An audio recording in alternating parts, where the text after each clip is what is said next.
today is a big day. Today is the day that we all say to each other, hey, we're going digital. Let's go digital. Let's go digital. I see lots of participants on, and you are in for an amazing treat today. We will have some of the leading experts taking you along your digital journey today. So whatever you need to do, please send out those messages to say, I'm busy, because today it's Let's Go Digital. So welcome, welcome, welcome. Without further ado, I'd like to welcome the Honorable Daryl Vaz, Minister of Science, Energy and Technology, who will bring us greetings and opening remarks.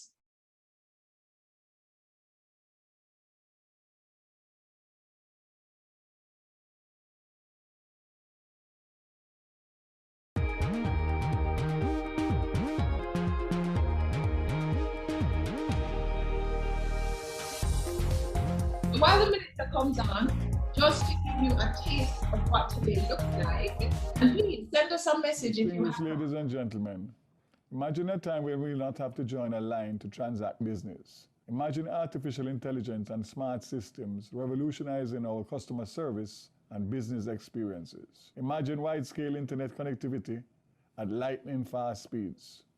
Imagine a whole new world. Imagine a whole new Jamaica. Ladies and gentlemen, the pleasure is mine to join the private sector organization of Jamaica for this Let's Go Digital Technology Conference. In many ways, this conference is a call to action, a call to digitize our processes to meet the digital future. As a government, we're answering this call to create a new Jamaica where all our citizens have access to the internet to learn, earn, and connect. Currently, 56% of the Jamaican population resides in rural areas and 44% in urban areas. Concentration of internet access exists in the urban areas, including the urban centers and rural centers. Therefore, there remains a large percentage of the population without internet coverage. Ladies and gentlemen, we must close these gaps. When we look at the numbers, we have a great task ahead of us.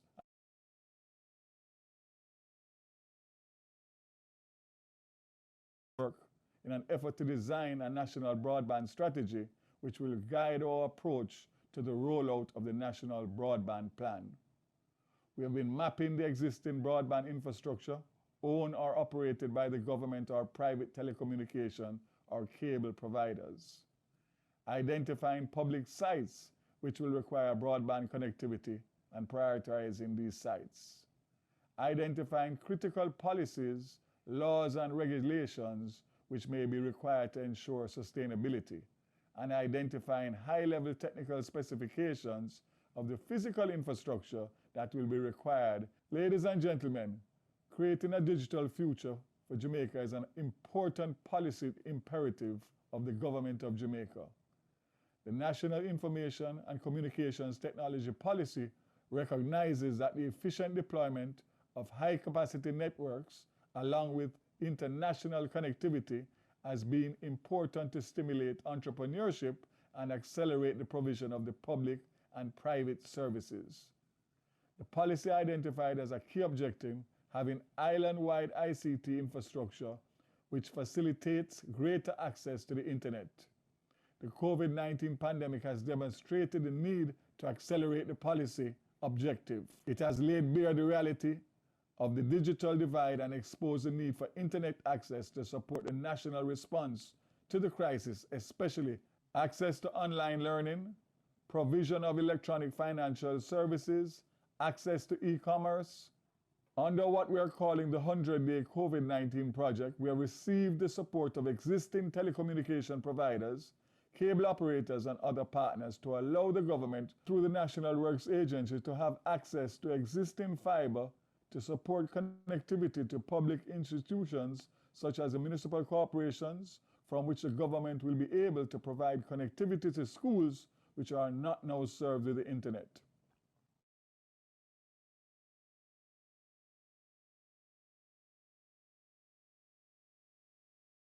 of this country has to do some transaction with government, and it is imperative that we ensure that they do so with ease and convenience. The National Public Key Infrastructure Project is one initiative that will propel us towards becoming a truly digital society. At the heart of the PKI is the digital transformation of the public sector, the conduct of government to business, business to business, and government to citizen transaction. The project will enable trusted electronic identities for people, services, and things, and make it possible to implement strong authentication, data encryption, and digital signatures based on a certifying authority. We are connecting government through GovNet, which is an all-encompassing GeoJ-secured, high-speed, reliable, and resilient wide area network which will connect government ministries, departments, and agencies to facilitate shared services such as data center computing services, GovCloud, Consolidated Voice Communication System, GovTalk, and Consolidated Email Systems, GovMail. Ladies and gentlemen, we are in the fourth industrial revolution where increased connectivity, machine learning, the Internet of Things, big data, and a myriad of other disruptive technologies are the order of the day. Business, whether large or small, have no other option but to digitize their operations. Brick-and-mortar establishments are becoming a thing of the past as e-commerce is vastly changing the way customers interact with business. As the pandemic continues and as business processes evolve with technology, persons are becoming more dependent on online platforms to facilitate business. Forbes magazine noted that in 2020, goods bought online grew by 24%, while store-based sales declined by 7%. They also predict that 17% of goods will be bought online in 2021, near doubling from 2016.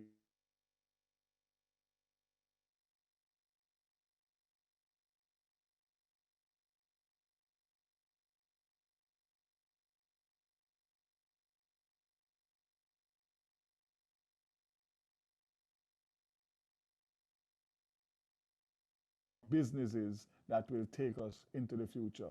Let's go digital. Let's go Jamaica. Thank you. Let's go digital, digital. We want to go digital.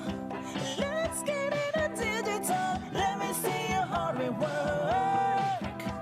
Let me see your software talk. Let's go digital. Let me hear your software talk. So we thank the Minister of Science, Energy and Technology, the Honorable Daryl Vaz, for his opening remarks and his charge to us in regard to this technology industry. We are indeed on the cusp of the fourth industrial revolution. We are living history. At this time, I welcome the Honorable Fayval Williams, Minister of Education, Youth and Information. She is such an important part of this conference as she led the New Economy Task Force from which this conference emerged. One of the hardest working ministers in the history of government.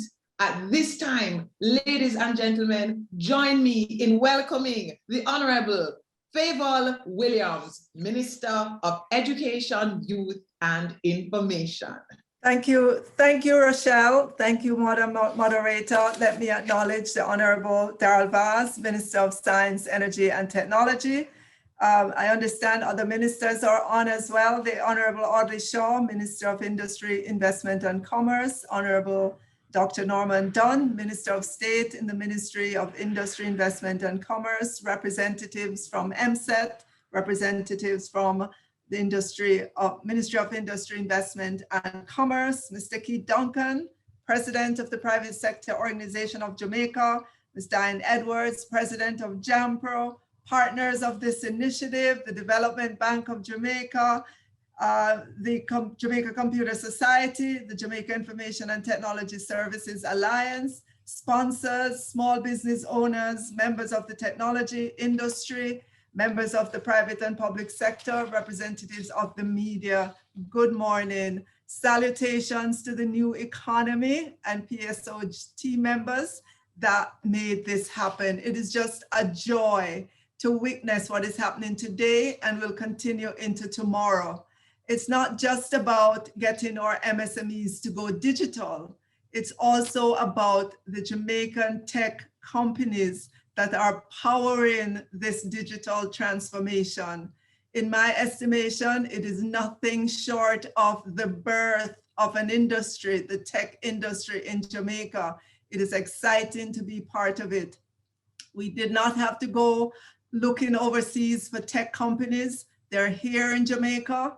Many of them are small now, but if they are allowed to power this digital transformation in Jamaica, they will become giant companies serving the Caribbean and the world.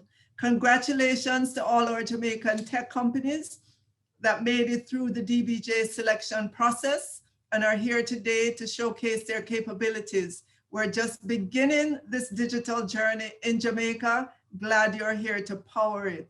I want to encourage all our MSMEs to take full advantage of this opportunity to the extent that we in government see tangible results from the collaboration between the DBJ and the tech industry in terms of the results at the MSE end. I know that government stands ready to continue to do its part to keep facilitating the industry. My particular contribution this morning is to give you a sense of how technology will impact education. I think I can say that everyone at this conference today knows that our children have had to be at home for a full year now because of the pandemic.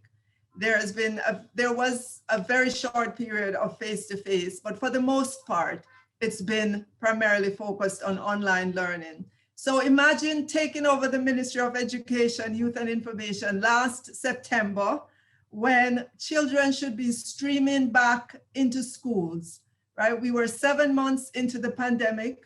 Half of Jamaicans were saying the picnic them need to go back to school because them are go dunce. The more polite part of the society was saying, oh, the children are suffering learning loss.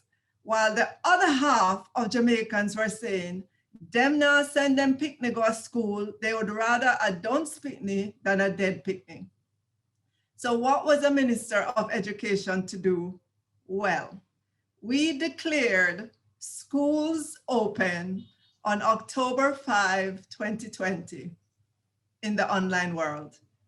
You could imagine the looks of consternation that greeted me. Comments like, what happened to this woman? She lick her head? They forgot that I was coming from the Ministry of Technology and the Ministry of Finance. The intersection of the experience that I have from these two ministries gave me a crystal clear vision of what to do. You ever heard the phrase, build the bicycle while you ride? Well, that was what I envisioned that we would be doing. It seemed like it's panelists. So for me, the first imperative was to get devices into the hands of students. Just get the devices into the hands of the children as fast as we could. I knew we had the virtual platform because we had an agreement with Google. I knew our 25,000 teachers had tablets because not only was I at the negotiating table at the Ministry of Finance when we negotiated with the teachers for all of them to have a tablet, but when I got to the Ministry of Science, Energy and Technology, I was the one who accelerated the purchase of the tablets so the teachers could have it, and through e-learning, we did the distribution. So in October, we really had teachers with tablets, a virtual platform. So the next thing we had to do was to ensure the students had the devices as quickly as possible. And that has been the focus for us. So let me give you a sense of what is happening, the transformation that is happening. So today, when we started with 18,000 tablets that were already in the schools. We distributed those to our children. Then we accelerated the distribution of an additional 40,000, primarily focused on PATH students in grades 4, 5, and 6. So add 18,000 to 40,000, that gets you to 58,000. We're getting ready right now. Most of the laptops are here to distribute 15,000 laptops to our PAD students in grades 10 to 13. So that's takes you up to 73,000 devices. We got from corporate Jamaica or diaspora individuals in Jamaica through our one laptop or tablet per child initiative, some 13,000 devices that are out there. So that we're at 86,000 now. And then we're in the midst of our Own Your Own Device program, which is a program in which the government is giving $20,000 to needy non-PATH families towards the purchase of a tablet or laptop. And if everybody takes up that program, it will be 36,000. So we are at 122,000 devices in about 7 to 8 months in the hands of our children, 25,000 tablets in the hands of our teachers. I'm giving you these numbers to help you see that there's a massive change that's beginning in terms of the adoption of technology in education across Jamaica, not just in high society, right? Because people who are well off in Jamaica will make sure that their children have the latest gadget. We're talking about children who are vulnerable, children who come from the socioeconomic part of the economy that's vulnerable. Those are the children we've been focused on because we know that we want to close. My goal is to eliminate the digital divide that exists in Jamaica. So in a very short period of time, we will have children who are very literate in terms of technology. The 10-year-old today that is in grade 4 that gets a device and is able to use that device for educational purposes to accelerate learning, to deepen learning, is going to be the 20-year-old in 2030 when we're all expecting Jamaica to become a developed world country. That 10-year-old will be so much more technology savvy. And so I want to paint that picture for you to help you understand what is stirring in the education sector as it relates to the merger or the coming together of technology with education. The students in the Jamaican society today account for approximately 20% of the total population.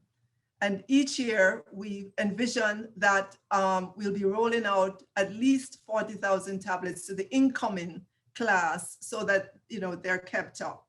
So for those of you in the tech world and in business, I think you should feel excited about what's happening in education. Shortly in this month, we will be announcing how students can download the entire suite of Microsoft 365 suite of products. Microsoft has given us 500,000 licenses for the education sector. And so as our students will have this throughout their entire life in the education sector, when they leave, that license then revert to the new students coming in. And this is, we're going to give the information to students now as to how they can download this. It's no cost to the students. And then they would have access to everything, Word, Excel, PowerPoint, Teams, and all the entire suite of Microsoft product, Microsoft Office 365. So you ask, how will technology impact education? Think about the student that is attending Ty Dixon Primary School right now. And I say Ty Dixon Primary School because I'm from Ty Dixon and I know exactly what exists there. There's no internet connectivity now, but they will get it soon because we're focusing on internet connectivity as well in the schools.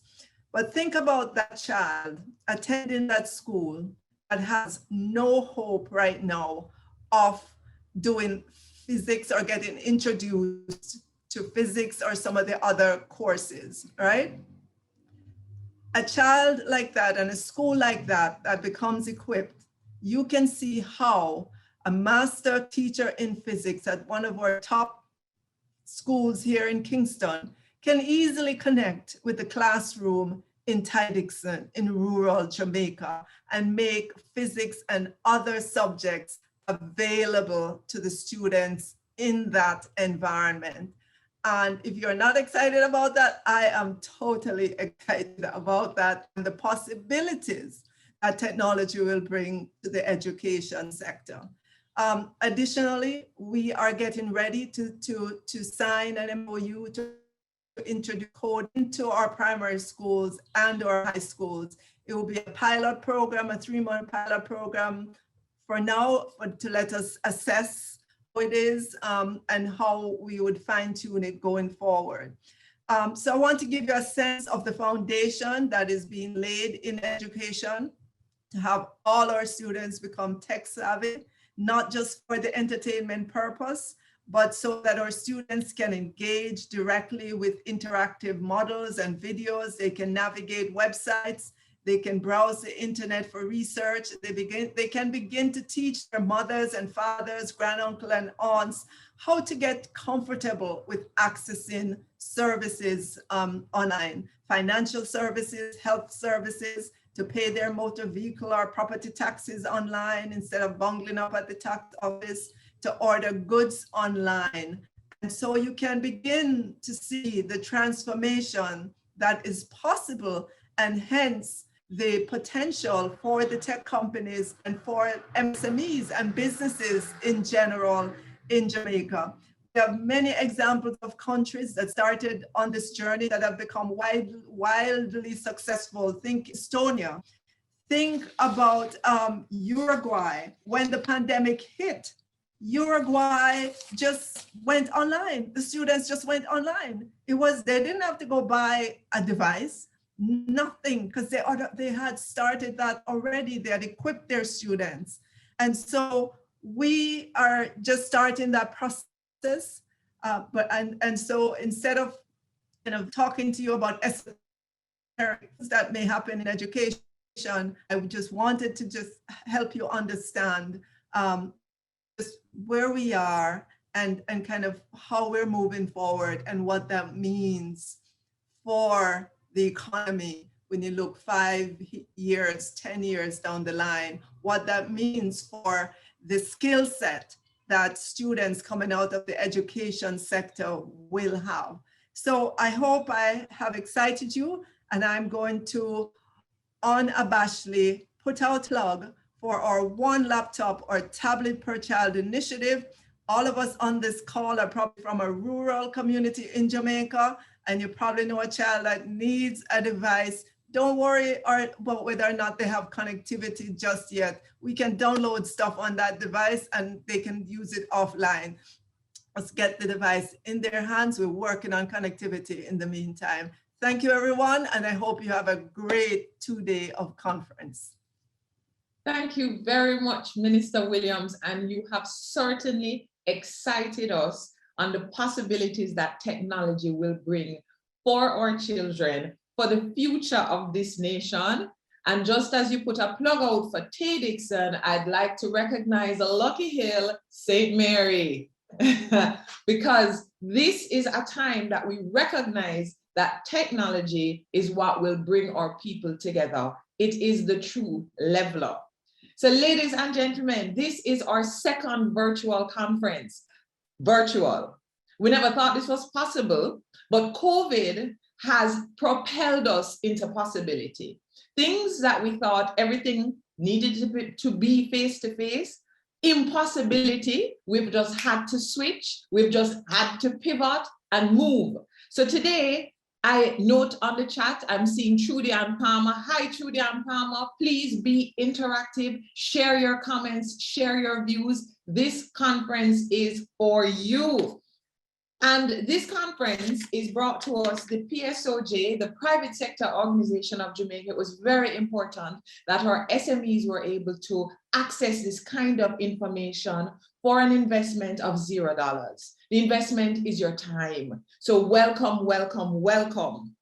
We'd like to acknowledge at this time the support not only of Minister Vaz and Minister Williams, but the tremendous support that we have received from Minister Audley Shaw, and I think Minister Shaw is watching us virtually. Minister Audley Shaw, I'd like to acknowledge the support of the Ministry of Industry, Investment and Commerce, as well as Minister Norman Dunn.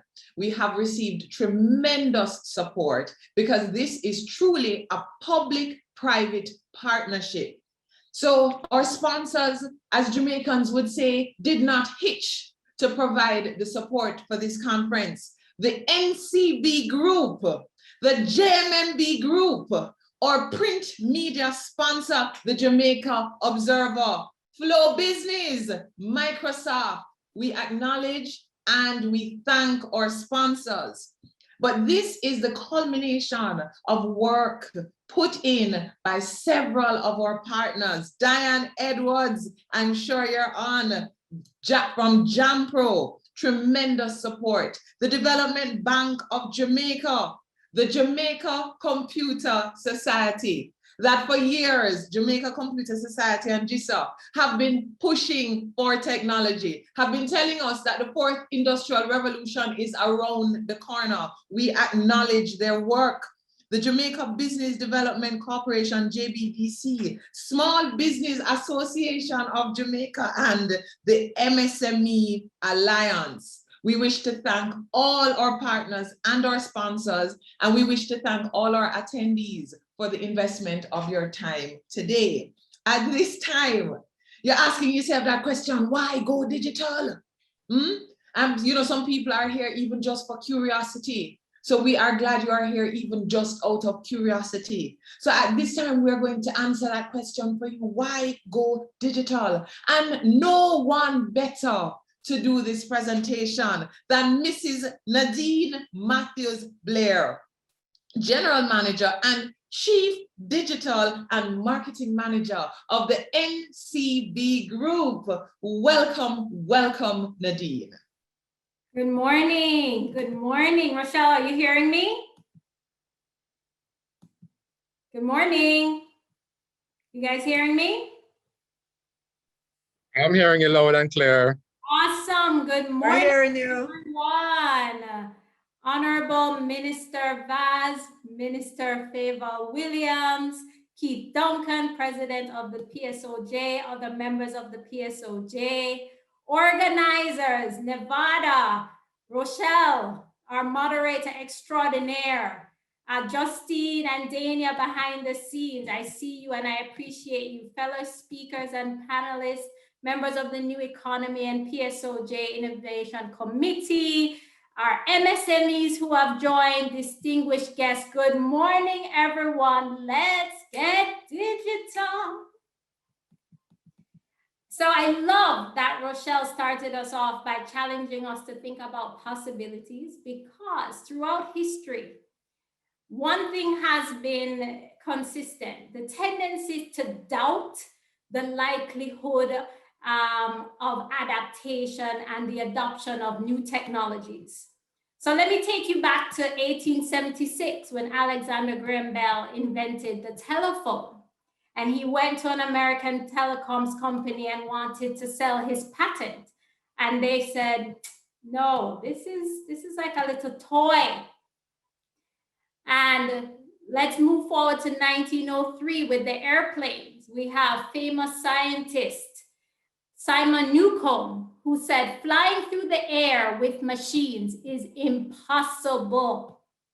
Impossible. And today, many of us are waiting for the days to get back on a plane. Is that correct? Then we get to the TV. And another person, another expert said, that's a development that we need not waste time developing. People will soon get tired of staring at a plywood box every night. You guys tired yet? Well, maybe now because of COVID. And this one from my women about online shopping. And in Time magazine, they wrote an article in 1966 saying remote shopping, while entirely feasible, will flop because women like to get out of the house, like to handle merchandise, and like to be able to change their minds. And finally, in 1981, with the cell phone, the director of research of Motorola said these phones will not replace wire systems because in our lifetimes, it just will not be cheap enough. And finally, Netflix, 1997, Reed Hastings finds this company. He actually offers it to Blockbuster for $50 million and they turn it down. They go ahead and work on their own streaming system, but never launch it. And the rest is history. Here we are in the pandemic and probably Netflix to death. So I raise this because throughout history, we have doubted the possibilities. And those who have doubted or failed to embrace technology have continuously been surprised. And in some cases, those surprises have been unpleasant because it's come in the form of disruption of our businesses or missed opportunities. And so the lesson for me from these examples is what the mind can conceive can be achieved. And we must never say never. How many movies with crazy ideas have we seen unfold in front of our very eyes?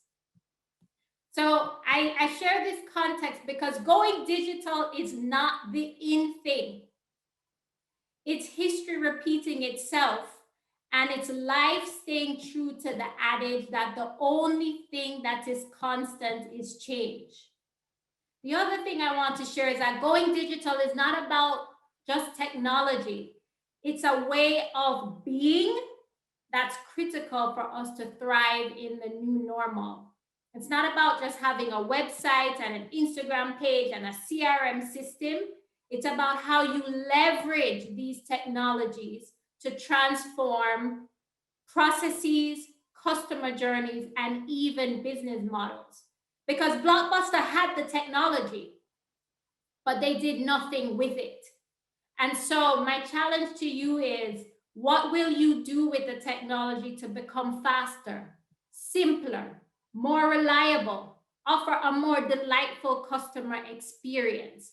That is the challenge that we have to take up with going digital. It's not just about the technologies. In summary, going digital means leveraging the technology to create a positive change. So we know there are many reasons to embrace and go digital. We shared a lot in the marketing of this conference, but allow me to offer a perspective on some additional reasons for going digital. And I'll start by sharing this quote by Jack Welch, former CEO of General Electric. And he said, if the rate of change on the outside is greater than the rate of change on the inside, the end is near. And so the rate of change on the outside is very rapid. And so we must meet and exceed that rate of change within our personal lives, but also within our businesses. Because the first benefit of going digital is resilience and avoiding obsolescence. Being unable to conceive of something doesn't make its reality an impossibility. Let me say that again. Just because we can't conceive it doesn't make the reality an impossibility. Hello, COVID. There is no business that is immune from disruption. And if we look even locally, even Amazon has had effects in Jamaica because we have the opportunity to shop online. And so business and individuals have shopped online, and that has had implications for local businesses. So going digital provides a mechanism for us to continuously sense, adapt, and evolve our business models, because failure to do so leads to obsolescence. The second reason for going digital is ongoing intelligence. Digital gives us access to intelligence like never before. If we have a retail store and a customer walks in, looks at a product and walks out, we have no other information. When they go on our website, we know things about them: gender, age, location, other information that they decide to put in, and preferences. We know what they put in the shopping cart and walk away from. So from that, we can say, I wonder if that's too expensive. We can see the products that they buy together. So Sheldon always buys socks and t-shirts. So that allows me to, in a very Amazon way, offer socks to the next person that buys t-shirts that look like Sheldon, because maybe that's a natural bundle. So going digital offers intelligence. If you have, you want to see your inventory levels. If I bought this on Monday, how long did it take to stock out? So if I know it's normally a 5-day window, let me order that in day 3 going forward. Amazon wins because of intelligence, not just because they have lots of products. So they send me lots of information about being a mom because they know me. They've pre-approved a credit card for me because they think I, offer I'm probably a good pair or something like that. So going digital offers intelligence. The third benefit of going digital is omnipresence. In one fell swoop, you can go from a 9-to-5 business to becoming a 24/7 business. In one fell swoop, you can go from being in one parish to being in multiple parishes and also multiple countries. When you go digital, you're moving from having a product to having a platform. And that platform can be leveraged to extend and evolve your business model. So if we think about Amazon, they started with books. And there's a famous picture of Jeff Bezos in a tiny office with an Amazon.com sign spray painted on the wall, operating a global company. But now from that very platform, not only is he selling to many countries in the world, but they've gone into music and content and not just physical products. And I say this because even if we have a local company, so I'm going to use QuickPlate because I see them on the agenda. Going digital and going global means that maybe some persons from overseas can buy some food for persons locally. And now you have a different business model, just like that. So I saw someone put in the chat, they missed number 1. Number 1, going digital builds resilience and insulation from obsolescence. Number 2, going digital provides intelligence, data, ongoing information about your customers, your products, your people. Number 3, going digital allows you to create omnipresence, being in many places, even though you might just be in your bedroom. And last but not least, going digital allows for independence. As a CEO, it's natural for you when you start up to be head cook and bottle washer, but that cannot continue, or else your business will not continue. Your role is really to invent the future and to keep the business going and growing, not just going and growing. So you need to free up yourself, right? If you want your business to grow, and digital creates that independence. Top CEOs spend as much as 30% of their time just thinking and not doing. So it can be as simple as putting things to sign on Adobe. So you can sign documents on the beach or in your bed and not have to run into the office.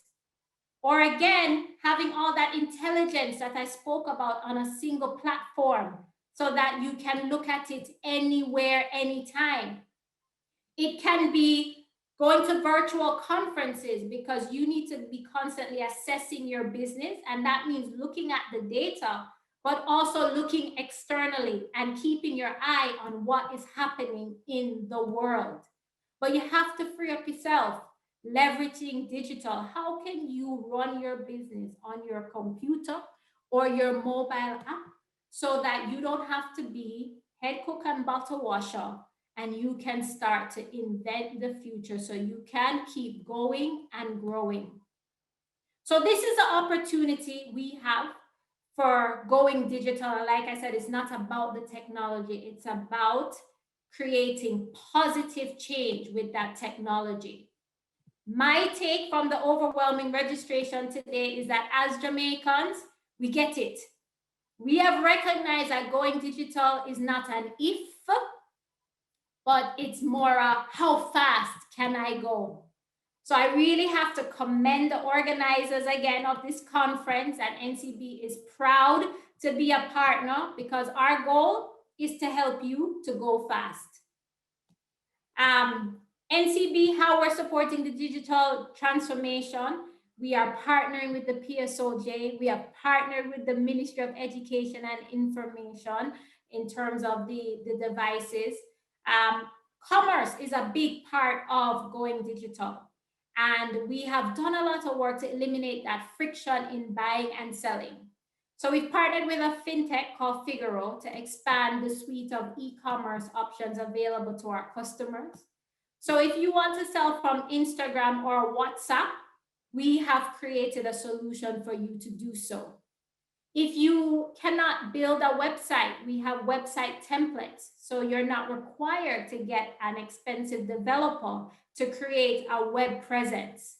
And then of course we have our marketplace providers, which are like our local Amazons, where you can put your products on their pages. For instance, if you don't have a business account, and put your products there so that you can sell and market your products and services. And based on the feedback from our customers, our pricing for these solutions are very competitive and affordable. So this is not your expensive, intense website and integration setup. We have things that you can get moving on in a very short time.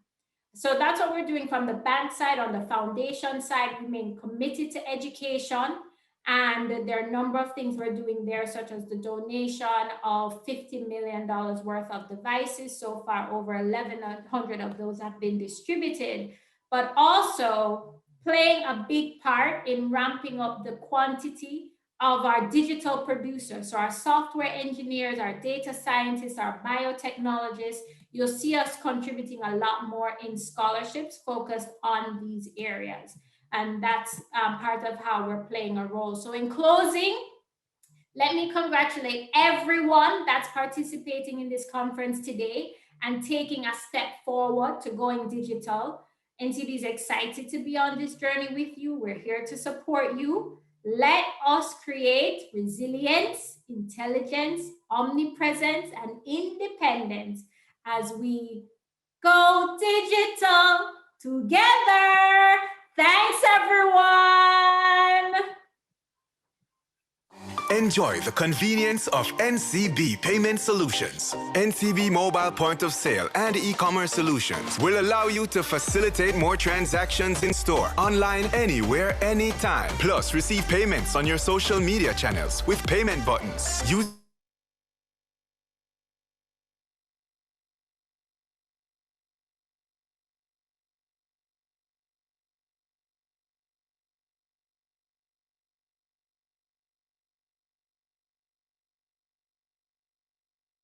at jncb.com/e-commerce and get your first monthly fee waived. Or apply for your credit card via email at ncbspecialoffer@jncb.com. Enjoy the convenience of NCB Payment Solution. Thank you so much for that presentation, Nadeen. And you know, I love that at these virtual conferences, you know, sometimes face to face, we don't hear from the people because we can't talk so much. And I am seeing the chat light up. Awesome presentation. Love your energy. I saw an earlier comment that one of our SMEs says, I was inspired and motivated by this presentation. And I know people are saying to themselves, but this need crowd. How am I going to watch this presentation again? These presentations are going to be made available because Nadeen really has dropped some significant nuggets for us. We have to have the sense, the adaptability to evolve. We have to have the ongoing intelligence. Going digital builds resilience and insulation from obsolescence. So ladies and gentlemen, you are here this morning. You have heard from Mrs. Nadeen Matthews Blair as she talked to us. And I know as you heard that this presentation would be why go digital, you didn't recognize that it would be a motivation and an inspirational presentation to you or SMEs that not only are you going digital, we are going global. We are building the resilience for our businesses. Wow, what a morning, what a morning. I'd also like to acknowledge, by the way, our production partners. You know, the people in the background, sometimes they get forgotten. So all of these videos that you are seeing, this production today is brought to us by Adtelligent. And at this time, I'd like to welcome a gentleman who was in fact a guest on COVIDcast JA. And if you are not yet tuned in to COVIDcast JA, it's aired every Thursday at 7:30 p.m. and we are currently running a technology webinar series. So not only do you have access to this conference, but if you go to smallbusinessportal.com, you're able to watch previous episodes. And on smallbusinessportal.com, for those of you who have not yet received our agenda, just jump over to smallbusinessportal.com and you will see our digital booklet that provides the agenda as well as some very useful information for your technology journey. So ladies and gentlemen, let us welcome Mr. Sheldon Powe, who is the CEO of Innovate 10X, someone I like to refer to as one of our veterans in the technology industry. He is past president of the Jamaica Computer Society, and he is going to be talking to us about embracing technology to improve your business. Over to you, Sheldon. Good morning, good morning. Good morning, Ministers Fayval Williams, Minister Daryl Vaz, Minister Audley Shaw, PSOJ team headed by Keith Duncan, fellow panelists, fellow MSMEs. Yes, I'm one of you. I'm on a journey. I'm new to this, a little bit under 3 years old. Keith Duncan reminded us that JMB started as a micro company. Joan Duncan and her daughter, free labor. That's how we have to start sometime. Start with the family members, started downtown, just the family. And right now is a powerhouse right throughout the Caribbean. And Keith said it was technology that helped him to scale. People come first, but the technology is a tool that can help you to scale, right? So what is digital transformation? My panelists before me, Nadeen, spoke about it, but we're talking about online e-commerce solutions, talking about digital payment solutions, talking about using up mobile, electronic devices, of course. We're talking about cloud. My panelists later on, Chris will talk about what cloud is, but does cloud, God put cloud in the world, everybody get rainfall, right? When you put it up on the cloud, everybody get access to your business. Okay, online banking, Nadeen spoke about that, JMB, Sagicor, online banking. I do my payroll online. I don't pay checks anymore. Efficiency, learning management solutions online. You don't have to send your people anymore to expensive courses. There are free courses you can send your employees online. I have everybody within my company. I have a small company. I have 12 people with me. Everybody have their online courses that they're doing, investing in themselves, getting a better understanding of digital, right? That will pay off 10 times or more. No, why go digital? Let me speak about returns. I mean, study that shown, you can Google this. the average returns for SMEs when they go digital, they say they get a up in revenue by at least 30% and get a cost savings because of operational efficiency of 20%. So if you're struggling on a COVID right now, maybe revenue is 20 million a year. Because of COVID, your expenses are also 20 million a year. So imagine going digital now. If you get an up of 30% in your revenue, that means you're going up to 26 million. And if you're, instead of your cost of 20, it goes on by 20%, you're now down to 16 million. So right away, you know, your profitability at the end of the year gone up 10 million, right? Now that is possible. But in Jamaica right now, and Nadeen spoke about it, Minister Fayval spoke about it, we can grow. And I like to think big, you know, because I remember Joan Duncan, when I met her, you know, she said, Sheldon, I'm going to be a Fortune 500 company, right? And this is just, you know, when she and a few of them speak, and I said, whoa, she really have a vision there, right? So I have that same vision, and I want to be a Fortune 500 company. So with digital, right, with technology, you can actually scale. But here, why it's possible for us? A lot of us are not even in the digital game. The JSC, the Jamaica Computer Society, did a survey, right? And it actually shows that there was about 25% of us. And this was a survey, when the Jamaica Computer Society do it, you know, we're doing with people who understand doing surveys. That's the first thing. So it's not the wider SMEs. But it showed that over 25% of us don't have a website, right? Over half of us were not selling online, right? 75% of us didn't have a mobile application, right? 76% of us were not selling overseas.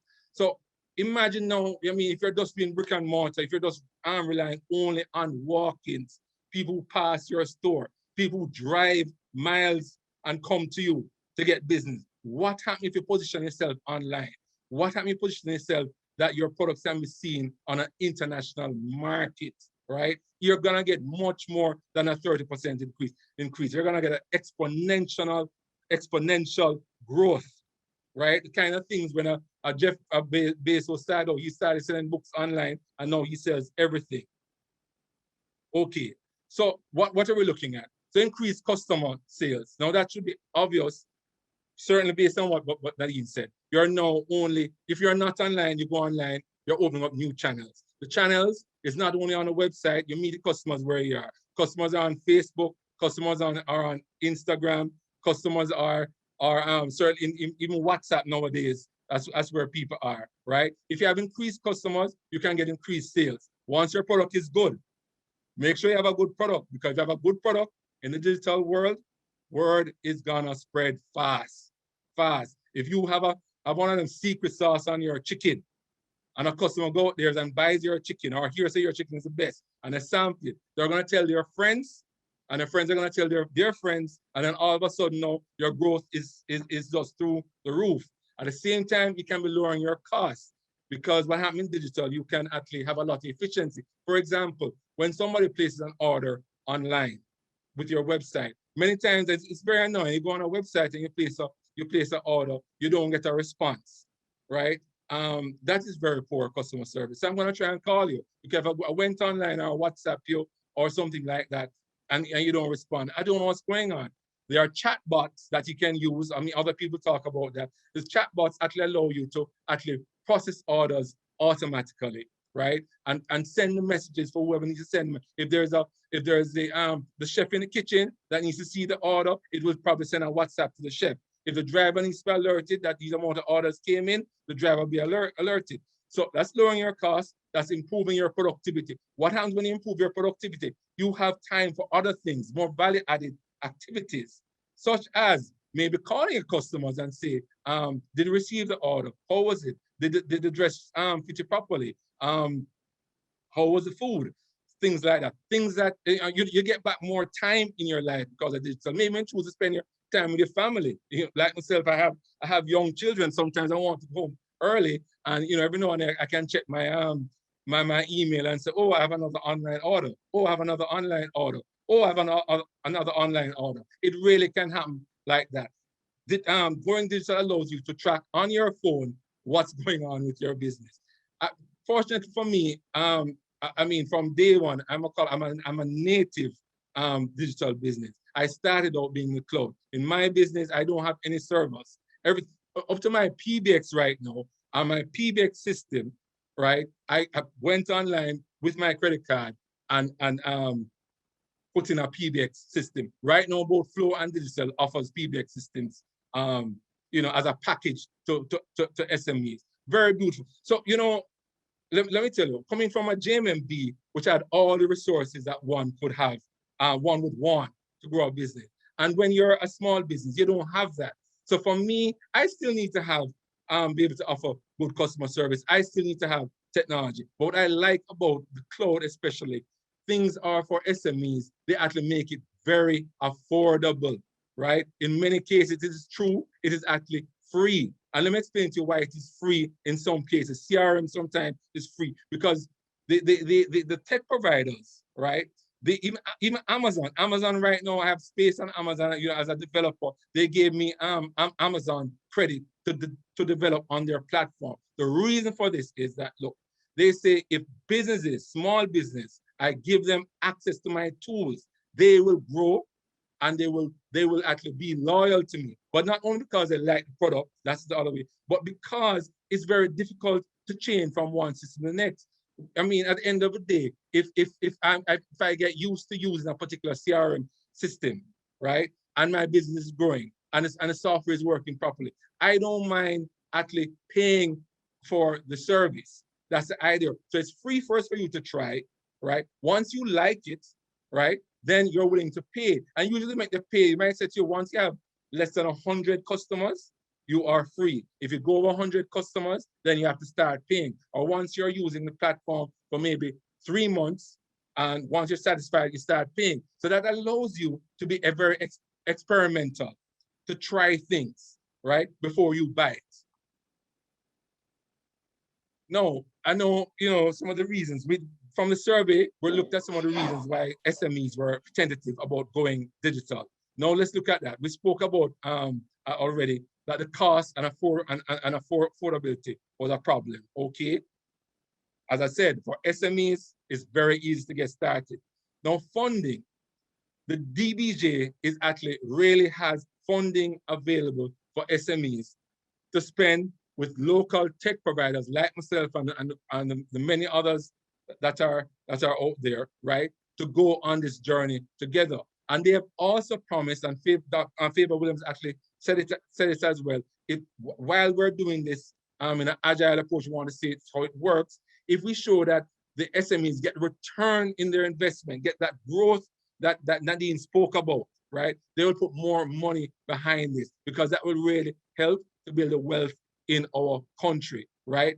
Another thing, expertise, training, and knowledge and assistance. What you're seeing right here is that the knowledge is actually available. There's help from the DBJ, right? There's help in terms of pointing people in the right direction.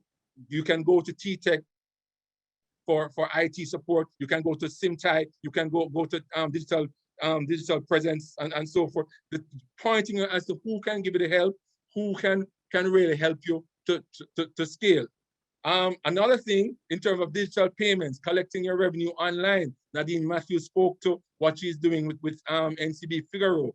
There are other solutions out there. There's Q-Mall from that allows you to actually, just like a physical mall, but the difference of a physical mall, you have to pay the high rent, right? In the Q-Mall, it might just give you, I'm not sure how that one works, but I'm sure it's probably more a commission sharing model than a pay rent model. So again, it's not hard to get started. We also have WePay shops that has similar thing to Figaro, where you can actually quickly put up your shop online, do the plugin for any bank that you want to plug into in the back, and then you're up and running quickly. The other thing in terms of internet connectivity, you don't have internet in the area. I'm very happy that under the Honorable Daryl Vaz, he has a big project working with his ministries and with the people in the new economy, PSOJ, Jamaica Chamber of Commerce, working with the current service providers, Digital and Flow, in making sure Jamaica, and it's gonna happen very soon, it's gonna get reliable and fast and very economically priced internet services, right? The other thing which is a big concern is, of course, security, right? But there are a lot of security experts in Jamaica, a lot of people who have studied cybersecurity and data security and things like that, that you can actually leverage and make sure what you do. We do penetration testing, we do security reviews before you launch your product to the public. In other words, we try to break into the system, we try to hack the system, and then we get a report, and then that report shows you exactly what you need to do to harden the system. Now, we are creating a digital economy, right? I'm very happy about that. So in that, we are bringing together government, business, the private sector, the SMEs, the tech service providers, JAMPRO, ensuring it's going to be showcasing, just like what they did for the BPO sector, in bringing a lot of Fortune 500 companies in building our BPO sector. We're looking at doing the same thing in technology. So that means that a lot of technology service, not only that we can have to serve our local economy, yes, there's a plug, please support the local economy, but we're looking to where we can build the Jamaican economy by serving a lot of overseas companies with technology here in Jamaica. And, you know, I'm very happy that the banks and working with the SMEs have recognized that we want more people in the banking system. So what does that mean now? There's tiered KYC. There is tiered KYC for businesses now. I remember I'm still trying to open. I haven't gotten a credit card as yet. I'm using my personal credit card, and the bank said I must use my personal credit card. But when I try to get one from business, they say I have no credit history on my business. So they're now learning, and I'm putting on that task, but I'm still not happy as to why I can get so much credit cards from personal self, and you're gonna tell me I'm doing something wrong, right? Because I'm using from a business. But they're learning about SMEs, right? They're listening to us, and they're seeing now that we don't have to tell them anymore how much money we plan to make this year. We can just give them a ballpark figure because we really don't know. We are trying, right? So the listening is all around at this time, right? We are going to be able to propel Jamaica forward because we're making sure for the next time we do a survey in terms of ease of doing business, we're going to be way up the charts because of the collaboration that we're doing.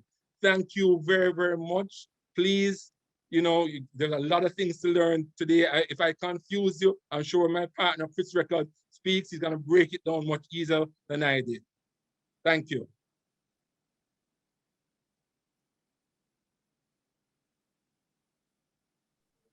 Thank you very, very much, Sheldon. Powe.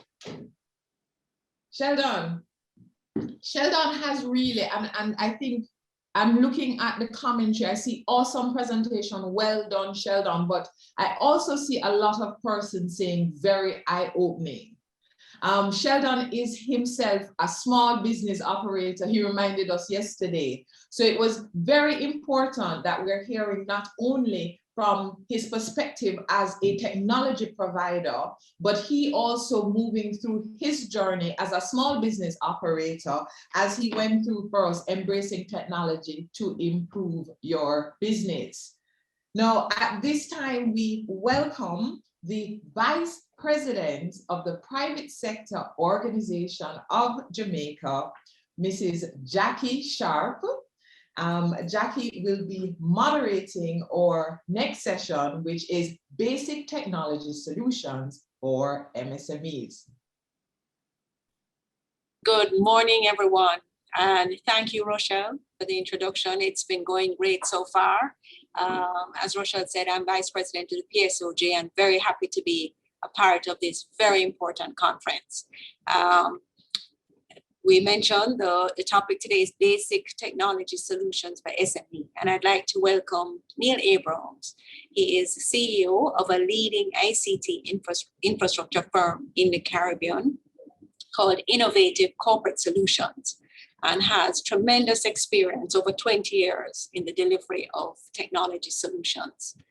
So Neil is well equipped to walk us through the factors that we should consider when getting basic technology solutions for our businesses, and telling us, you know, what are the absolute must-haves, regardless of the size or the age of your business, whether you're a startup or whether you're well established and have been operating for some years.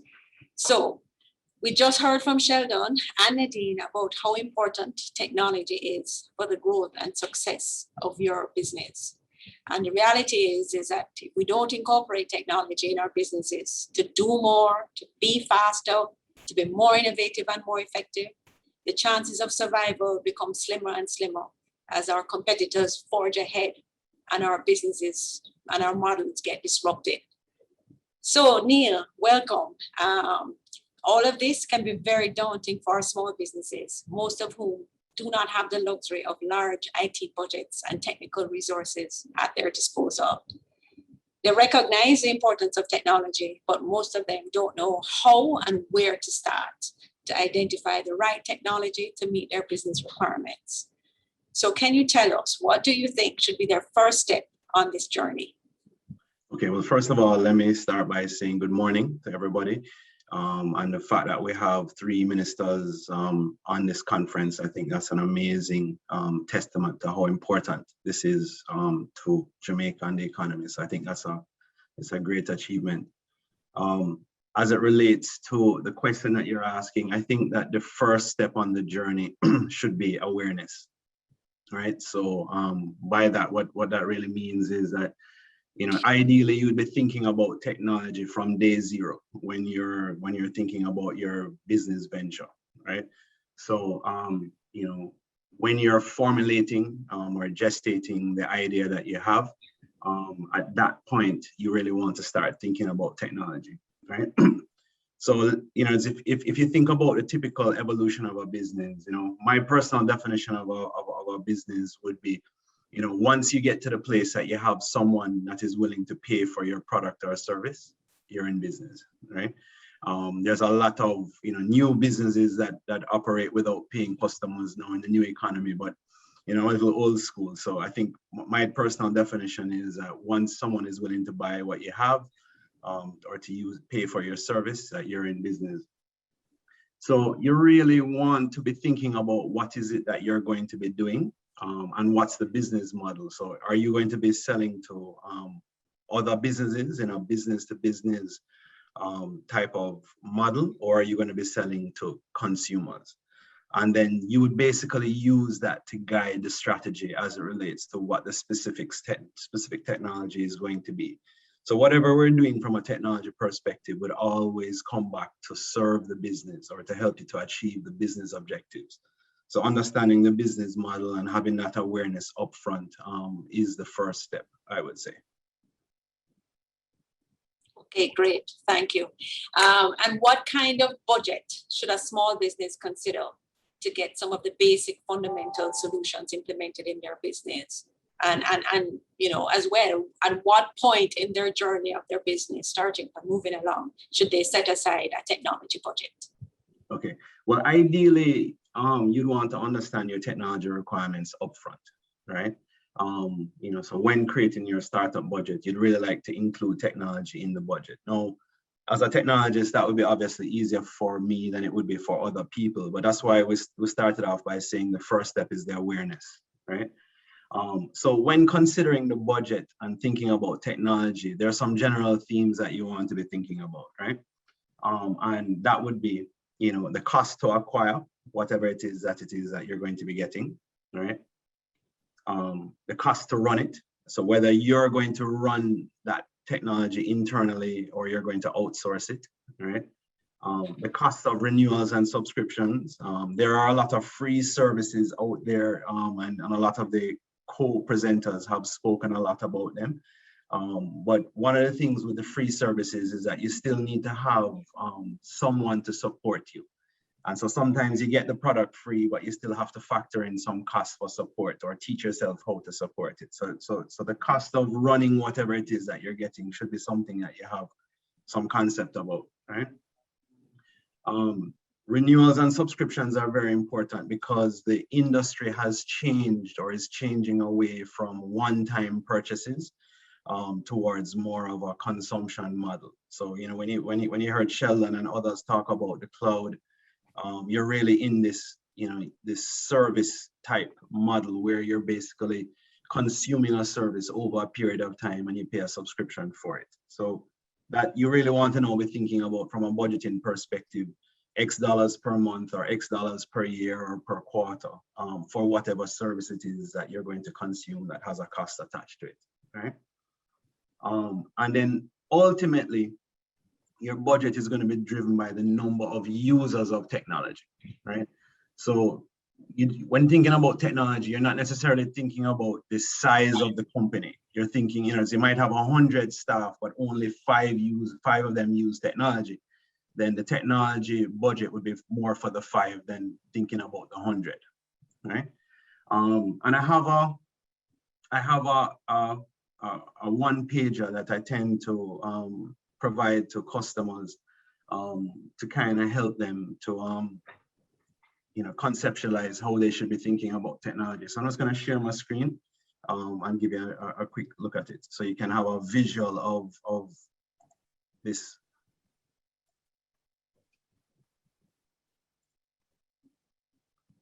So are you seeing, is everybody seeing my screen? Yes, I'm seeing it. Okay, so we have 2 charts here. One is from a global CIO survey that was done in 2016, and a CIO is a Chief Information Officer. And the other is something that came out of Gartner back in 2014. The data is a little dated, but the principles behind it are very sound, right? So if you take a look here, and we're looking at banking and securities, business and professional services, these various types of industries, what they're basically saying is that if you look at the best practices, these are the amounts or the percentages of total revenue that these organizations dedicate to their IT budgets, right? So you'll notice, like in your past life, banking and securities is very heavily driven by technology. So you'll see that that's a very high percentage of total revenue. You'll see business and professional services a little bit lower. And then a lot of probably what we're involved in here in Jamaica in terms of consumer business and retail will be down in the 2% range, right? And so that kind of gives you an insight. So if you're planning to do $1 million of revenue a month or a year, then you can use these rough percentages as a guide to what you should be spending on technology. I think this is very important because, you know, if you don't have a budget and you don't have that mindset of how important technology is, then it becomes very, very, very difficult. And the one from Gartner is also very similar, but the percentages are a little bit different. So when we present this to the decision maker, they're like, okay, this is the industry I'm in.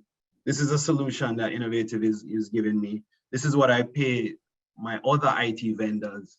Am I overspending or am I underspending? And what we find is that most companies, when we give this to them, they're like, whoa, I've never spent that much. I've never thought about it that way. And as a result, I see why I'm getting different results from those that are investing. And that's really what we're trying to do. Our job is to really to help people to think differently. Thank you, Neil. I think those are excellent data points to guide us as we think about how much to spend on our business. And I think the point that you also mentioned about the cost of running and maintenance is very important too. Because I have seen many times, both in my prior life in a very large business trust, and as I transition to a smaller business, that the quotations that you typically get for systems, as you said, they come either free or a one-time, you know, upfront capital investment. But then there's less detail on how much it costs to actually continue maintaining it month by month thereafter. So I think that's very important for small businesses to reach out for information on what are the continuing monthly costs that come with their various platforms. So thank you for that. And as we look at how much we need to spend on IT, one of the largest areas of spend, of course, is our capital expenditure on things like end user devices. You know, your computers, your laptops versus your desktops, your various, you know, server equipment, etc., etc. Could you tell us how does a small business embark on that journey? As they embark on that journey, how do they choose the various end user devices that are necessary for their business? So we've had to think long and hard about this in terms of how do we translate the knowledge that we have into something that's usable for the small business, right? So the best way that I think I can describe it would be, let's start with one device, right? So let's start with a company of one. And then when we're talking about growth, then growth would be multiples of that company of one. Okay? So if we think about it that way, then scaling is really just once you have one, you're just basically doing multiples of that one. And then as you grow and you have more and more multiples, and there are other things that need to become considered, right? So what we would basically be starting out with an appropriate end user device, which would have a valid and supported operating system. This is very, very important, right? You would have a valid productivity suite, which would come from one of the various vendors, whether that is Microsft or whether that is Google G Suite would also be appropriate. You would basically need to make sure that you have some kind of email, right? Which can be free, but our recommendation would be that you'd want to have that from one of the major platforms. And I'll get into that later when we talk about security as to why the recommendation would be from one of the major platforms, whether that platform is Apple, Microsoft, Google. You would want to have some kind of internet connectivity to make sure that you're always online and accessible to your customers, right? You'd want to make sure that you have a valid antivirus subscription at the bare minimum when we're talking about IT security. And then you'd really want to have some kind of an application that would allow you to create invoices, track your accounts receivable, or the point of sale, right? So that would be, the absolute basic minimum that we would say that you'd really want to have, right? And then you'd really, to me, I usually recommend that if you stay with the major brands, the tier 1 brands, the Apples, the HPs, the Lenovo's, and the Dells, and you get something that is appropriately specified, then I believe that you're way down the wicket, right? Okay, great, thanks. And as you talk about things like email and cybersecurity, we've seen a lot of stuff in the news about data breaches, etc. Tell us some of the things that we need to consider as we set up these platforms to ensure that we have adequate security and protection from these kinds of breaches. So, when thinking about the security threat, as you and I were speaking about this back here a couple of days ago, the way I like to describe this to people is the threat is very similar to radiation, right? And we, most of us would know that radiation is toxic. But the thing about radiation is that you can be in a radioactive area and you're unaware of the threat. You don't smell it, you don't feel it, but you're at risk, and you're basically being damaged by the radiation. So cybersecurity is like that. There's always the risk, right? Whether you're aware of it, whether you're aware that someone is attempting to hack you or not, it's always there. So a lot of people in Jamaica historically have had the thought process that because we're here on an island and we're small, it doesn't really impact us the way it would impact somebody else, right? In a large market. And that's just absolutely not true, right? So we have to think about the threat as always being there, right? So the basic building blocks of a secure system would again come back starting with that end user device, right? So you'd have a PC or a laptop or a smartphone or a tablet, and it would have a valid operating system. So it wouldn't be something that is cracked. It wouldn't be something that it's not legal, because that's something that cannot be patched and you can't get the updates for it, right? So it would have to be valid, and that's the most basic starting point of your security journey, right? You would want to make sure that you have a secure email platform, right? A lot of the hacks that happen nowadays as it relates to the threats, the cyber attacks that are happening nowadays happen through email and through what are called man-in-the-middle attacks. And it's really because a lot of these entities don't have a secure email platform. So your email platform, again, it can be free, is a very central point or or place in the security ecosystem that you're building for yourself, right? You want to make sure that you have valid antivirus on whatever device it is that you're using, right? And if you can afford it, and you're going to be connected to the internet all the time, then you would like to have some kind of a firewall, whether it's some kind of a software firewall that you would have on your end user device, or whether you can purchase a hardware appliance that you would have, and it would basically protect your home, or it would protect your entire network. That would be the most basic form of security that everybody should be thinking about, to make sure that as they move forward, they're protected. And then as you grow and then you scale, then you would basically be adding to that. So unfortunately, growth of the business does not take away our responsibilities, or it doesn't take away the requirements. They grow as we grow, and that's just a part of life. Okay, thank you, Neil. Very important point. So as a small business, you can imagine, it's very overwhelming. IT, it's like a big black box. So how does a small business, how can we help them to assess their business and to determine what are the elements of security, communication, business tools, etc., that can help them and that is a right fit for their business? Well, a lot of work has been done over the last 6 months here in Jamaica. There was a working group that was put together.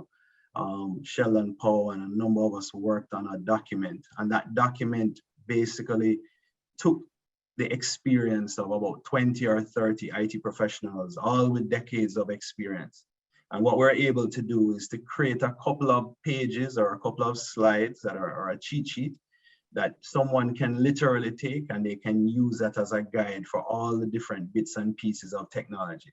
So I can show everybody, I can share my screen and show you what that looks like. But it's actually a great resource that was put together. It was sent out, I believe, already, and it's available to everyone who has joined in this conference. It's so good that I actually provide it to our sales team. So if we have a new sales rep that's joining the team, I actually give it to them and say, okay, this is a part of the discussions that you should be having with our customers.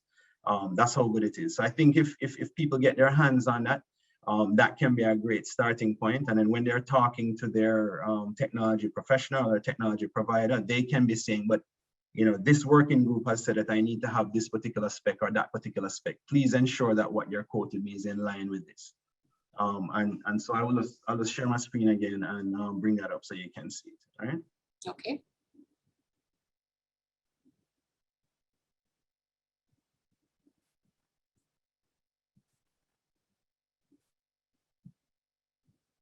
Are you seeing that? Not yet. All right. I'm not sure why that is. But in the meantime, while you try to bring it up, it's available on the PSOJ website, I believe. So, you know, our attendees can jump on and get access to that file at any time. It's very, very, very helpful. Okay, right. We're seeing it now. Okay, great. All right, let me just make sure that it's my full screen. All right, so we're still seeing it, right? Yes. All right, so the great thing about this particular document and why I'm so proud of the work that was done by the people that did it was that, you know, it was really done as a one place that you can go to find a lot of very useful information. And so you'll notice at the top here, we have, you know, it's the different types of businesses that are all represented in the conference that we have here today. So we have micro, we have small, and we have medium. And there's an actual definition for what a micro business is, what a small business is, and what a medium business is in terms of number of users and revenue. So you can look at that and you can say, okay, well, this is where I fall, right? And then here on the left, we will have, you know, the different categories of technology, right? So on this one sheet here, you know, we talk about the end user device. So here you'll see that we have a personal computer, laptop, or desktop. And then you'll see that what we're saying is that, again, you need to have a valid operating system. It's so important, right? We give the recommendation about the major brands that we would suggest, you know, so whether it's HP, Dell, Acer, Apple, Lenovo. we actually go to the point of determining what the operating system is. So it's, it's Windows 10 Professional is what you want to be using in a business type scenario, right? There's actually a price range. So, you're talking about anywhere between 500 to 1200 US, right? And the purpose or the reason why you need it, right? And if you'll notice here, you will see, we're basically saying that in a business setting, you want to have a machine with Windows 10 Pro, you want to have 8 gigs of RAM, and you basically want to have, 128 gigs of storage, right? And as you move from micro to small to medium, some of the requirements increase, right? So I won't go through all of this because we could be here all day talking about it, but you can really, take a look here and you can say, okay, this is what an appropriate end user device would look like. If I need to have a server, when would I need a server? And you'd say, well, okay, when you become a medium enterprise, and the various technologies that are available to me, right? From an information security perspective, what are all the various tools, what they cost? So this is a great resource that I think will demystify a lot of the speeds and feeds and the language that my colleagues use that is so offensive to business people. It's in a way that makes sense for them. Okay, that's fantastic. It's an extremely useful tool. And as I said, it's available on PSOJ website. So I want to thank Neil for joining us this morning and giving us some very good information and tips as to how to start our journey and ensuring that we have the right basic solutions for our needs. Thank you very much, Neil. And I'm going to hand over back now to Raquel. Thank you very much. And thank you for having me. Okay.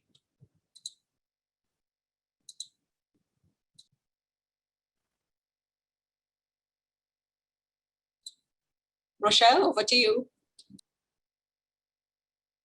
Thank you very much, Jackie and Neil, for that presentation. The document that Neil mentioned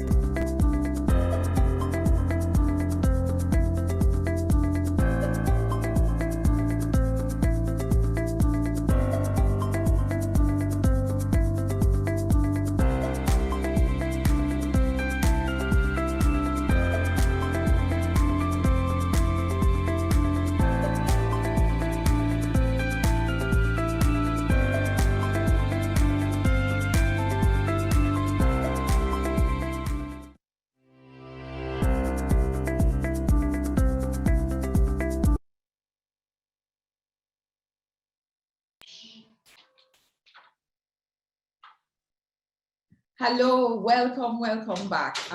What a great presentation from Neil. Very, very useful information. Neil mentioned a document that is available in your conference booklet. Your conference booklet, you can log on to smallbusinessportal.com, same place that you registered, and we not only provided an agenda, but a booklet with much of this information, as well as information that we have been pulling together for our technology webinars aired on COVIDcast. So the full list of what is required at various levels of your business is available in your conference booklet. It's also available on smallbusinessportal.com on our PSOJ website, which ensure that it's available all over the place so that you're able to access the information. So thank you very much again, Jackie Sharp, Vice President of the Private Sector Organization of Jamaica, and Mr. Neil Abrams, CEO, Innovative Corporate Solutions. At this time, I am very pleased to introduce Mr. Crsitian Encina, who is Modern Workplace Product Marketing Manager for SMEs for Microsft. And Microsft is also one of our very proud sponsors today. So Crsitian, welcome.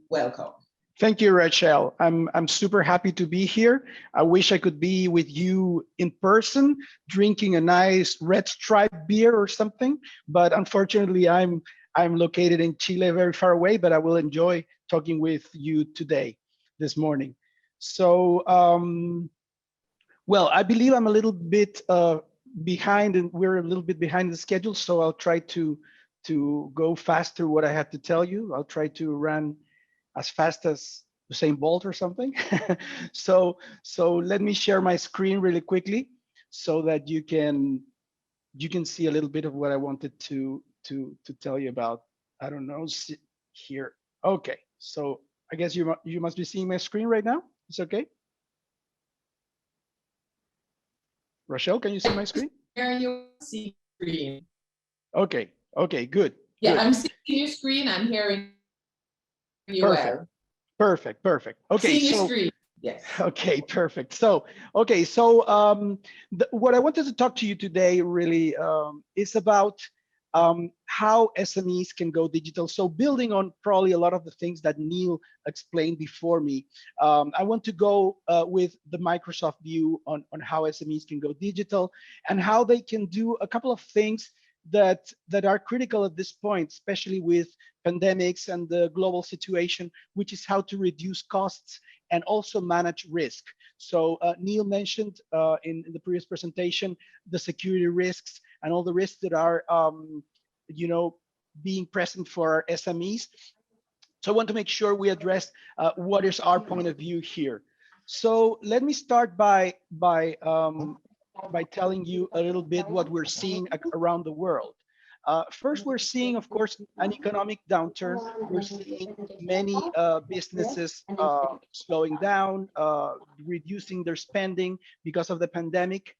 We're seeing an increased security risk. So Neil was definitely on spot there when he mentioned that this is like radioactivity, right? You might be next to it and you don't know it. But what we know is that 50% of SMEs have had attacks or attempts of attacks during the last year. We manage a lot of information because of all the metrics, all the different sources of information we have. So we have estimated around 50% of SMEs have had an attack or an attempt of an attack. And the costs are super high when you get an attack of security. And one common misconception, again, building on what Neil said before, is that SMEs or probably an SME in Jamaica might not be attacked, right? You might think that they are attacked that the big banks are attacked, that the big corporations are being attacked, but that is not true. Hackers know that if they attack a big bank, they will find tough security. They will have a team of lawyers going after them, the whole police going after them if they succeed. Whereas if they attack an SME, a small business, they will surely have little protection. They will have no way to defend themselves, and they will most likely have to surrender to what their hackers are going after, right? So either if it's a ransom for recovering their systems, etc. So security is a super key thing for the SMEs and something that we at Microsft take super seriously. We have been building a security business of that became $10 billion business this year. So we're very serious in that. And then there's the workforce impact. We're seeing fewer employees. There was an employee workforce reduction around the world because of COVID, and many of them working from home, right? So when we talk to SMEs around the world, across Caribbean and LATAM, we hear basically a few of the same things. They need to reduce their costs. They need to be more agile. They need to be flexible, fast in this new economic reality. They need to be protected. They see there's these unseen risks like radioactivity, right? Unseen risks. They need to be protected, and they also want to be more productive. Many of our customers in the SME space had to quickly set up a video conferencing solution, had to quickly set up some sort of file sharing solution, and they need to go beyond that, let's call it a patch solution, and get a solution that will really be effective and productive for them. So when we talk about cost savings, we're seeing 5 major places where SMEs can save money with the right technology. The first of all is vendor license and product consolidation. So I think Neil did a good job there showing you that in order to get running and get the proper technology, you need to purchase several different pieces. So how do we make sure I'm spending the right amount of money for each piece and I'm not buying from too many people and keeping too much of that complexity? Then how do we reduce the total cost of risk? Risk can be super costly. We see in the US, that an attack could cost up to 150K between the data loss, possible, fees, or whatever you need to recover data, whatever days you're out of business, etc. The cost of a risk of an attack, of a hack, is super high. Then physical and travel cost displacement. So many of our customers reduced or stopped their traveling at all. Many sent their employees home. So how does this new cost structure move into the future? How do they save on automation? And finally, how do they turn their cash flow, which is super important for an SME, right? I see we have about 700 SMEs here in this session. So many of them probably know that cash flow is one of their number one problems. How do I keep a steady cash flow so I can pay my employees and I can pay everything that I need for the business to run? So let me go quickly how you can save money in this and manage your risk. So going to vendor license cost consolidation, what we're telling our customers is try to avoid having one video conferencing provider, one chat provider, one email provider, one productivity provider, one email storage provider. So I'm not saying the names, but you can guess that you can assign a name to any of those services. With our solutions in Microsoft, what we try to do is put everything in a single package that is not only cheaper, but it can be 50% cheaper if you consolidate in a single place, but it's also simpler for the user. So whoever in that SME is using this, it's easier to manage a single solution than to log in here, log in there, go into this application, go into this application. It's all more complex if you're managing different solutions. Then if you bring a new employee, you need to train them on each of the solutions. Well, if you train them in a single solution, it's going to be easier. And then in case your SME has an IT department or has IT advisors, it will be easier to manage a single solution that has a single place to create users, to delete users, to assign certain policies, etc. All the things that you need to do on the IT side, it's easier if you have a single place. Now, when you want to reduce the cost of risk, when you want to reduce risk, you have to first make sure the end user is less susceptible to risk. And let me tell you, the first place you need to stop the risks is email. Email is where 90% of the hacks occur. So you need to have an enterprise level email provider. You need to make sure that you have tools to filter the spam and the hacks before they reach the user. You cannot and you shouldn't trust the users that they will recognize the phishing or the hacks. You cannot ask so much from them. You cannot ask from a sales guy, from a marketing guy to understand what a risky email is. You need to prevent those emails from getting to your organization and prevent that that whatever file comes in there, whatever, see this funny video of a cat, right? That whatever of those links or files gets open inside your organization. Then you have to prevent from data loss. You have to prevent that you don't lose your customer list, your accounting, your product list, your presentation. Maybe you are an SME that is preparing a large presentation to a customer, right? And you have there very important information. What if that information is lost or flies away from your company? Maybe you had to let go your top sales guy and he takes that presentation with him, goes to the competition and goes to your customer. So how do you keep that data and you prevent that it goes away or it gets lost, right? And then, of course, you need to choose a trusted technology provider. We believe at Microsoft that we're a super, good provider in this sense because we are including in Microsoft 365, which is our productivity and security suite, a series of standard super high level security features, which is remote access and protection of identity and all this stuff. I won't read because I don't want to bore you.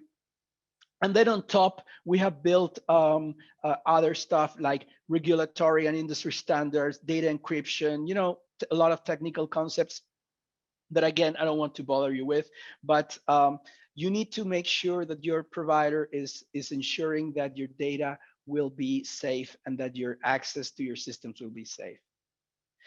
When we talk of physical and travel displacement of costs, what we're looking is, first of all, our customers are saying, hey, when I moved out of my office because I had to work remotely because of COVID, I discovered that maybe I don't need as large of an office as I used to have. Maybe I don't need to have room for 20 seats. Maybe I just keep 10. Maybe I'll just keep one floor or half a floor, and the rest of the people I will keep remotely working from home. It worked. It sort of worked. I can make it work, right? And then you can save a lot of money. You will save in communication costs. You will save in real estate costs. You will save in utilities. So that's something we're hearing. And this is where Microsoft Teams, which is our solution for video conferencing, chatting, and working remotely, has played a super important role in our customers' lives. And then when you start looking at less space in the office, you also start looking at less travel, right? Maybe you don't need to pick a flight to go see a customer. You can do it like this. As I mentioned, I'm located in Chile, so super far away from where you guys are, and we're having a good conversation. So that's some of the areas of savings that we're seeing in many of our customers. Then there's automation. And that means trying to reduce paper stuff, trying to reduce processes that were redundant and that took time. So let me give you an example that I did.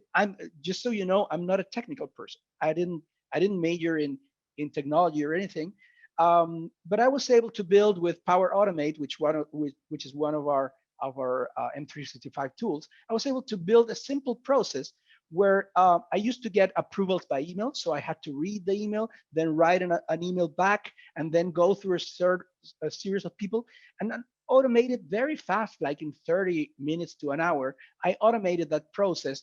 And now when I approve, it gets immediately added to an Excel file, so I can keep track of all the things that I approved. I can make sure I can analyze who I approved, when I approved, and so instead of looking in my email inbox, instead of keeping an offline list in my Excel where I have to type everything. So I did that, and I'm saving a lot of time every week because of that. Those are things that in an SME in particular, those savings of time are super critical.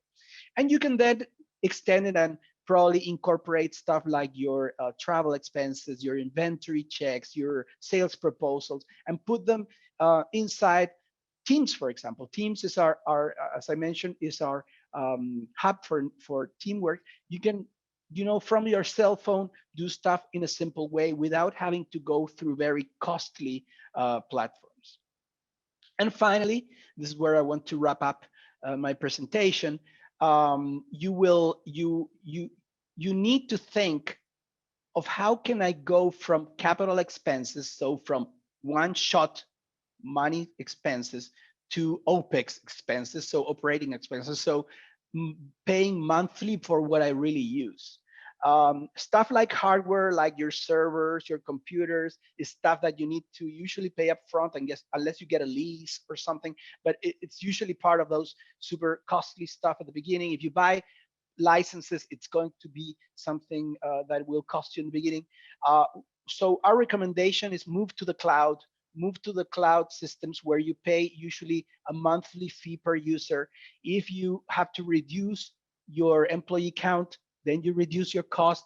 You increase your employee count, you increase your cost, but you pay on a monthly basis, so you don't need to sacrifice your capital, and then you can have a healthy cash flow, right?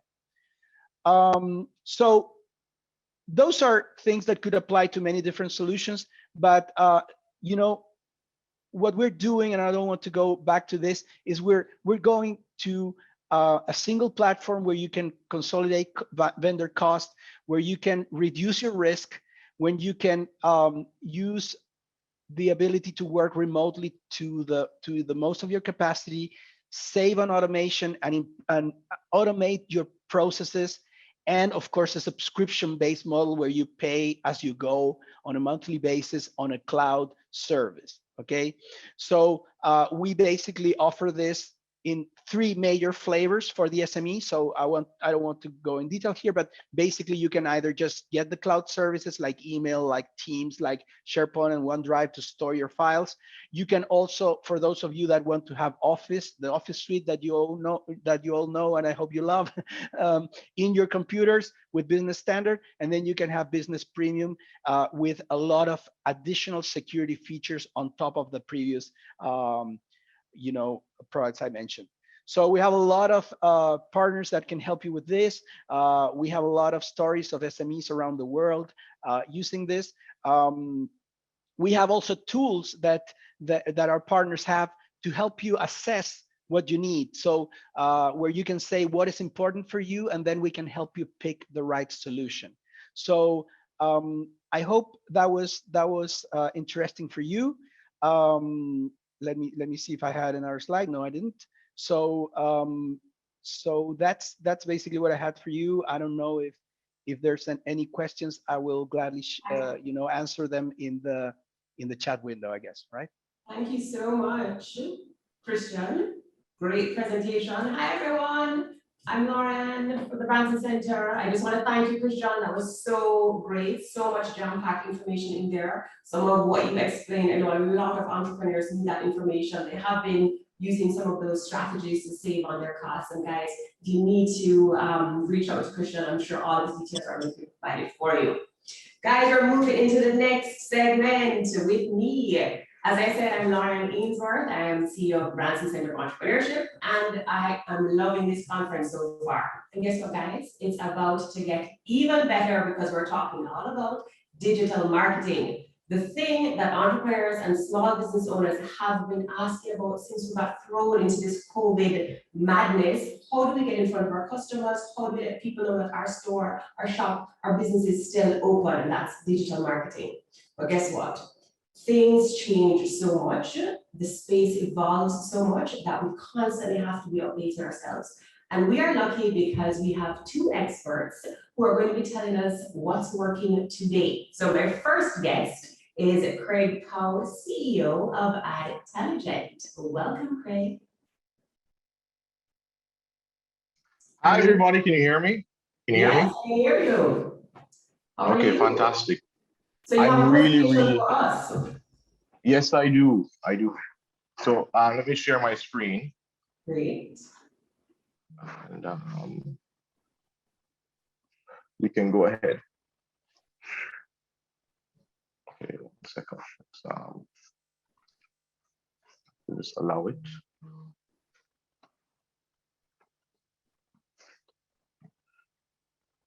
Okay, sorry for that. If you can just. I think my computer isn't. Of course, okay, Murphy. 1 second.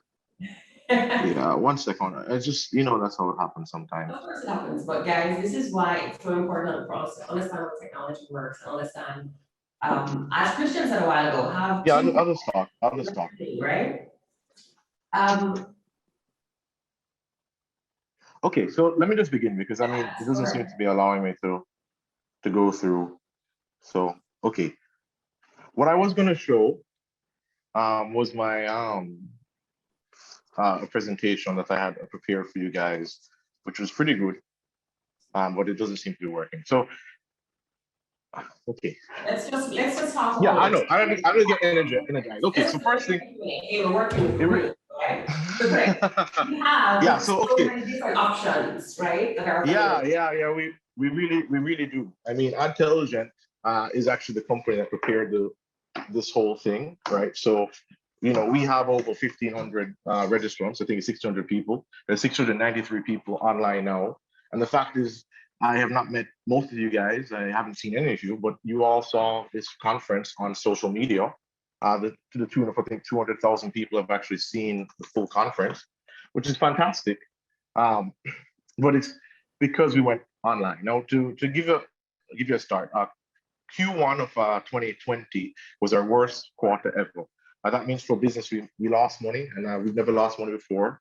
Our revenues were down. We had a lot of big plans with clients and big shows with some of the big financial institutions, and that was all canceled. By February, we had no more hotel clients, and we had quite a few. So that was no more US revenue from that. And it was, on a downturn. I actually had to go through a redundancy exercise where I let go people. And now but 2020 ended up being Adtelligent's best year ever. Like revenue had doubled. We grew to like a crazy size. It was ridiculous. And why? Because COVID. COVID means that the digital transformation and people going online, it happened much more quickly. So everyone thought at the beginning, okay, marketing is the first thing that's going to get cut. It was. But then slowly but surely, people realized if no one's going on the road and no one's going out, the best way to communicate is going to be online. Hence why our revenue increased like crazy. So this year, the stats, Jamaica's population only increased by about 13,000 people, but the amount of social media users increased by over 200,000. So last year, since 2020 to 2021, we had a huge amount of increase in social media users. This means people are more on Facebook, they're more on Instagram, they're more on TikTok. They're really getting excited. Now, my advice to you guys is back to basics. It's all about getting signed up.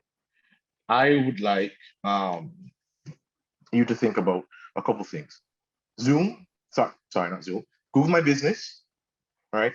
Facebook, Twitter, and Instagram, right? These are the things that I actually need you guys to do.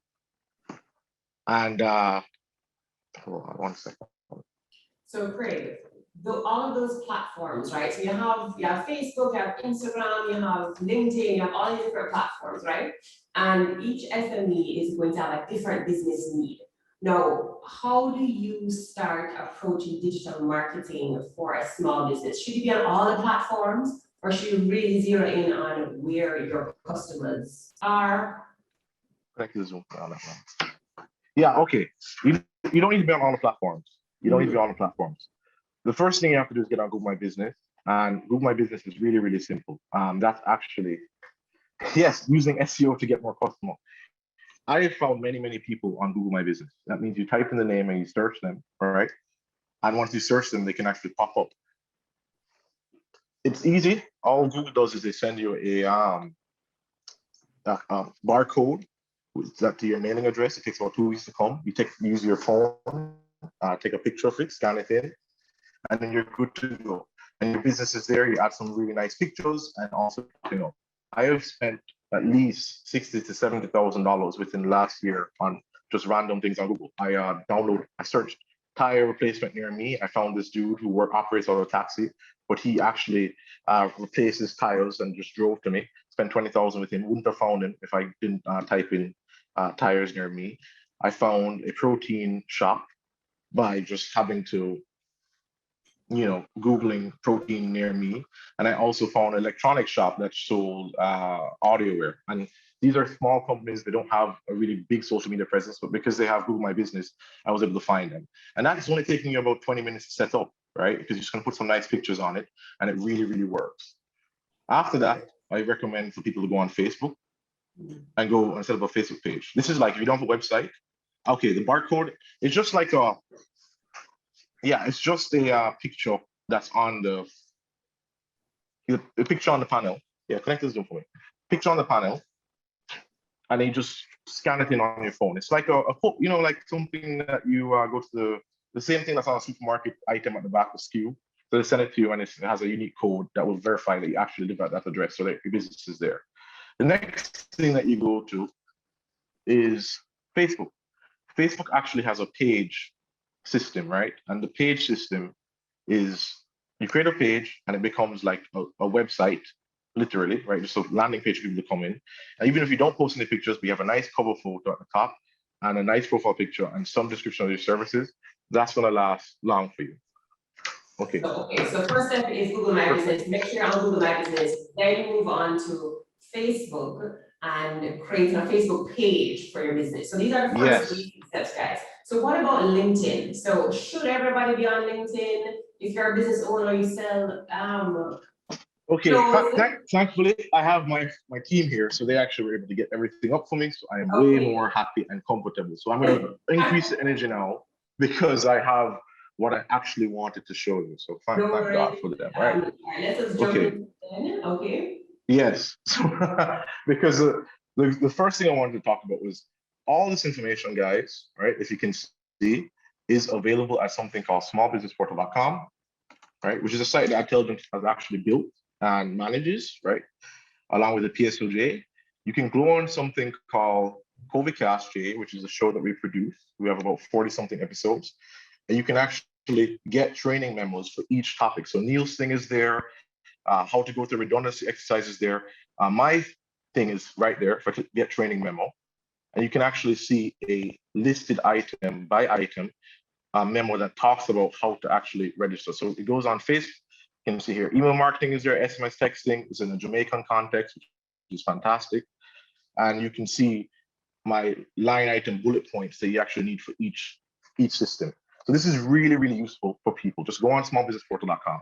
Also, funding is there. All the loans that are available and grants from all these other banks and companies, that's all there. So it's really a one-stop shop for SMEs to kind of use. It's free.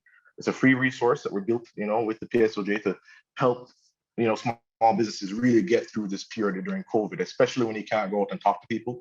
It really makes a huge difference that you can actually, just go online and find everything there. The next thing I'm going to show you is my SBA presentation for the Small Business Association, right? Which is this. And this kind of will guide us on the stuff we're actually talking about. So let me just bring that up. Okay, so we finished Google My Business. It's free, it's easy to set up. And we're going to Facebook. Okay, most of you guys need a Facebook page. I would say every business needs one, right? Because it connects you to a map location, has simple templates, which is really great. And the next thing is when you're actually running it, you have to focus on posting at the right time for your product and service. So what do I mean by that? If you're a supermarket, definitely post on Saturday. If you are a bank, I do not recommend posting on Saturday. That's not necessarily a time when people are trying to engage with your service. If you are a tea or clothes girl who's going to come on later, I would definitely post on Saturday because people are thinking about those things in that time frame. For example, our clients like Butterblock, we post on Saturday, and people get, are really happy to see meat products and that type of thing on that day because that's when they're doing grocery store shopping or home and things. We also do that there. But for our finance institutions, that's not something we're doing. We're looking at Monday, we're looking at Wednesday, we're looking at Thursday. Now, if you post too much on any of these platforms, you get punished by the algorithm, and that really, really sucks. Facebook literally says you're not getting that much engagement, so we're going to show your content to less and less people. So that's not useful to you. Next thing, you can also create your own ads on Facebook. This is where you get most of the bang for the buck.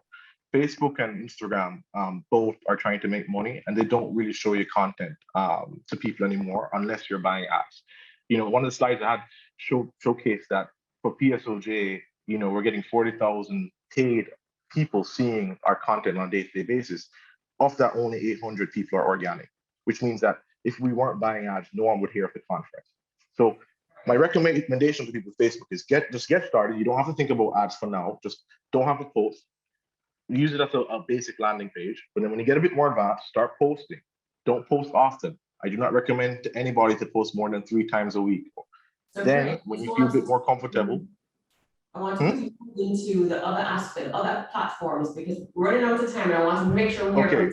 So just going to run us quickly through some of the other platforms. Instagram. Instagram is great for visual businesses, right? It's good for photos. Yeah, 3 times a week. It's good for photos and videos. So I think Tia Close, that's like fantastic for Instagram because it's visual. She uses herself as a model. It's perfect. I really like the platform, and she has high engagement, high comments. Now, if I was, being a bank, and I can be honest, you can look at all the banks, very low comments, very low success because banks are not a visual thing. Now they're going to do well on Twitter because Twitter is something that everybody wants to hear real-time updates from their large service providers. So Flow, Digital, JMB, Scotiabank, NCB, those guys, Jan, they're going to, do well. But Grace Kennedy now, who is a large conglomerate, but a food company, is going to get benefit from being on Instagram because food is fun, food is funky, it's fresh. Now, most of your small businesses can you really, benefit. If you're a hairdresser, if you're a retail store, you're going to do really, really well just posting your stuff and keeping it simple, right? But you still have to think about not posting often. Make sure to use stories, because stories allows you to tell people what's happening right now. And I also recommend people using highlights. I've seen Tio's highlights, they're fantastic. She puts her things with her new content. When she has new clothes, she puts it up there at the top, makes it really easy for people to see. The only suggestion that I'll make to her and to all the other guys is that when you have new content, delete some of those old highlights to make it easier for people to go through. And I found that a lot of people don't do that, but that's a really good tip, just to delete those highlights. Sure. Okay, next one. It's the other online marketing platforms. Now, I leave these out because they're not as relevant. The most basic ones that I talk about is Google My Business, Facebook, Instagram. Now, you can get a lot of benefit from YouTube because if you're an interesting person, like, let's say, I'm talking about social media. If I put a video talking about that, that's going to do really, really well on YouTube. But for most of us, it's more complicated. You have to be shooting a video, and it doesn't necessarily, the amount of effort you have to take, if that's not your nature, you might not get that great of reward. But if you have any content, just any content at all, upload it on YouTube and just leave it there. A good example is Sora's Thai Cuisine. I've seen Sora's video, just typed in Japanese restaurant, and it popped up. It has like 17,000 views on YouTube and has no content, no talking, no nothing. But I get to see the restaurant and it makes me want to go there. Okay, next thing, WhatsApp. WhatsApp is really fantastic for retail businesses and people who are speaking to B2C, because they have a new thing called WhatsApp for Business, which allows you to have, a kind of centralized, managed WhatsApp. So you can say, hey, my employee, I'm going to give you access to this number. We can all see the same chat threads. Very useful. There's user access control, meaning that if you fire somebody, you can get rid of the WhatsApp, right? You can make sure, it works pretty well. And that's a really useful thing. Yeah, TikTok now. So it sounds like all of these platforms have different purposes, and I loved how you put businesses that are actually using the platforms for different purposes. So the banks are using Twitter for a reason, Instagram for more visuals, YouTube for more detailed explanations. So there's a plethora of information here that and tips. And Craig sounds like you have a lot of tips, especially with the Instagram and the stories, etc. I only have two more to go through the Twitter thing, so let me just finish. Because I was bad. It was my fault that I, got to this presentation out there. So, okay, so Twitter, I think, is really good for service professionals and people who can talk about their own service on their Twitter, plus people who are inherently interesting. Now, I don't mean this to be offensive to everybody, but most of us are not interesting people. So Twitter, as you know, is about live news, live things, live opinions. I know a guy, Gordon Swaby, I always mention him. I don't think Eddie Focal per se is going to do necessarily well on Twitter, but he is doing well on Twitter, and therefore he gets a lot of brand recognition from that because he's interesting. So I would say, hey, Gordon, you should keep on Twitter. You can always plug in Eddie Focal. But for somebody else now, for you to actually think through on a day-to-day basis, because a lot of times we get stuff like, hey, Wendy's has Twitter and they're doing really well. I'm like, Wendy's pays someone over $100,000 US to think and be snarky. If you even hire an agency, the reality is that the coordinator at the bottom grade, who they're going to be paying to do the Twitter handle, is not necessarily able to think through to make a dynamic thing for a company. So only if you have a large budget. I think Grace Kennedy has done a fantastic job. And I know they hire smart people and they're pretty snarky and they also have a brand flexibility. But the other brands are not necessarily doing as well. Those are the big brands. Now, the big brands have used because everyone wants to hear from Scotiabank, everybody wants to hear from NCD. But if you're a small business, it's a lot of investment to make Twitter work for you unless you're naturally interested. LinkedIn is the final tool now. LinkedIn, everybody should be on LinkedIn, literally. If you're in this meeting, you're a professional, people are going to reach out to you either as a business or as a retail. Be on LinkedIn, have a nice profile picture. It's only going to take you an hour to write out some of your details. And when people Google you, they'll actually find you and say, oh, this guy has sense, or this woman has sense. This person is a logical person. They'll see the references. They want to work with you. And LinkedIn is owned by Microsft, just so you know, and Microsft has one of the biggest arbitrage opportunities in Jamaica, meaning that 0 people or like probably 10 advertise on LinkedIn. And LinkedIn has a direct advertising service where you can literally choose, I want to speak to a CEO, and you can send an email to them, which is super cheap and fantastic. So if you're any B2B person here, I would definitely go on LinkedIn and start using that service. Finally, TikTok. TikTok is the newest arbitrage opportunity. And I think if you're trying to reach out to young people within Jamaica, like, let's call it 13 years old to maybe 28 and maybe 30, maybe 36, something like that. That's probably the cheapest place to do it. There are a lot of influencers who have no idea what they're worth, right? I mean, you could probably pay them $10,000 and they have literally, 80,000 followers, 90,000 followers, way more reach than any of us combined. And you could, literally pay them a very reasonable rate, and that will get out your brand very, very fast. I'm not recommending this for people who are trying to speak to, lots of serious business people, but for consumer grade products, right? Jump on TikTok and you're going to get a lot of opportunity. Yeah, no, thank you, Greg, that's so my much. spiel. Thank you, Greg. Thank you so much. It's been great information about all the different platforms. I'm going to bring on Tia now, so that we can hear how bring up her store. A small business owner has Okay, been doing it with social media. Hello, Chris. Hi, thank you so much for having me. Yeah, Franklin, how are you? I'm great. How are you? Not bad. So, Kristia, you have been using social media marketing to run your business. I checked out all your platforms. You're doing amazing things. Just explain to us how it is that you are leveraging social media with your business.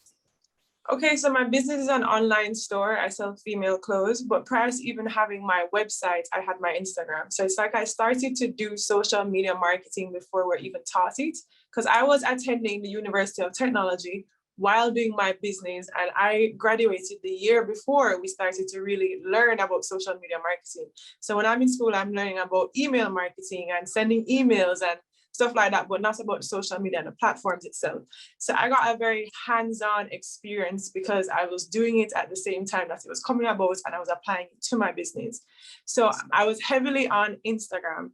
Now in selling clothes, as he was saying earlier, thank you for that, is that Instagram ties in with clothes because it's all about the visual. You want to see what you're purchasing, you want to see how it fits on the person, you want to see how it would look on you, you want to make it to be relatable. So as it relates to selling clothes, Instagram ties in perfectly with that. And it's all about being consistent with your posting and with being consistent and update with what you have. And like you were saying earlier, using the highlights, using Insta story. Persons want to feel like they're a part of the whole thing.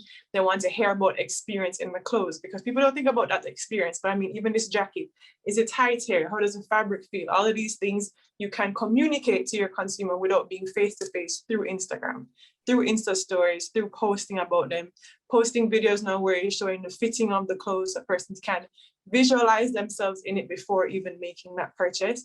And whereas the time like COVID, I used to sell physically, that has completely ended now and it's just strictly online. So it's very important to let your persons know about your brand and about the clothes as much as possible online. And the best medium to do that is actually through Instagram.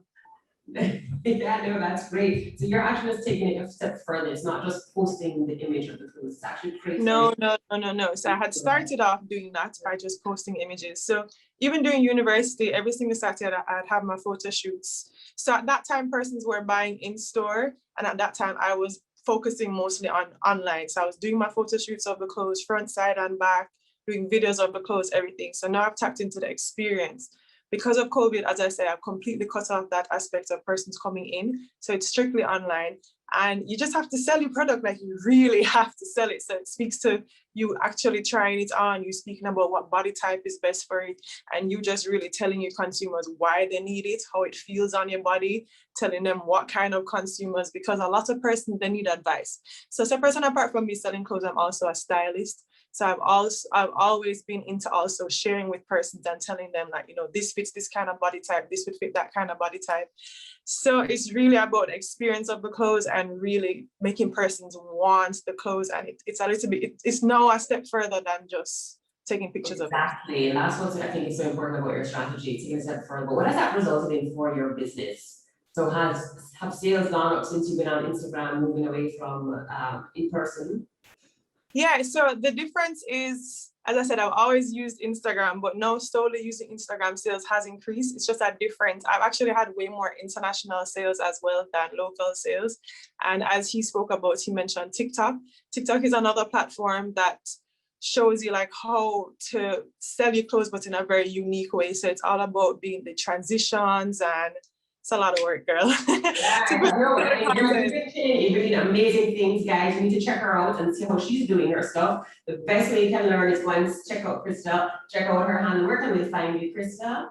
So I have my online, that's fine. I have my online Instagram, which is Tia the Clothes Girl, and then my personal page, which is kind of tied in now as well, which is My Repeat Offender, which is just showing persons how to repeat clothes. Thank you so much. Thank you for having me as well. I really appreciate it. Oh, thank you. Yeah, that's my page right there. Yeah, that's her page. Great. So go and check her out, see how she's using it, see how she's engaged with her people. It's not just and also, I would advise use TikTok. As I said, if you scroll down, you'll see that a lot of those videos are TikToks. And then what benefits TikTok is that you can use the video on TikTok and then you can repost on Instagram. Because it's all about content creation when it comes up to this platform. And then that content can be used on 2 platforms. So you're getting 2 different markets. Love it. Craig, Kristia, thank you guys both so very, very much. We know we could talk about social media marketing all day, but we have other panelists. So guys, I want to thank you. And I'm going to hand it over to Raquel. Thank you. Lorianne, thank you very, very much. As usual, you're always such an energetic moderator. And thank you for taking us through that very interesting segment on social media. And I know a lot of you are saying to yourself, where's the other information I can get about this, because I didn't get to write down everything. Visit our smallbusinessportal.com page, because in fact, Craig Powe had provided some awesome tips on utilizing social media on the very different platforms, what you should be posting on different platforms and when. So go right now to smallbusinessportal.com and ensure you download that document. And you know, somebody asked earlier, are we going to have any discounts? Well, we have giveaways, which are even better. So, but you have to stay with us through the entire event. And right now, we just heard from Craig Powe of Adtelligent. So can you imagine that I'm going to be giving away a social media consulting session with the guru himself, Craig Powe. And all you are required to do is to answer a very simple question.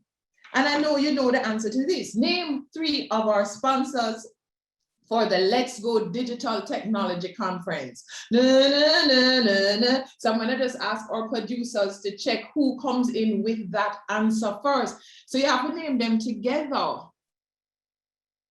So since I don't want to be the one to get in trouble, I'm going to ask our producers to just tell me who is the winner of the social media consulting session with Adtelligent. Now, for our second giveaway, many of you have seen the ads running with the Brossom. Can you imagine that you now have an opportunity to win your own leather Brossom bag? And all you have to do is to answer this question. Name 3 of our presenters that have already presented. 3 presenters that have already presented this morning. That's nice and easy. Our producers will shortly tell me who those winners are. And ladies and gentlemen, stick with us because we have 2-night getaways at Spa Retreat. We have lunches with Rib Cage. We have gift certificates from Soho. We have house and office cleaning from Mint Cleaners. We have a 90-minute consulting session on your e-commerce operations with Jason Scott. Lots and lots of giveaways. At this time, I'd like to welcome our moderator, Stacey Hines. Stacey Hines is the president of the Jamaica Computer Society, and she will be leading this panel on data mining. Stacey, welcome, welcome. Hi, Rochelle. Thank you so much. It's great to see everybody. What a lovely turnout. I'm really excited. Exciting turnout. Awesome.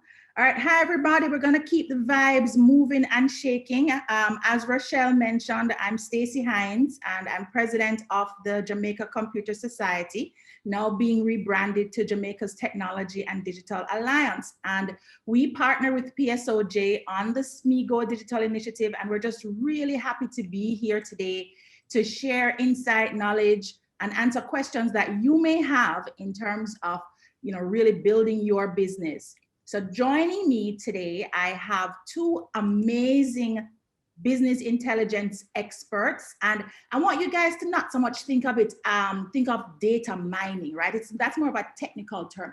I really want you to think about it as business intelligence, like you have intel for your business, almost like you have a secret sauce in the background for how you're going to build and grow your company. And so I now have two experts who have their own small businesses and are experts in that building and growing.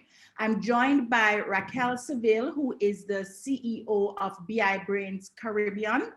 And I also have Leslie Lee Fook, who is the head of Incus. And they're both going to be talking with us today on some of the tidbits that you definitely want to learn about data analytics and using business intelligence.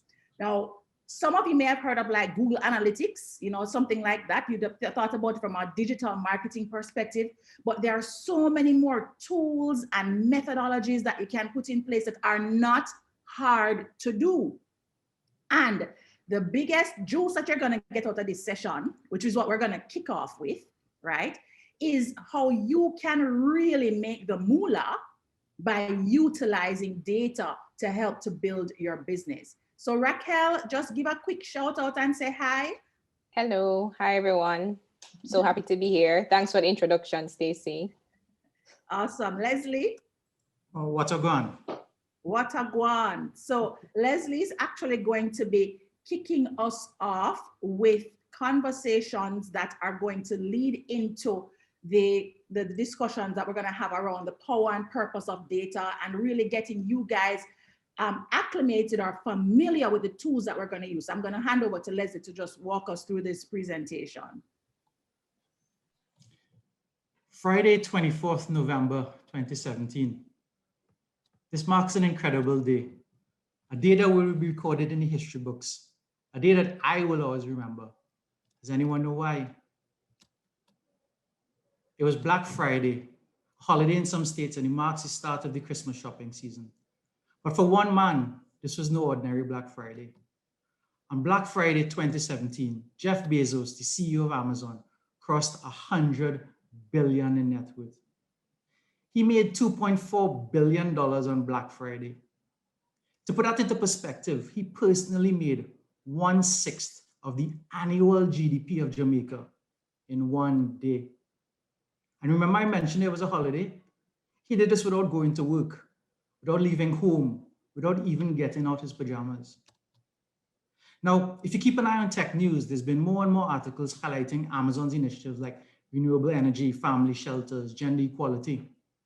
These all suggest Amazon is taking a strong position on social responsibility. And Amazon is known for its relentless focus on serving customers, even at the expense of near-term profits. Isn't that the agenda many of us, especially government, struggle with today?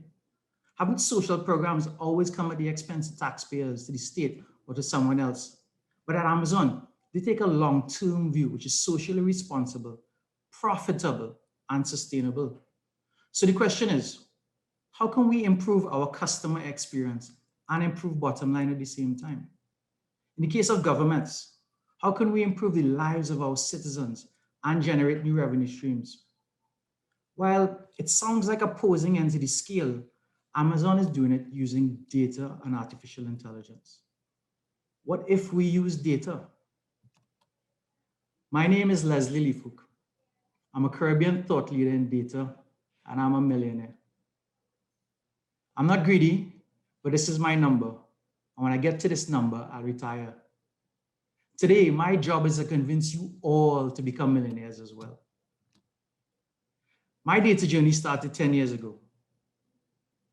And for us, it was a time of adversity. My company was in decline. We had limited resources. We faced budget cuts, and we struggled just to make ends meet. Projects that we would normally won were being lost. Clients that we had for years were terminating contracts. And the scary part was, we didn't know what to do about it. So I set out to understand why. I wanted to analyze my data to make better decisions, but I couldn't program, I couldn't script, I couldn't code. I wanted the ability to look around corners, to predict the future, but I couldn't even make sense of the past. I spent weeks banging away at it and I wasn't making any progress. Eventually, a light went on in my head. And I did what anyone needing to answer complicated questions does. I Googled it. I stumbled across a Gartner report which highlighted a market leader for business intelligence. I did some more research and eventually I landed up on YouTube. That day, I saw a presentation that changed my life. I saw a guy analyzing sales data by double-clicking, by dragging and dropping. He was answering questions that were similar to mine without any code. I downloaded a trial, I threw some of my data at it. Now, at the time, I had a preconception that analytics was difficult, that there was this huge learning curve, but this tool, it was amazing. It was easy, it was intuitive. I was zipping through the last 5 years of data, and quickly I figured out why we were losing business. It was cloud. We were no longer competing with the Macy's or the Fujitsu's of the region. We were competing with Microsoft, Google, and Amazon. And just for the record, I'm not the guy in blue. But we were competing on a global level and didn't know it. You see, technology companies are usually the first ones to be disrupted by technology. But if you fast forward to today, post-COVID, and you walk through any shopping mall in the world, it becomes apparent that everyone has to compete on a global level. Isn't this the reality for many of us here in the Caribbean? 3 years ago, my family and I traveled to Canada. I took my kids to see their first white Christmas. And believe it or not, the thing that excited me the most wasn't the snow or Niagara Falls, but it's taking my 3 boys to Toys R Us. I remember my first time there. And if you ask me what Christmas smells like, I'll tell you Toys R Us. So I know it's something they will never forget either. Sadly though, sooner or later, Toys R Us will be closing their doors for the last time. And there's a lesson for those who are slow to evolve. Disrupt or be disrupted, a lesson that hopefully we can learn at someone else's expense. When we were disrupted, we had a couple options. 1, we could roll over like Toys R Us and accept defeat. 2, we could let staff go, cut overheads, try to make the best of our market. Or 3, we could pivot into the unknown and do things differently. Our small size gave us agility, we had creativity, and we weren't going to throw in the towel. We sought abundance, and we took a conscious decision that no one will go home. We burned the ships, and we learned to revel in discomfort. We reskilled, upskilled, and invested in our people. We leveraged technology heavily, committed to continuous learning, and remained hungry. We decided to be number 1. Today, our company has grown, and we've pivoted from an infrastructure company serving small and medium-sized customers just in Trinidad to regional leaders in the data space. We now serve the biggest and best enterprises across the entire Caribbean with an exponentially larger addressable market. Recently, the same international firm that was eating our lunch years ago reached out, and now they want a partner. I mention this not to brag, but it means to say, if you want this to be your story, it can be as well. Ask yourself, do you prefer to be the magnet, or do you prefer to be the filings? Data mining in the Caribbean, though, is the exception and is not the rule. And this is what today's environment looks like. The most, the many, and the few. Most people, they don't have analytics. They don't do data mining because they think it's too hard or too costly, and they do absolutely nothing about it. These organizations are at the greatest risk. Many people spend more than 80% of their time trying to create Excel reports, and less than 20% of their time actually analyzing the results. They focus on the how-tos, how to create a pivot, how to do a VLOOKUP, and not the whys. Why am I losing customers? Why is my business failing? And they do this over and over every month and get trapped in what I like to call Excel hell. Some companies rely on an army of engineers and programmers who require in-depth knowledge of programming, scripting, and coding. They hire data scientists who work their voodoo just to answer simple questions. But is there another way? How about data literacy? How about giving everyone the ability to see and understand data? I heard the CEO of Cisco speaking, and he's enabled everyone in his organization at all levels with a simple tool that would allow anyone to analyze data. They've changed their culture to one that embraces data-driven decision. And he said, if he makes one better decision a day, and the two people below him make one better decision a day using data, by the end of the year, they've made 1 million better decisions than their nearest competitor. Isn't that a big idea for the Caribbean? Data literacy is the new computer literacy. Imagine a world where every time you had to send an email, a tweet, a text, you had to call someone for help. Now picture a world where every time you needed to make a decision, you had to call someone for help. So to be truly transformative, we need to be self-sufficient. All employees, all organizations, all SMEs need to learn the language of data. They should have the ability to read, work with, analyze, and argue with data. Gone are the days where gut and intuition alone can be used in decision-making. Everyone at all levels should be expected to have conversations around data. Just some trivia, guys, and you can use the chat. Anyone knows who said this? I think there's a world market for maybe 5 computers. And you can go ahead and use the chat.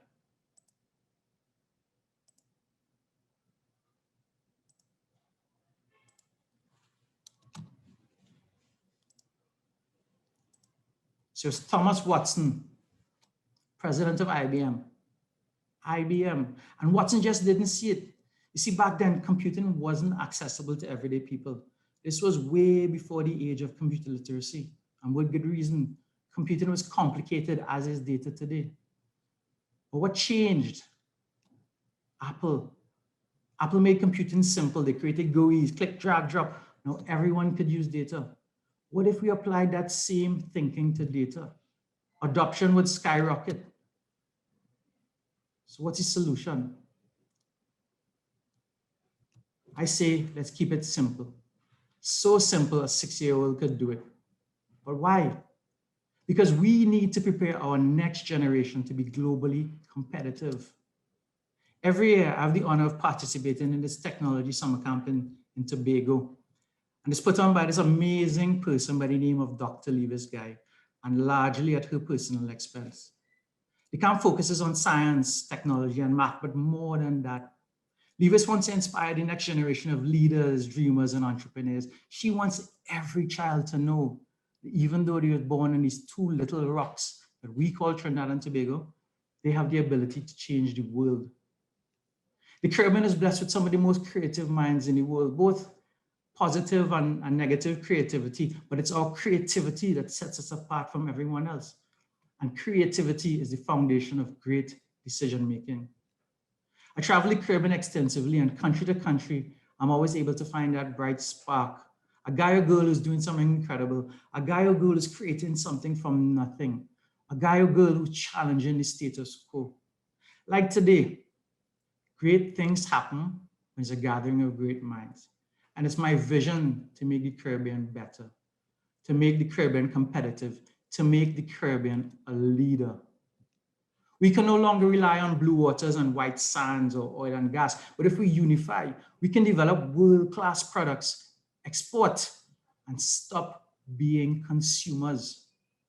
I want us to be the India of analytics. And if we keep it simple and we start with our youth, who says we can't be number 1? We've produced some of the greatest leaders, people that have shaped the world, people that have redefined the arts, sport, business, beauty, and someday technology. This is a room of trailblazers, a room of leaders, all with the ability to effect change. We live in an age of artificial intelligence, robotic process automation, and machine learning, where we've already built the tools, and the tools are now building us. And for the first time, we have the ability to overcome our human limitations.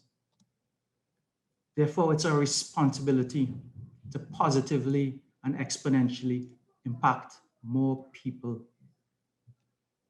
My name is Leslie Fook, and I am a millionaire. But I belong to a new generation of millionaires, one that doesn't measure success with money. We measure success by the number of lives we positively affect, the number of people we touch. This is my number. What's yours?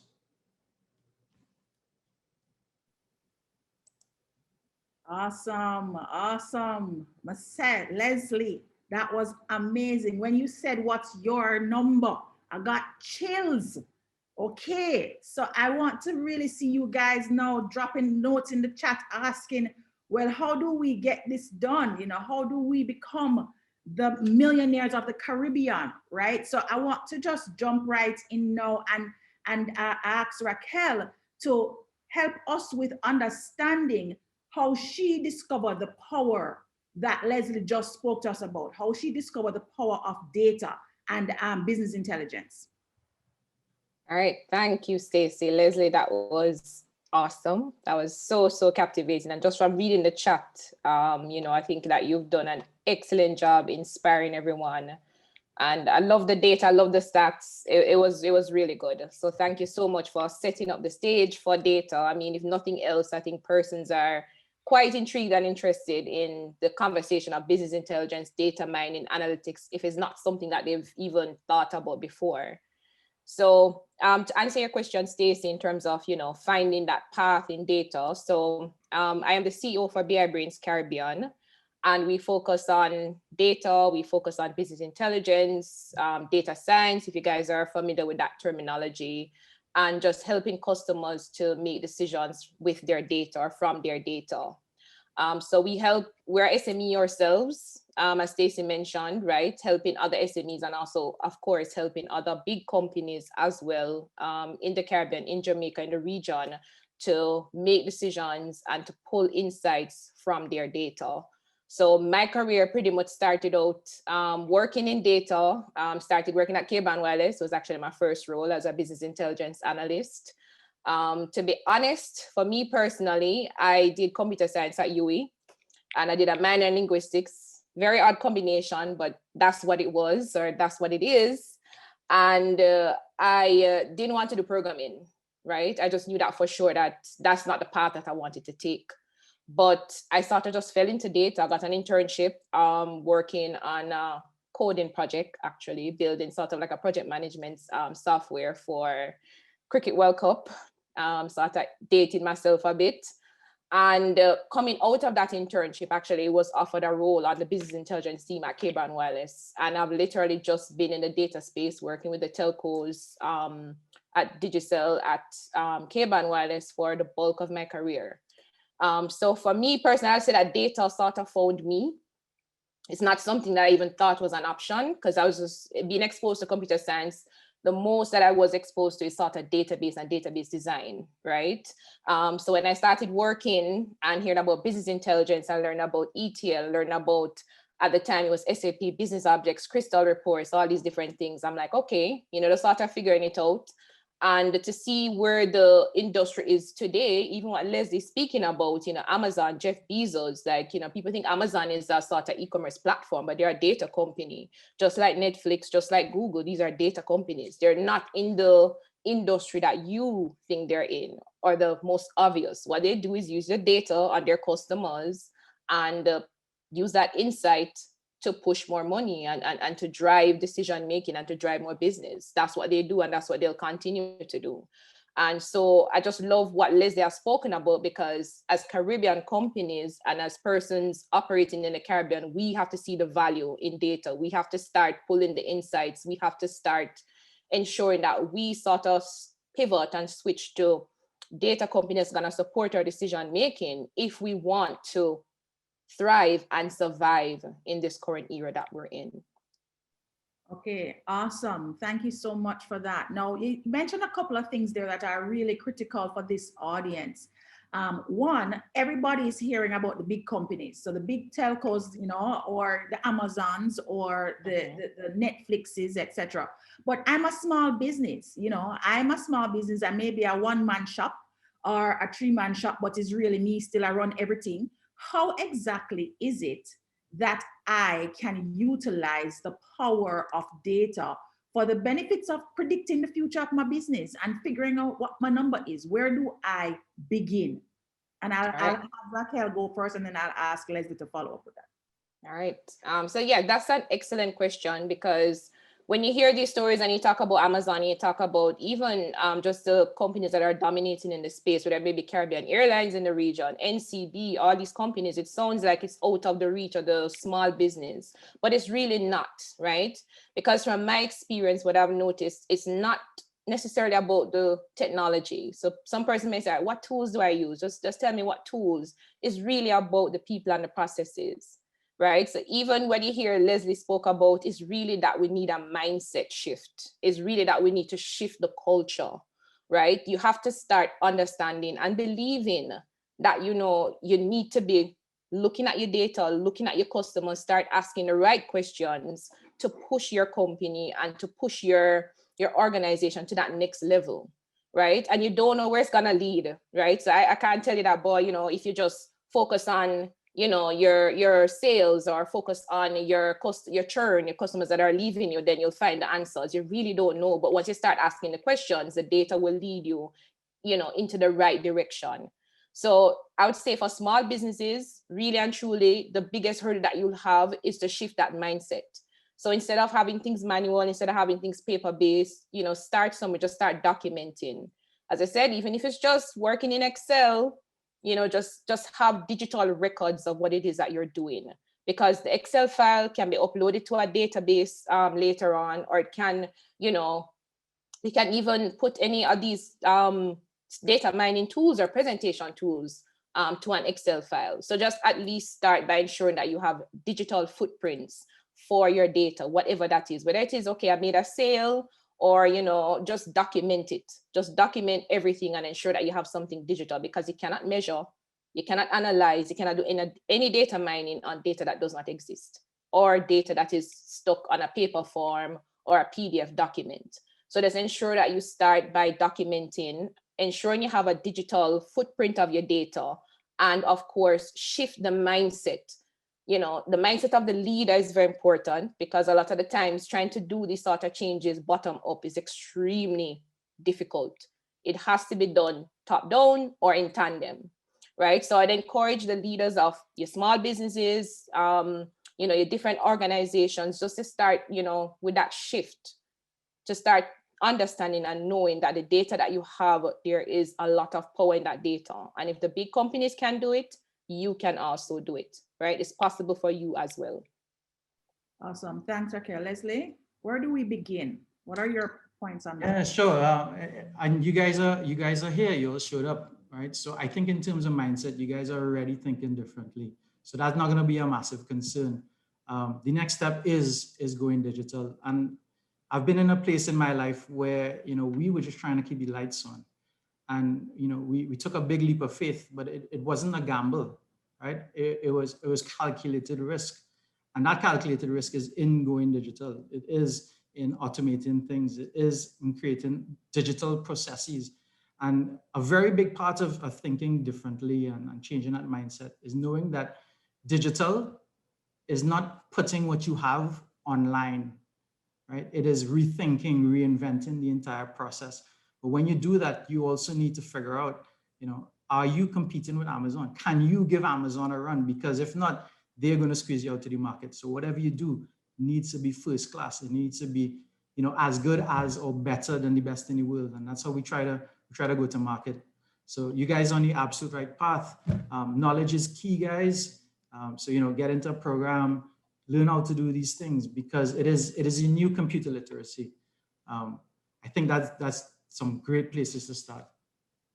Okay, excellent points, guys. So just so that you guys remember what these two experts have said, we talked about mindset, right? Everything starts and ends with the mind. So you're here today, you showed up, right? You start thinking, oh my gosh, it's possible, I can do this. Don't then jump off of the conference and by tomorrow when you see, you know, whatever emails rolling in, you just throw away the mindset and say, boy, too hard, I can't manage. No.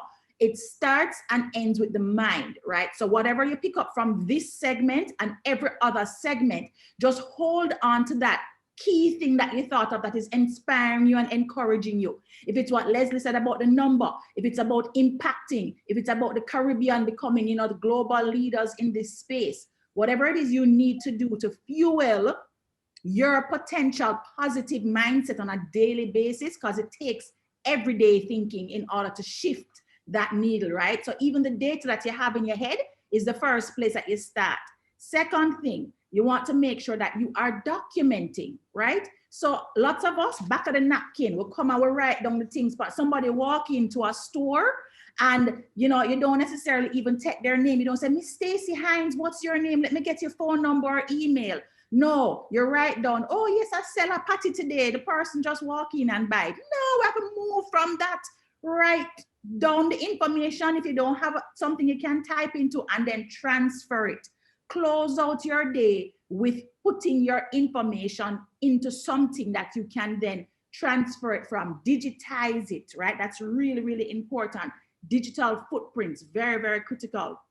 And then Leslie talked about the learning, right? That's one of the things I wanted to know, just ask before I wrap up this segment. The learning is really, really key. And guess what, guys? We are just like wicked good in this conference now, because the two experts that I have are also two teachers. They are trainers. They run workshops in data intelligence, business intelligence, data mining, all of the things that you need to know. All right. So what I'm going to ask, because interestingly, they may lead workshops using different tools, but as you can see from the conversation, it may not even matter which one you choose to use, as long as you have the basic principles down. So I'm going to toss it back over to Leslie and just ask you to talk about your Incus workshops and the tool that that is the one that you anchor around, and then we'll ask Raquel to do the same thing. Yeah, sure, absolutely. I mean, in terms of a bold promise for our workshop, if you attend our workshop, which is a 2-day long session, you will at the end, regardless of where you are right now with data, if you can code or program or you can't at all, the requirement to get in our workshop is the ability to double click and drag and drop. But more importantly is curiosity. And if you have curiosity and you attend my workshop and you can double click and drag and drop, by the end of it, you'll be able to solve $1 million problems using data. That's my guarantee. I reward immediate action, guys. I'm going to put a link into the chat, and anybody who registers, it's now 10 to 1 in Jamaica. Anybody who registers before 1 o'clock, I'll give them a scholarship to the program. Boy, you hear that, guys? Freeness giving away in the chat. You better click the link well quick. What it means is you'll get a scholarship to attend a workshop that is going to be led by Leslie. I can come to Leslie because clearly I don't even know if I'm learning something I learned already, but just cause you say scholarship, let's do it. Okay. Oh, people getting an error. Okay. Did you guys bring down my website already? Yes, he's gonna fix it, guys. He's gonna fix it. All right, so Raquel, tell us now about BI Brainz workshops. And one of the ones that I love actually is the storyboarding one, because we've actually done it a couple of times at group. So let's go. All right, awesome.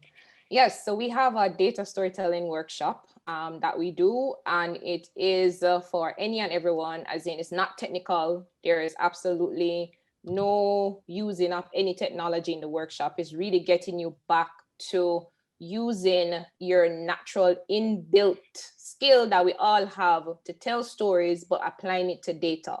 So we're all natural storytellers. We're all wired for stories. It's just the way we are. I'm sure you guys will remember Leslie's presentation, which is a form of storytelling. It's just how we are wired naturally. It's how, all these hormones get released in our brains and all of that. And all of that information you actually learn, the neuroscience behind storytelling, how stories connect to the brain and to all these different things, right? So for our workshop, we actually do it online. We actually have a workshop that's running from our US entity that will be done in May. So you guys can actually go online and sign up for that. And we also do workshops for our clients. We do private workshops, and we also do public workshops, and the dates will be released. If you just go to bibrainz.com, you guys will actually get more information about that. And also a part of what we're doing, we actually started a project to do some data visualizations for stocks, shouldn't say stocks, but companies on the Jamaica Stock Exchange. And you guys can actually get free resources for the dashboards that we built. You guys can just reach out to me on LinkedIn, send me a DM, and I will send you over the link so you can download the stock data visualizations that we're doing. So there's a lot of things that we're doing. We're doing training, we're giving back to the community in terms of free resources. And if you guys just reach out to me, you guys can get access to all of those. Okay, excellent. I just begging you to just drop your BI Brainz link in the chat so that, okay, there it goes. I see Rowena. Thank you, Rowena. That's Thank just you. amazing. Thank you for doing that. And guys, I encourage you that you reach out to these guys on the information related to the workshops, because of course, learning is key in everything. We are all continuous learners, and in this space of technology, you have to continuously learn. So the conference is a great start, but you want to back up the conference now with actual insights and actual learning tools that you can use and have at your disposal. Leslie has dropped a link to a Google form that you guys can utilize to sign up to see if you can qualify for that scholarship that he mentioned that I automatically get as a moderator. I'm just saying, thank you very much for that. And it's a lot of you on here, so I don't know that if we have any questions that anyone would want to drop aside from the link at this point in time, we would take those very, very quickly. And in the interim, I want to just say thank you so much to Raquel and to Leslie for this informative session on analytics, because trust me, guys, if you are able to master it, even for things like your digital, your online presence, because we're talking about SMEs Go Digital, right?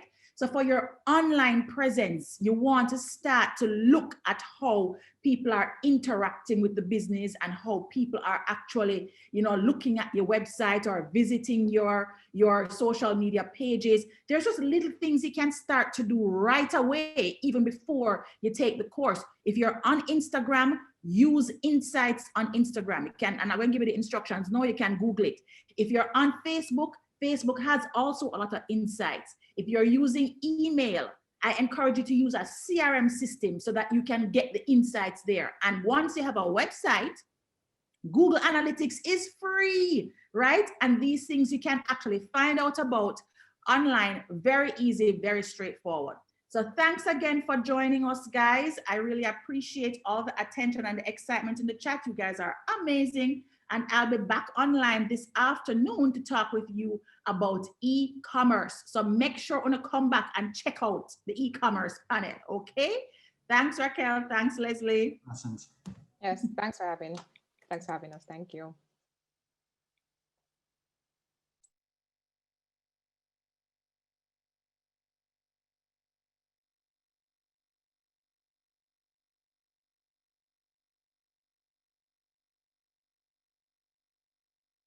CNW Business introduces Flow Business. We're here to keep Mark's company and businesses like yours growing and thriving. With tools like website creation and e-marketing pro, Mark now has an online store and custom email marketing with promo through Google Ads. He also has access to our digital help desk, providing 24/7 expert support. Our whole suite of smart solutions is designed to fit your needs. Save more and browse our products and offers online. Spark your innovative spirit with us. CNW Business introduces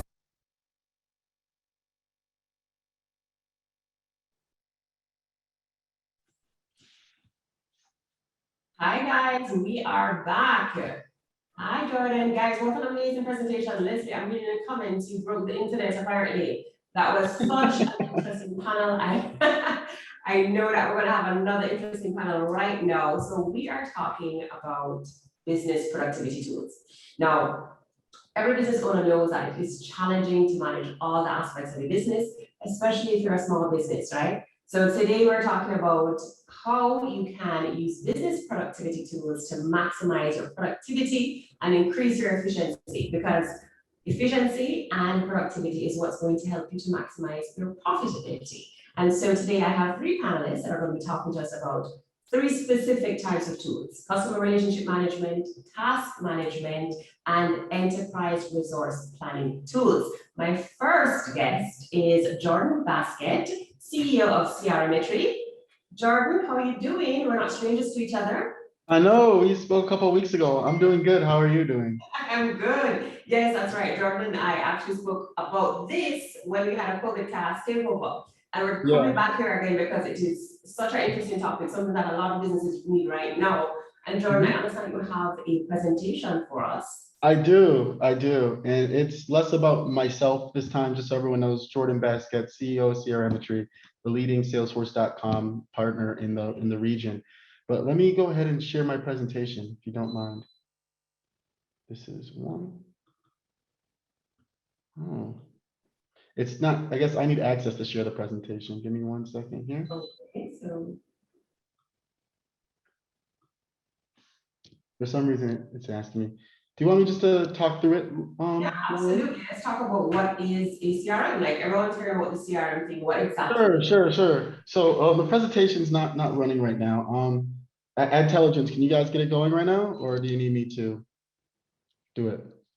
Yes, just I'll get someone to get it up on the screen. So you just continue. Yeah, because it's saying that I need to. I would need to quit and reopen, and I'm sure no one wants that. Yeah, no, don't worry with that, because you sent it to us an email, right? Oh yeah, sure. If you want to catch up, the slide I want to start on is a simple definition of a CRM. So a CRM is a technology that helps you to manage all of your customer information and visualize it in one place. So like what we heard in our previous panel, data is very important. We need to make sure, especially from Leslie said, we all want to be millionaires. I hope to be the next one after him. We need to be able to organize all of our information in a place where it's not just information that we have, it's actionable, right?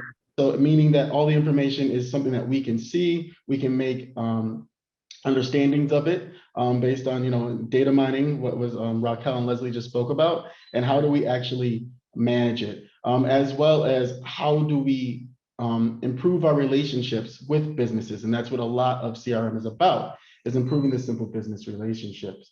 So who uses a CRM? The people that would use a CRM would be your business development people, your sales people, your customer service people. Anytime a customer is involved, the information should be in the CRM. What we're doing a lot right now is, as I think previous people have spoke about cloud. As information, one of the reasons cloud is so important is because it makes information cheaper, and it makes it easier for us to link information from other systems together. So in your CRM, you're able to see your email marketing from your email system, your let's say e-commerce information, all that information in one place. So you know exactly who the customer is, right? Exactly.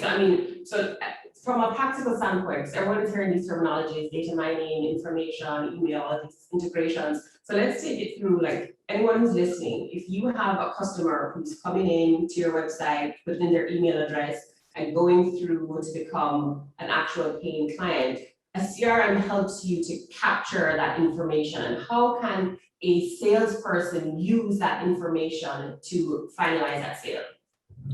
So what we would look at is, I think we're much further down, Craig, if you don't mind, to running your business without CRM can cost you money, real money. And that is where we are. And I think that's exactly what we're discussing, Lorianne, is when we end up doing marketing campaigns or information, we were spending money to get customer information or potential new customer information.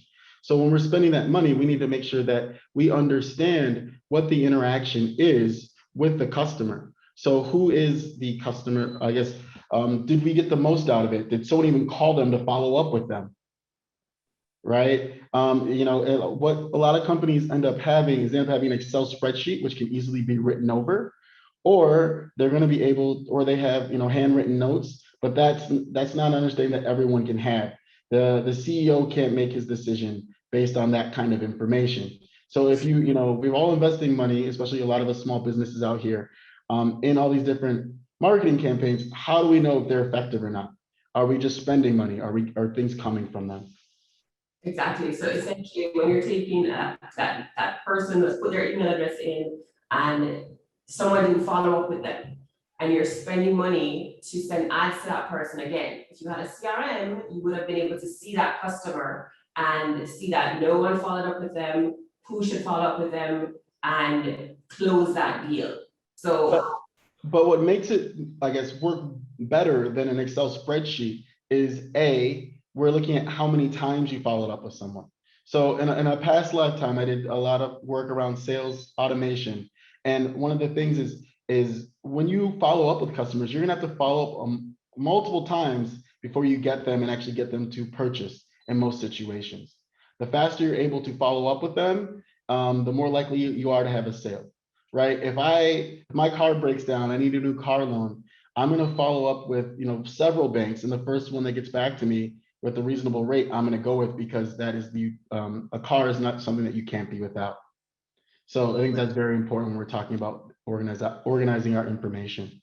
Right. So I see you have your slides now, and so you're talking about what a CRM does. So we're just kind of taking that practical, break it for layman's terms. So if you want to walk us through your presentation, please go ahead. Sure. I would scroll down to 6 ways a CRM can help you grow. Yeah. So on the first slide, we have help you find the right customers. As you know, a small business, in any size business, not all customers are the same.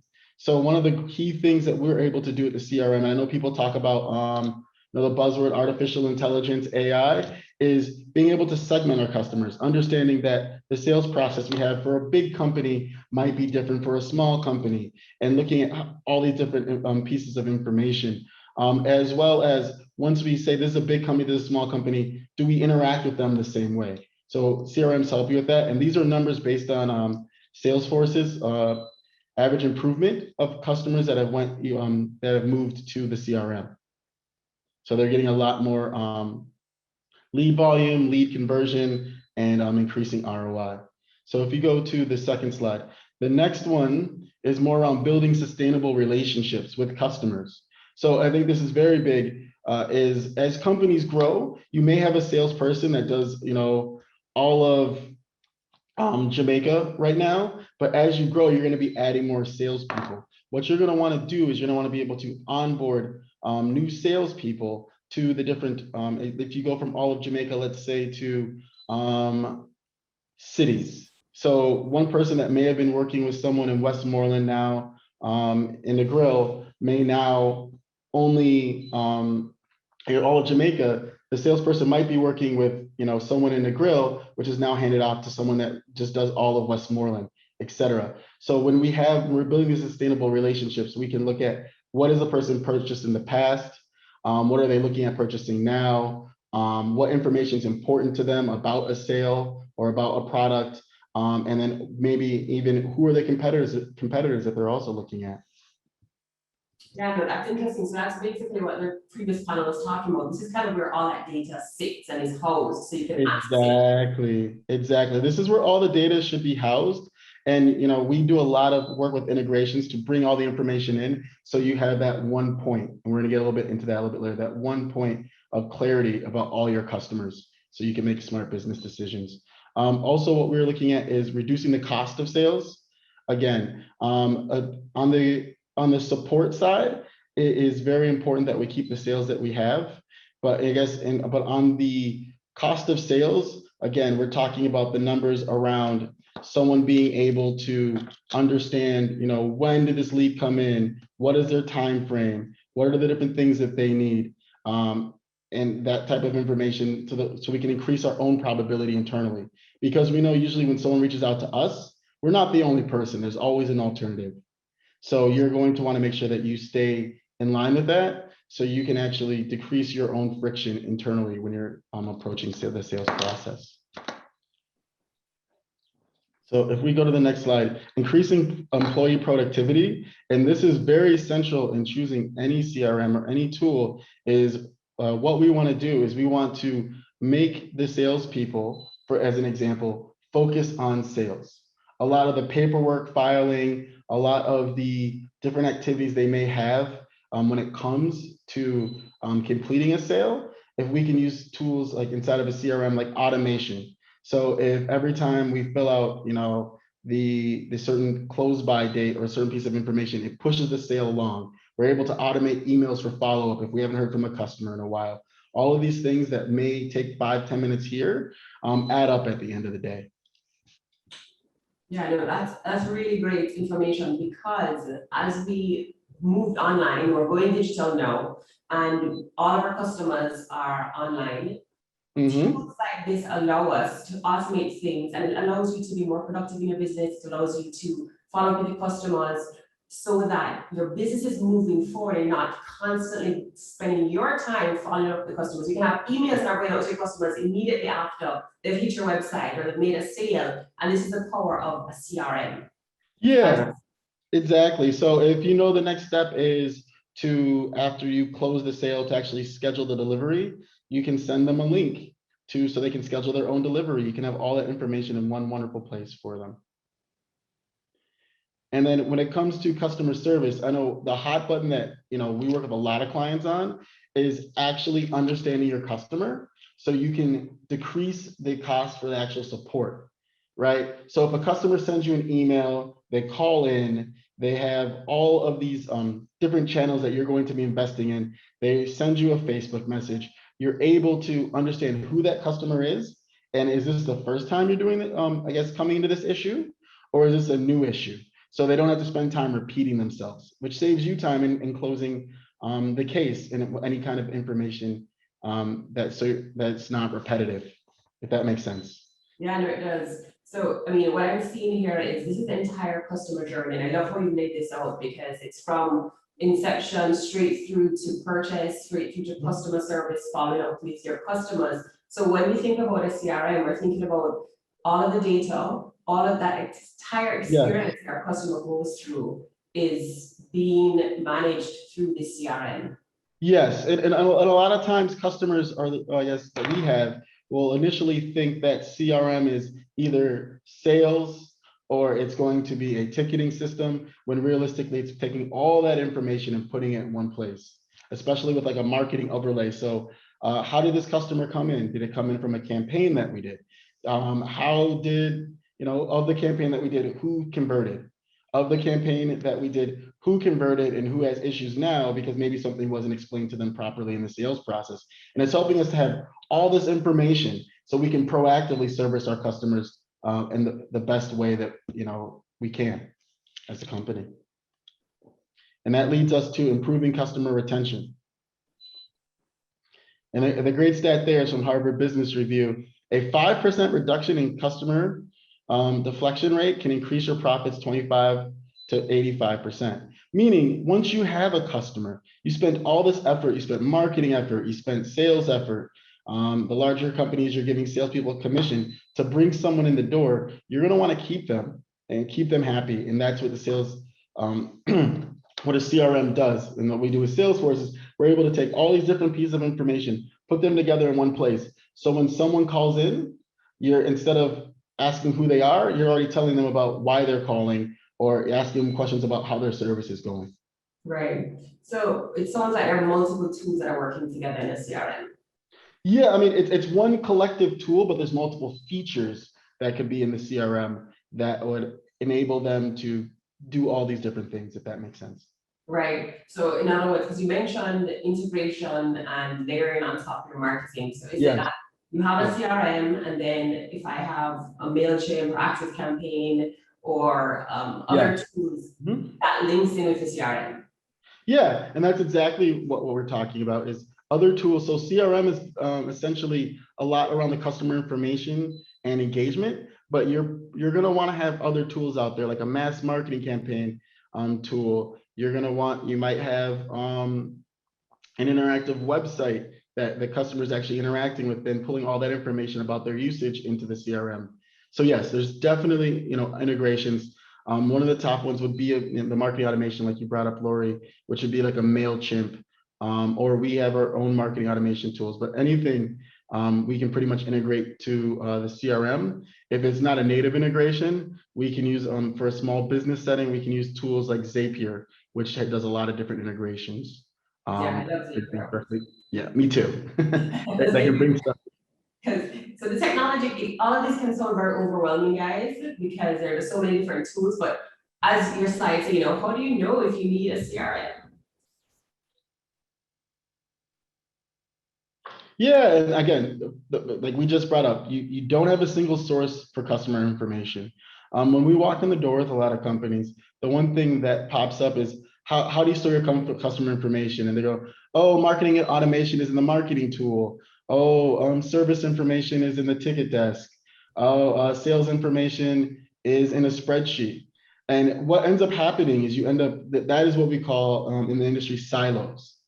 So marketing may have a different understanding of the customer.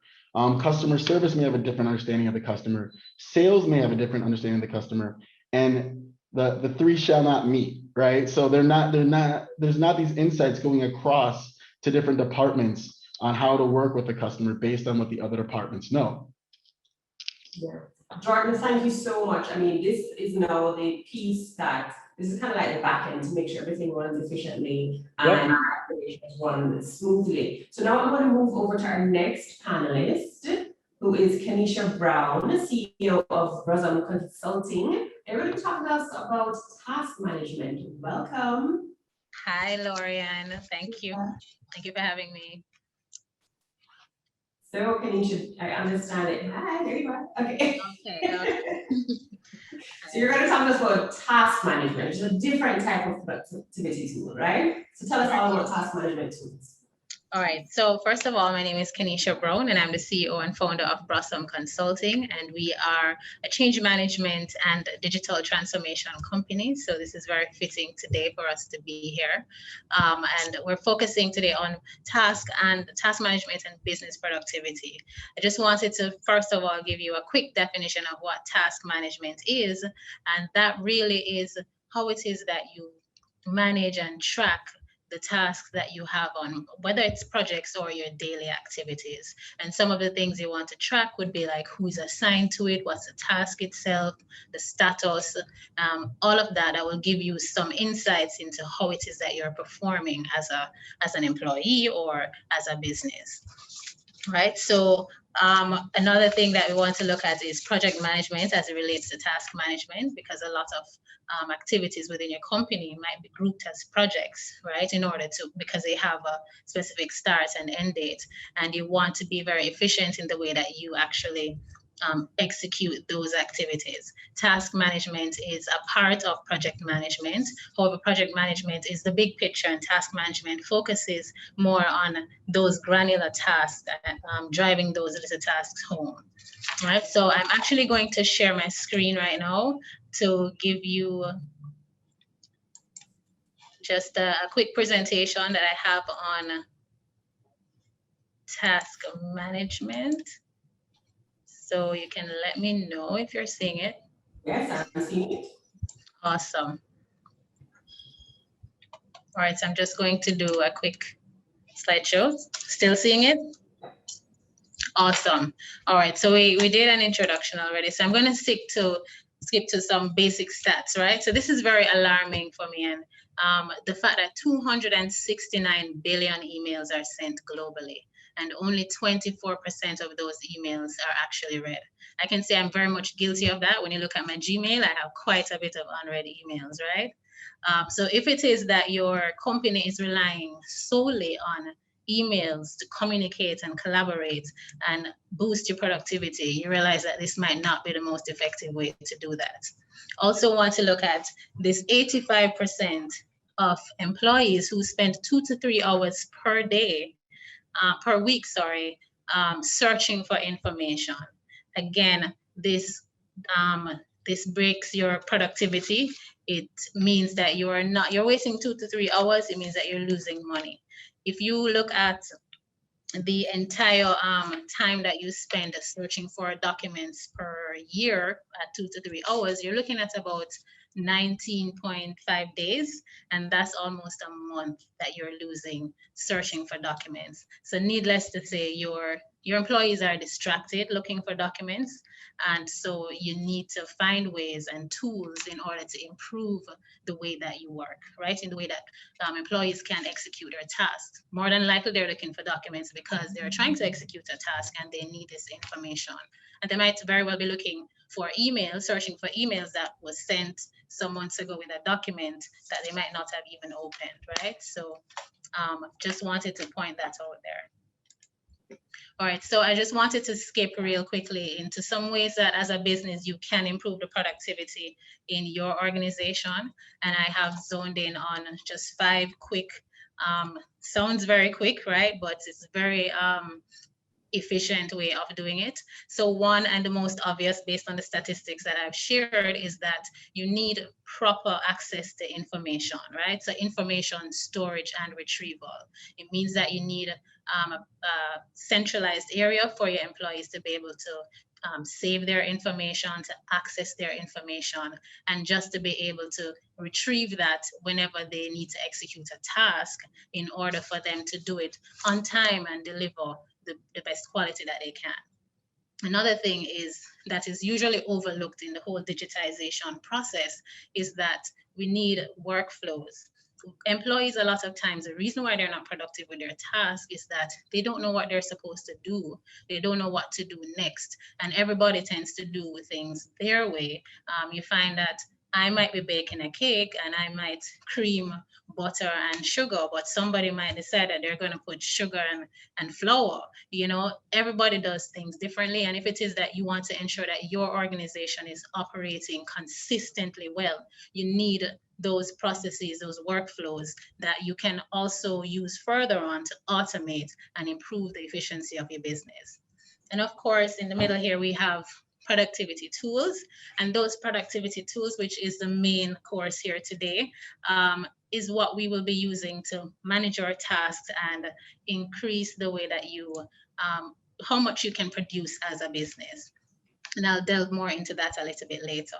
Again, task management is also the art and the skill of managing those tasks and ensuring that we're driving the efficiency within the business. And one important one I wanted to drop in, because I find this when I go into a lot of organization, that we focus a lot on busy work and we need to stop doing it. So busy work would be how long am I in office, right? And not necessarily what am I producing, right? So that is also a blocker to your productivity in your organization. All right, so now that we have that out of the way, I'm going to look at some tools that Brossom actually supports. We are the authorized partner for Zoho Corporation. And so we do have some productivity tools from Zoho. So you will see we have Zoho Sprint here, and it is actually an agile tool for managing your tasks. So if it is that you have a very large project that you would like to take in bite sizes so that it's a little bit more manageable, sprints is the best way for you to manage that. As you can see, some of the features, it has a Kanban board there. Those Kanban boards are very effective in showing you where you are, what is in progress, what needs to be completed, and just a very good visual representation of what you're doing. Again, you're seeing the dashboard here loading, and the dashboard actually is your report. Now, productivity is tied to this report. So how it is that you know that your organization is productive is by measuring it. So these tools allow you to be able to measure what is happening in your organization, right? So it's going to replay again, and you're going to see just a second, it's going to come up. You'll see that you'll have a complete view of all of your tasks that your organization is completing, as well as you have a view, and it's changing very quickly, but you have a view of each employee, what it is they're working on, how many completed tasks they have, and how many they have in progress, to give you an idea of the productivity within your organization. So Zoho Sprints is a very good tool to use for that. Again, use some use cases and how you can use it in your business depends on the type of business that you have. So if it is that you are a business and you're managing agile projects, right? So of course you need to classify those projects as agile. Then Sprints is an agile tool, and it would be a great complement to your product catalog. Go ahead. No, absolutely. I can see how these kind of tools work well with the CRM. So the CRM has that customer going through, you need to follow up. That becomes a task on this task management tool for the employee to follow up with. Precisely, and what you can do as well, you have a particular customer deal that you are working on. Your deal becomes a project because it might not be just a one-day closing. You know, some sales cycles take are a little bit longer than others. So it can become a project in here. You break down your tasks, define them, and also just track the progress, the deliverables, that is the outcome of your sales. And also this will be directly tied to, in this case of your CRM, it will be directly tied to your bottom line, your revenue, how it is that your company is performing, right? One of the key features of this system is that it can do time tracking.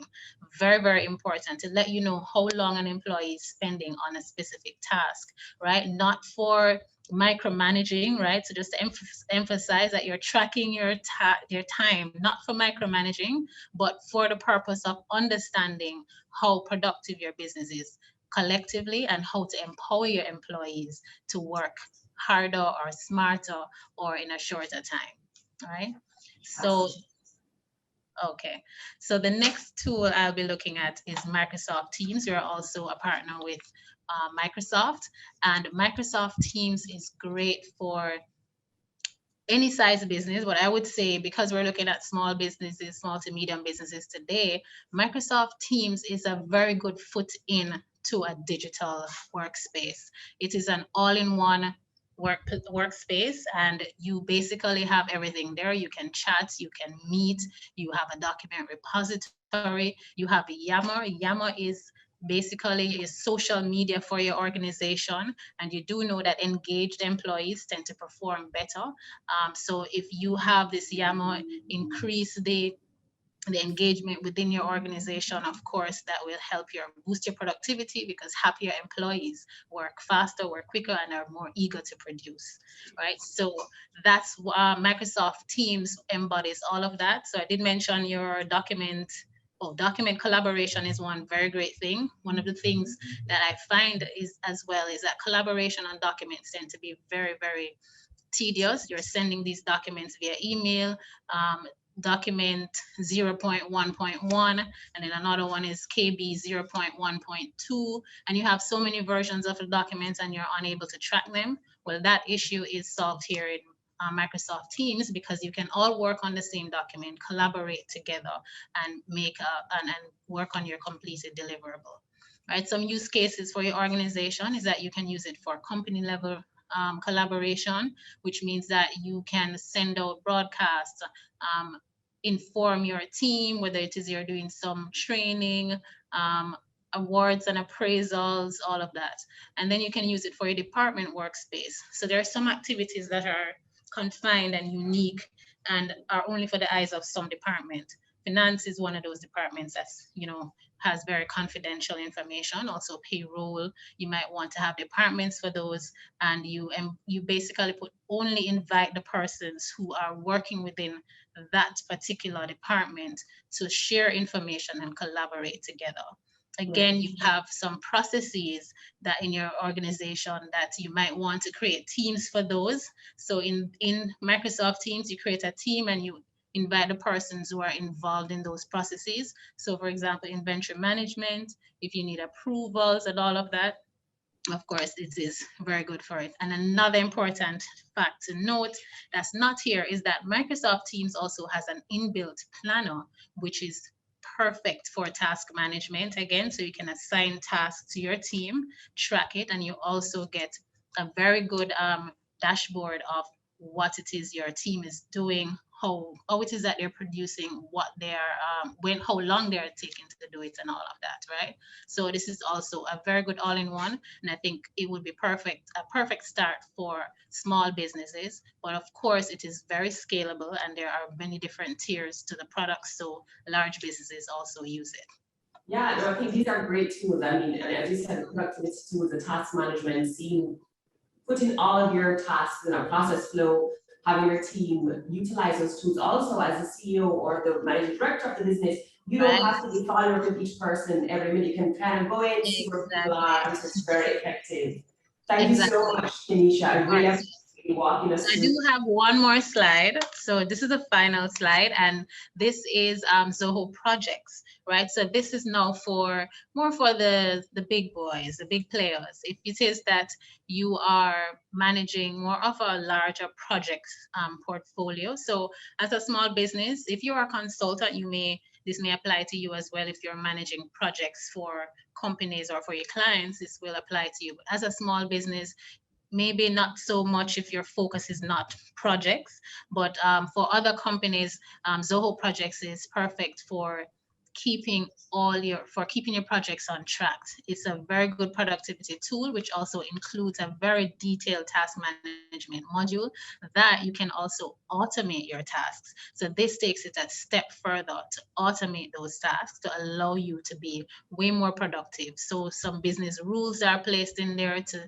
automatically approve tasks and all of that. And of course, you get your task dashboard. So I've basically extracted this task dashboard to show you what your task performance is, how many tasks you have created, how many tasks you have closed, and just a very good overview of what it is that's happening on your projects. You can also get a full-scape view of all the projects in your organization and how it is that you're performing as a whole. So those are, so in summary, these Zoho projects, Microsoft Teams, and Zoho Sprints are 3 tools that you can use to improve the productivity of your organization. But I'd like to add that before you do that, you do need to diagnose your organization to see what it is that you need.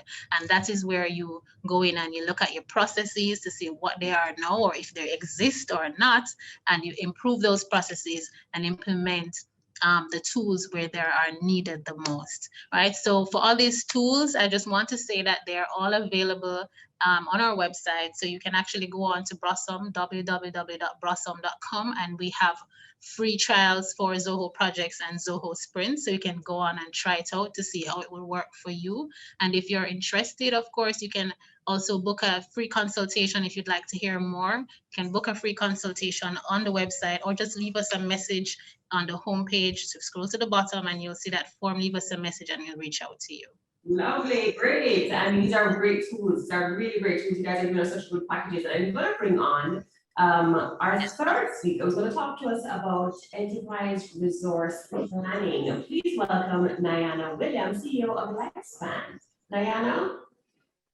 Hi, Lori. Hi. Hi, and good day, everyone. So I am Nayana Williams, CEO and Managing Director of Lifespan. We are not a tech company. However, our company uses technology to improve productivity, accountability, and transparency. I would like to share with you my take on the importance of a business using technology to integrate all business operations. ERP, which is an abbreviation for Enterprise Resource Planning, and this is integrating all your business operations. So Kenesha spoke about task management and Jordan spoke about CRM. These are also integrated in an ERP system. When a business grows, it becomes more complex. I recall the time when I was a salesperson / accountant, HR manager / customer service, and countless other job responsibilities running a small business. Those days are gone, and if I were to try and do all this myself with the current size of my company, then it would be the end of me by the end of the day.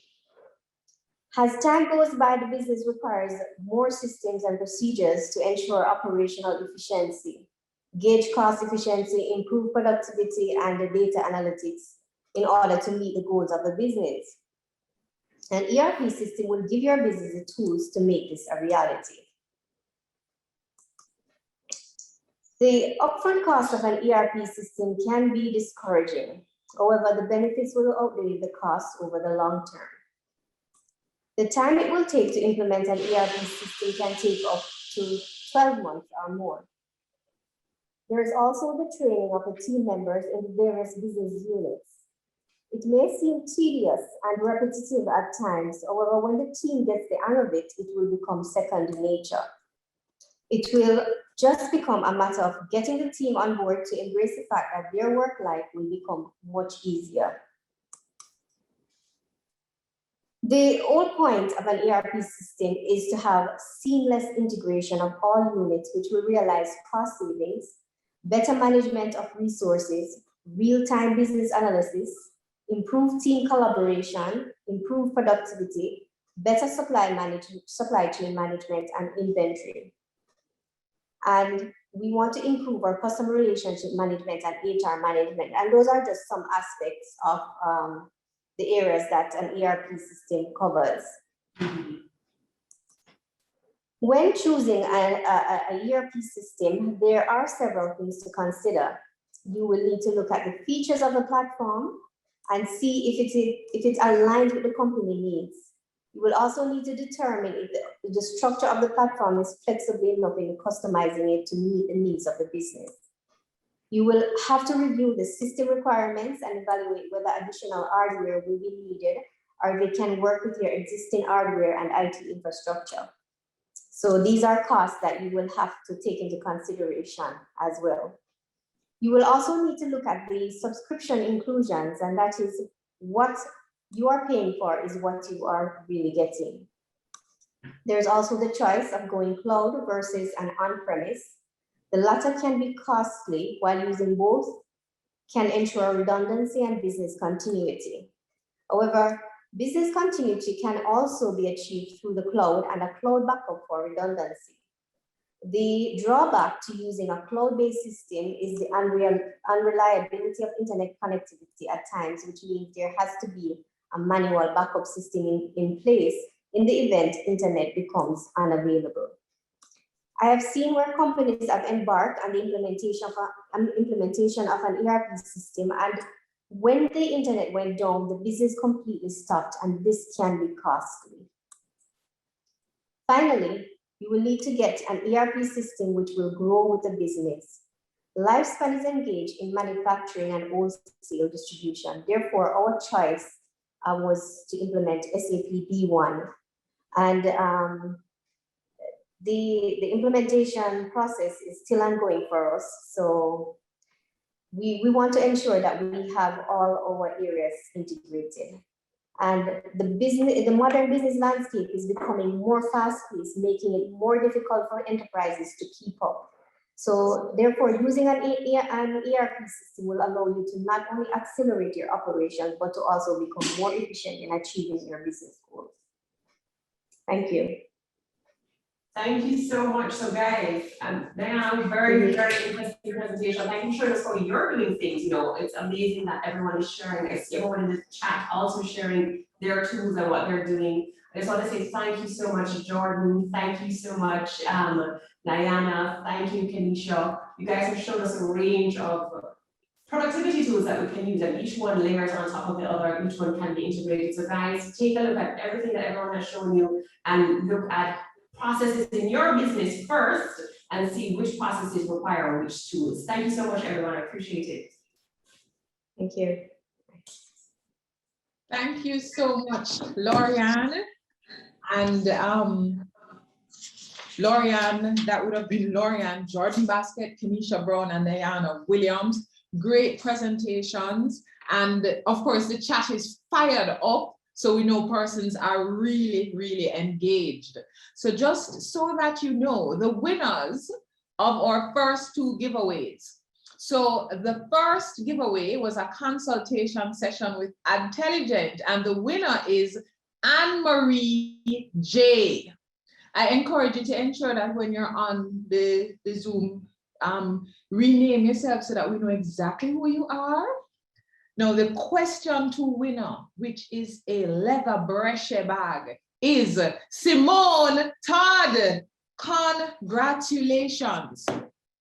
So the first question that I'm asking for the giveaway for a scholarship with Leslie, the first question is Leslie had put up a number and said, this is his number. What are the first two numbers of the number that Leslie put up? Wow, the chat is fired up.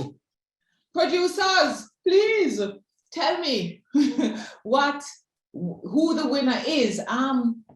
The second question, so just get ready again, you know, just get those fingers ready.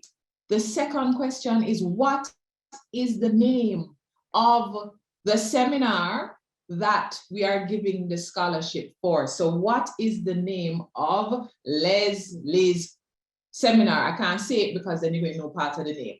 So look back on it. Those of you who registered, I see 43 coming up. We have a lot of persons. Now we are going to break for lunch shortly. It is now 12:35, and I encourage you to come back from lunch early, because lunch we are going to resume at 1 p.m. Did you hear me? 1 p.m. But when we come back, we're actually going to start with, because you know, in the COVID time here, we need a break. So how about you took a break with a 2-night getaway at the Spa Retreat Boutique Hotel in Negril? So we will be back, and that will be our first giveaway.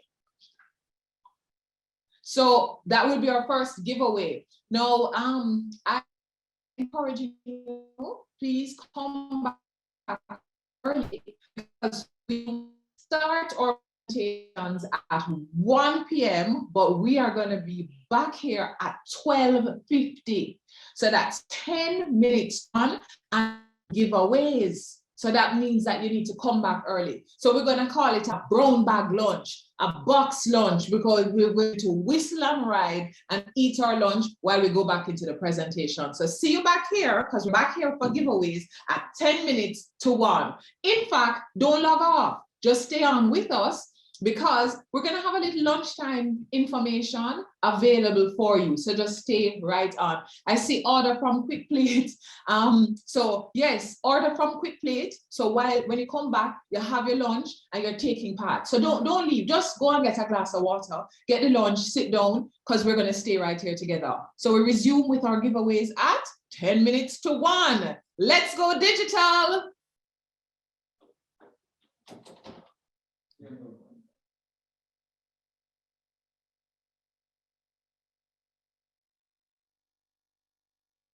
CNW Business introduces Flow Business. We're here to keep Mark's company and businesses like yours growing and thriving. With tools like website creation and e-marketing pro, Mark now has an online store and custom email marketing with promo through Google Ads. He also has access to our digital help desk, providing 24/7 expert support. Our whole suite of smart solutions is designed to fit your needs. Save more and browse our products and offers online. Spark your innovative spirit with us.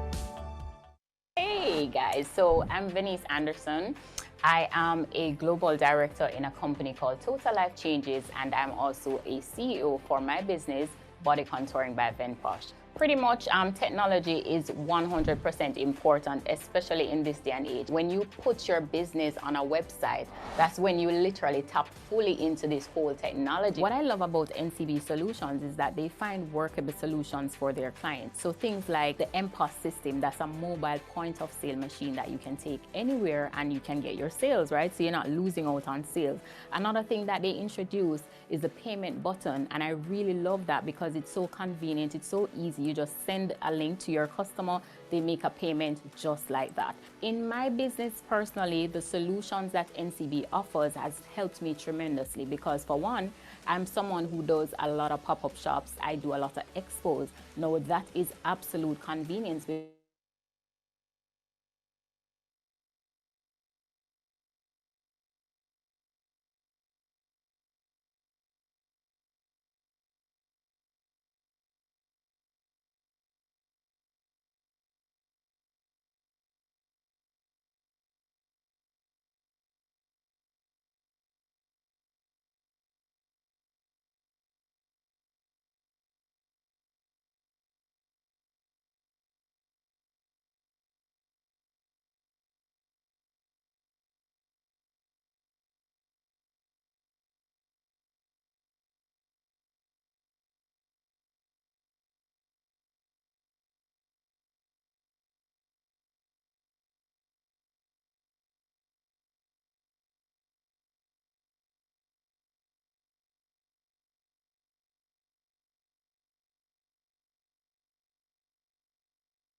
people, they got over my resistance, and JMB is what it is today. When JMB was started, when we were in a one office building, downtown Ocean Boulevard, right across from Bank of Jamaica, when my mother started this business, she knew she wanted to grow to be a massive regional entity, but it was technology that took us to where we are today.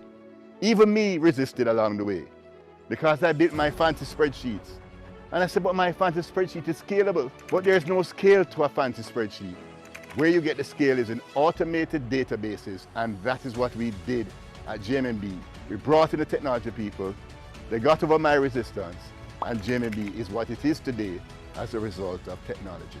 Started from a micro business, downtown Ocean Boulevard.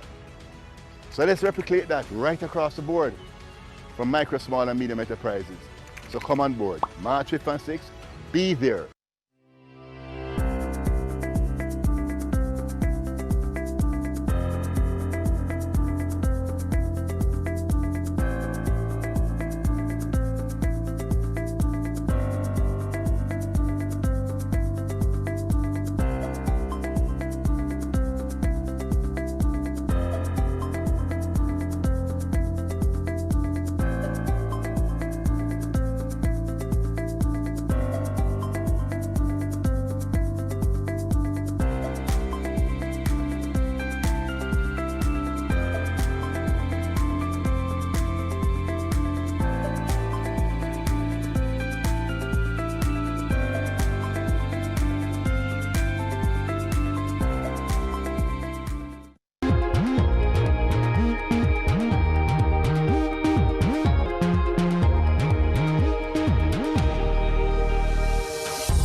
CNW Business introduces Flow Business. We're here to keep Mark's company and businesses like yours growing and thriving. With tools like website creation and e-marketing pro, Mark now has an online store and custom email marketing with promo through Google Ads. He also has access to our digital help desk, providing 24/7 expert support. Our whole suite of smart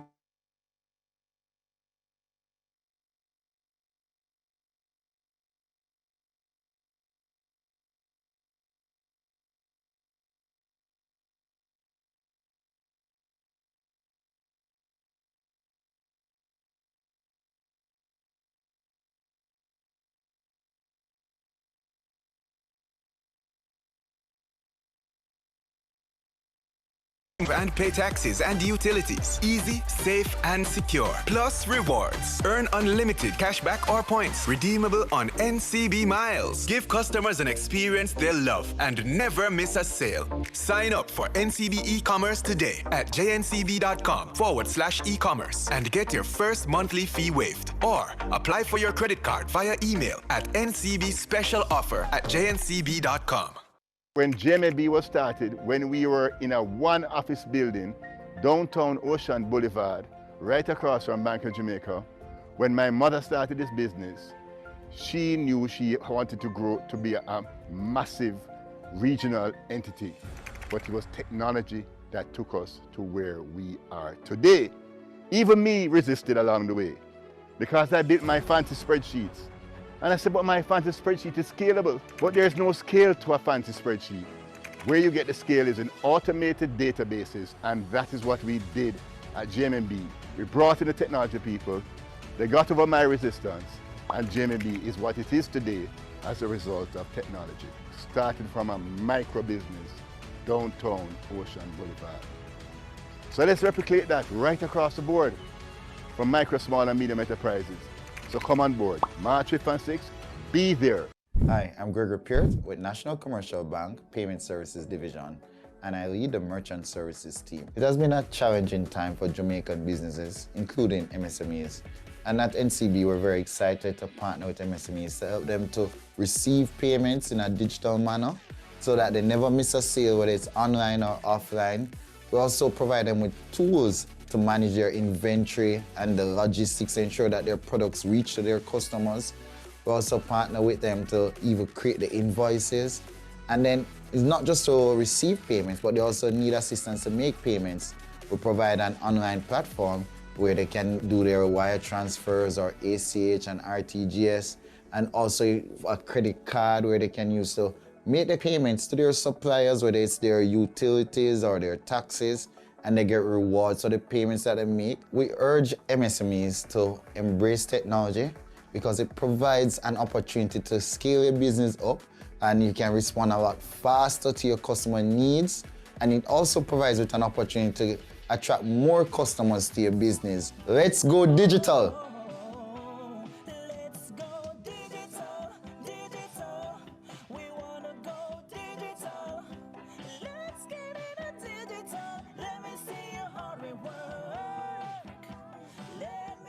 Hey guys, so I'm Venice Anderson. I am a global director in a company called Total Life Changes, and I'm also a CEO for my business, Body Contouring by Venposh. Pretty much technology is 100% important, especially in this day and age. When you put your business on a website, that's when you literally tap fully into this whole technology. What I love about NCB Solutions is that they find workable solutions for their clients. So things like the MPOS system, that's a mobile point of sale machine that you can take anywhere and you can get your sales, right? So you're not losing out on sales.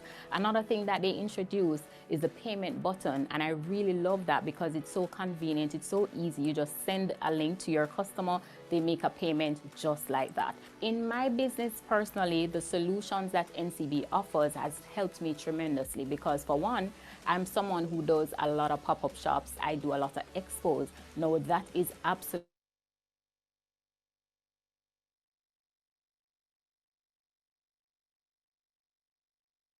solution right there, right? So I never miss a sale, and that I can tell you, NCB, thank you for that. The Figaro platform that NCB came out with recently, I pretty much will encourage any business owner, as long as you sell a product or you offer a service, whether you're a small business or a large business, you should definitely jump on board because of the convenience, right? If it is that you are operating a business and you're not accepting payments online at this point in time, you're really losing out on opportunities. Can you imagine a situation, right, where other competitors have upgraded their technology and you're still waiting on a customer to walk into your store? To be honest with you, at some point in time, that's going to become obsolete. And my encouragement to you is definitely get on board with Figaro and also to get your MPOS machine because you need convenience. All right? Hi, I'm Gregory Pearce with National Commercial Bank Payment Services Division, and I lead the Merchant Services team. It has been a challenging time for Jamaican businesses, including MSMEs. And at NCB, we're very excited to partner with MSMEs to help them to receive payments in a digital manner so that they never miss a sale, whether it's online or offline. We also provide them with tools to manage their inventory and the logistics to ensure that their products reach to their customers. We also partner with them to even create the invoices. And then it's not just to receive payments, but they also need assistance to make payments. We provide an online platform where they can do their wire transfers or ACH and RTGS, and also a credit card where they can use to make the payments to their suppliers, whether it's their utilities or their taxes, and they get rewards for the payments that they make. We urge MSMEs to embrace technology because it provides an opportunity to scale your business up, and you can respond a lot faster to your customer needs, and it also provides with to your business. Let's go digital.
Enjoy the convenience of NCB Payment Solutions. NCB Mobile Point of Sale and e-commerce solutions will allow you to facilitate more transactions in store, online, anywhere, anytime. Plus, receive payments on your social media channels with payment buttons. Use your NCB credit card to stock up and pay taxes and utilities. Easy, safe, and secure. Plus, rewards. Earn unlimited cashback or points. Redeemable on NCB Miles. Give customers an experience they'll love and never miss a sale. Sign up for NCB e-commerce today at jncb.com/e-commerce and get your first monthly fee waived. Or apply for your credit card via email at ncbspecialoffer@jncb.com.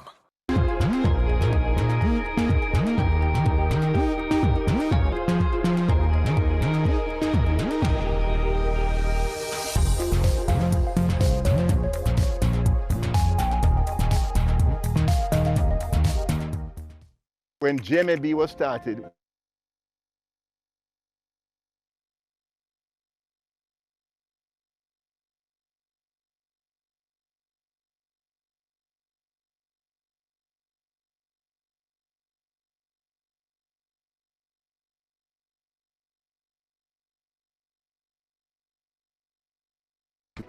because I built my fancy spreadsheets.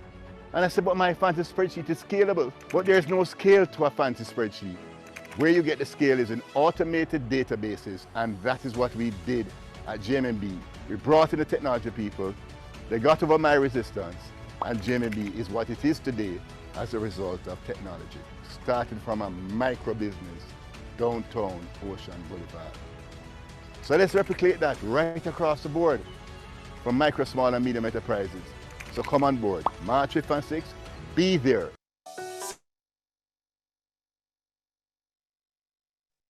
Welcome, welcome, welcome back. I am seeing we have over 550 persons on. I know you're trying to get that lunch in while we get ourselves ready. I just want to, at this time, again, thank our sponsors who have ensured that this conference could be presented to you for free. Do you see the wealth of information available? All of these experts available to you for free.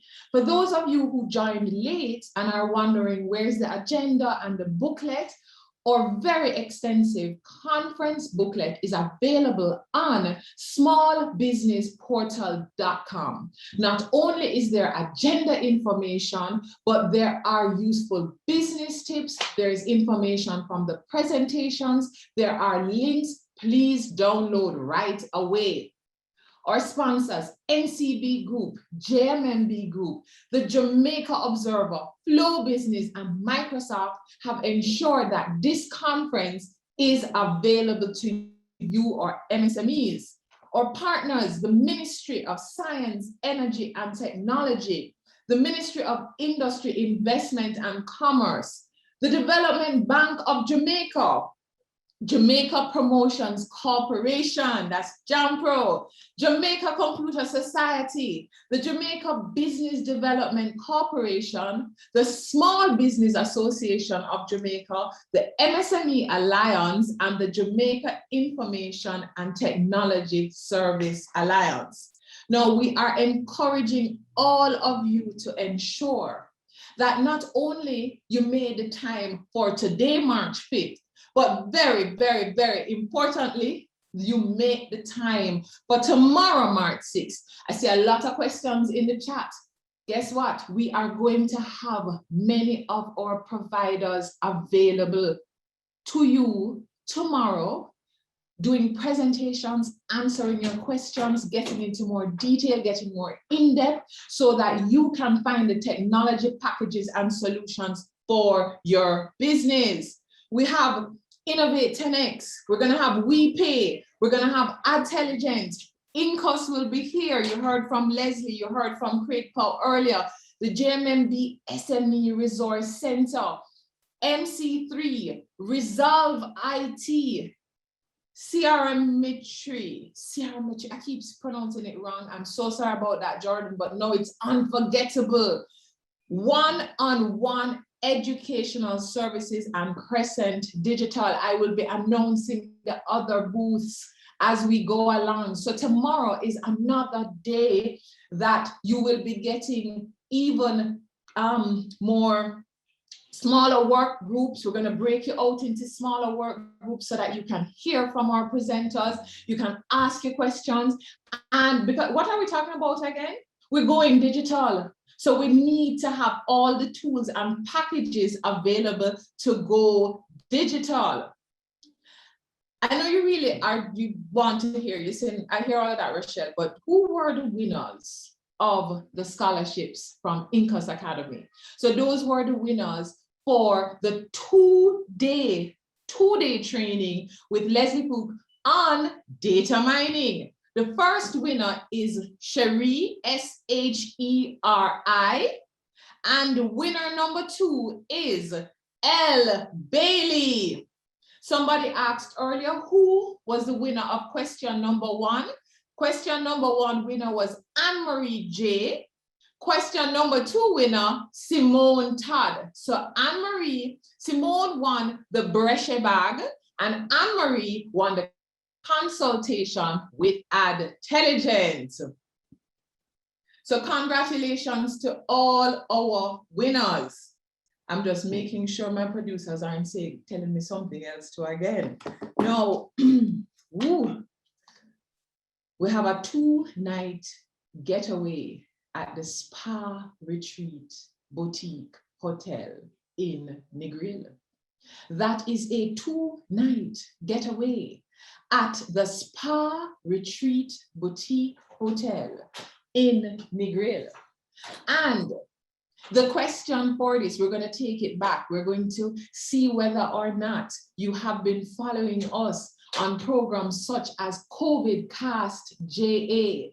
There is a gentleman who is known as the Chief Project Architect for the PSOJ AFFP project. And he has been on many of our COVID Cast. He is the co-host of COVID Cast JA. What is his name for a 2-night getaway at the Spa Retreat Hotel in the Grill? Oh my goodness, the chat is firing up, it's firing up, it's firing up. Let's see who came in with that at the Spa Retreat. Nice. Thank you very much, Spa Retreat. Thank you very much for our giveaways. And you have to give him full name, by the way, to get the prize. So ladies and gentlemen, again, to our sponsors, the NCB Group, the JMMB Group, to our print media providers, the Jamaica Observer, Flow Business, and Microsft.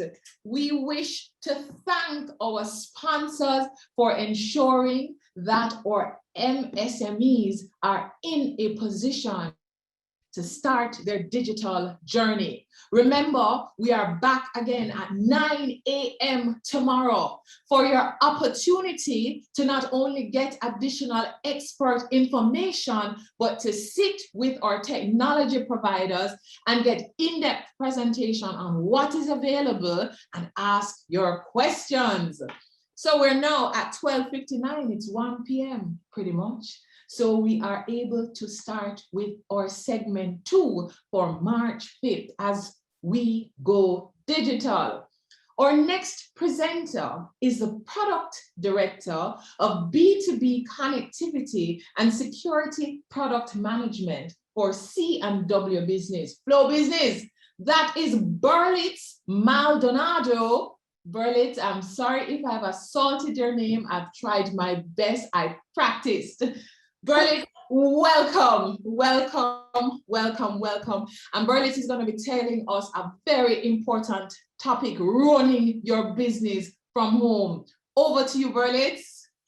Thank you, Rochelle, and you did marvelous. So your practice definitely paid off. So thank you for that.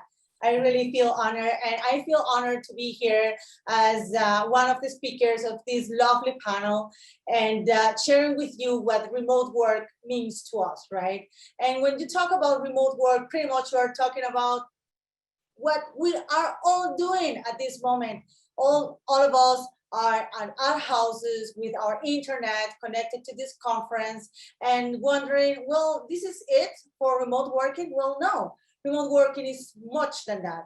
It's also about how do we run about digitization journey. What is digitization? It's just for you to be able to be in the web, to be able to be reachable online for your customers, for you to be able to serve, for you to be able to provide, to offer, and also to support your customers. And that is what we do with Flow Business. With Flow Business, we provide to our customers a package that would allow them not just to be connected, because it's not just about to be connected when you are digital, it's also to have all of the tools and all of the environment that you need to be there online. And then online brings up two things. It brings up reachability, because now, because you are online, you are not on a physical premises, you can be reached and you can reach a lot more people that you will used to be. But now it's another challenge that is coming along, and it's who is running that digital part. From the infrastructure, you can always rely on your providers, but then who has the idea? Who has the idea of the business? It's you. And where are you? You are at your home. You are sharing your internet connection with your household, with your family, and you are trying to get your business running. So before was about your services, now it's about how your customers reach out to your services, and now it's about how reliable your connectivity is and how reliable are you to your customers to be reached now 24/7. And that is where remote work brings this sweet and sour kind of flavor to you, where, well, now I don't need to commute. Now I have everything that I need, near my home. Now you have your family. I don't know if you are hearing them, but now you have your family closer. And that is kind of like a sweet and sour. But then on the other side, you face some challenges. So I would like to share these things to you so we can pretty much get all in the same page. So what are the business challenges that we are facing? Well, how do I get reliable remote internet for my business? How can I maintain security and improve visibility of my remote users? How can I extend my office capabilities to my remote workers location? Because guess what? We are all at home. And it's not just me, the person that is running the business, but it's also the collaborators that I have with me, working with me to make this successful, that are also working from home. And how can I guarantee that user productivity when they are remote? Because when they are on the office, more likely the connectivity is a business connectivity. I have the tools, I have the laptop, I have the VPN, I have everything. But now, since I am remote, how can I accomplish it? How can my business be more reachable? And this just give us the opportunity to be in a discussion. To what extent does connectivity and support issues affect your productivity as remote worker? We have all been there. We have all faced the internet is down.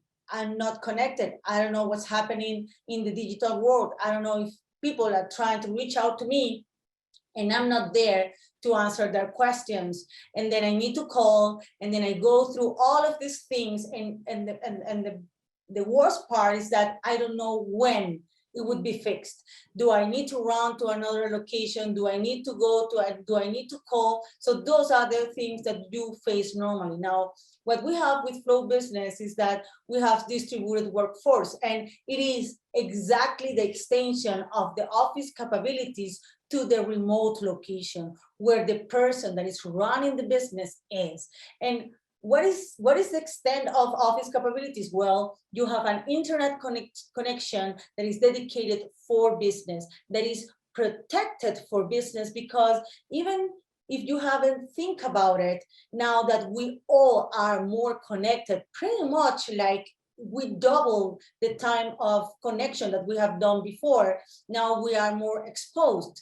And with that, security becomes to be more important in the way that we connect. So now connectivity in our home are more important because is the way that we can connect to our users. But then that connectivity needs to be reliable. That connectivity needs to be secure. That connectivity also needs to have in the background a business support. A business support where you can call and you will be attended as a business with an SLA as a business, ensuring that you will be connected as fast as possible so you can be online for your customers, for your end users. Now, what needs to be your response? Your response has to, and this is our suggestion to you in terms of your response. You have to plan, you have to execute, and you have to review.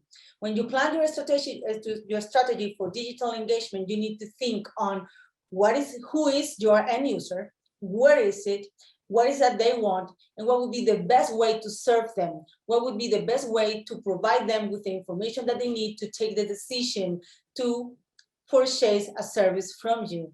But the other part is not just about providing the purchase part, but it's actually providing the support and the service so the customer continues to buy from you, right? So that's what we are all looking for. Even us from Flow Business, that is what we want. We want to provide you the best support ever so you can continue with us growing and evolving. Now, focus on processes and behaviors of your business. What are you talking about? It's again about people. When I talk about people, I talk about the people, how the people connect. Where is your data? Is your data in the public cloud? How do you connect to your data? What would be the way for you to ensure that that connection is secure? How your end users connect to your business and reach out to you. What is their behavior? Once you have that and you have all that mapped out, then you go with a partner, with reliable providers that meet your needs. And what is that we all want at the end? Improving the end user experience. And the end user experience, we are not just talking about your customer, but we are talking also about the collaborators and yourself and the experience that you are going to have running your business without having to worry about connectivity. So I'm gonna do a stop now because I've been told that we are gonna receive some questions. So Rochelle, I don't know if some questions have popped up.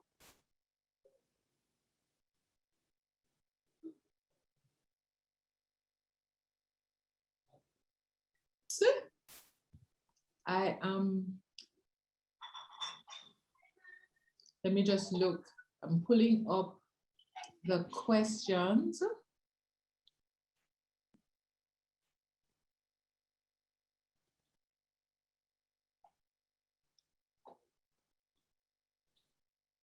Give me one moment, just trying to see these questions.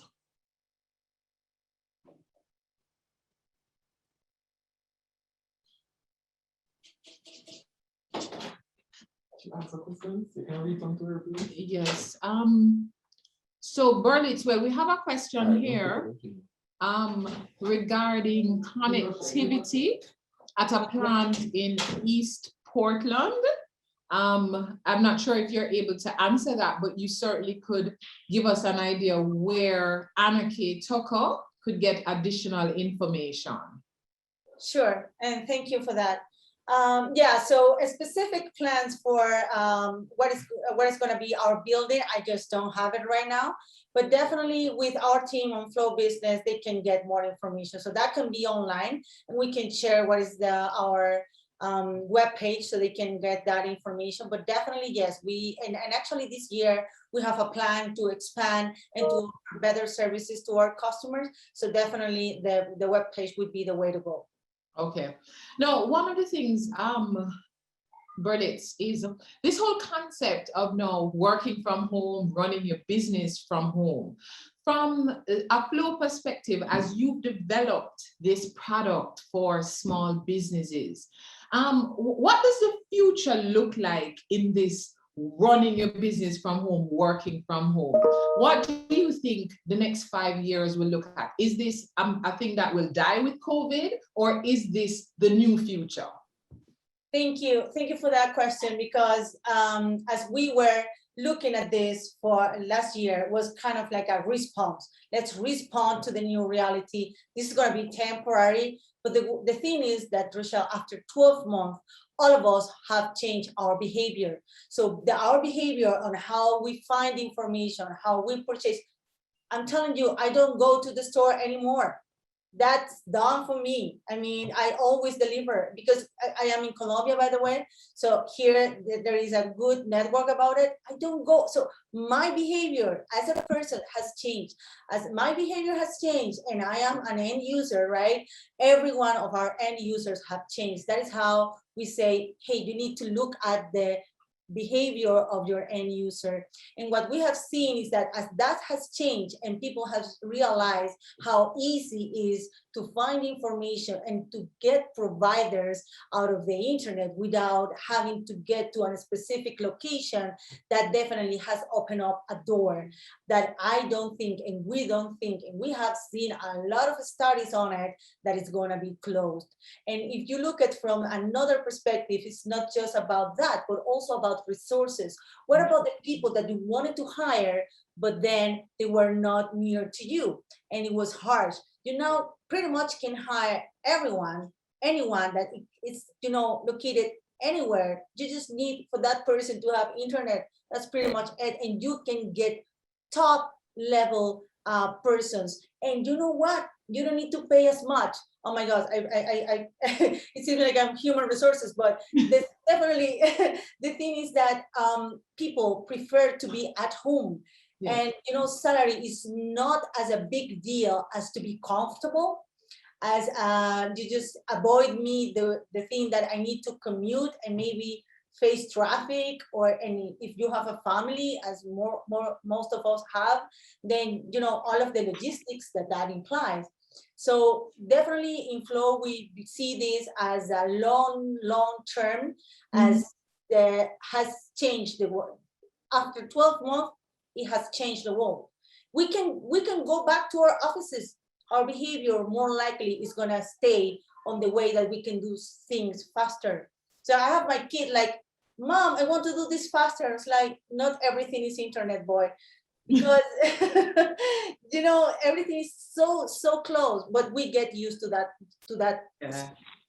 Thank you very much for that presentation, Berlitz, and thank you for your response, because one of the realities for us now is we've talked about the new normal, but it's not a new normal. And in fact, there's no more normal. There is this changing world that is this global marketplace created by the internet. And for our business people, we have to ensure that we are capitalizing on it. Thank you very much, Berlitz Maldonado, Product Director, B2B Connectivity and Security Product Management for C&W Business, Flow Business. Thank you very much, Berlitz. Bye.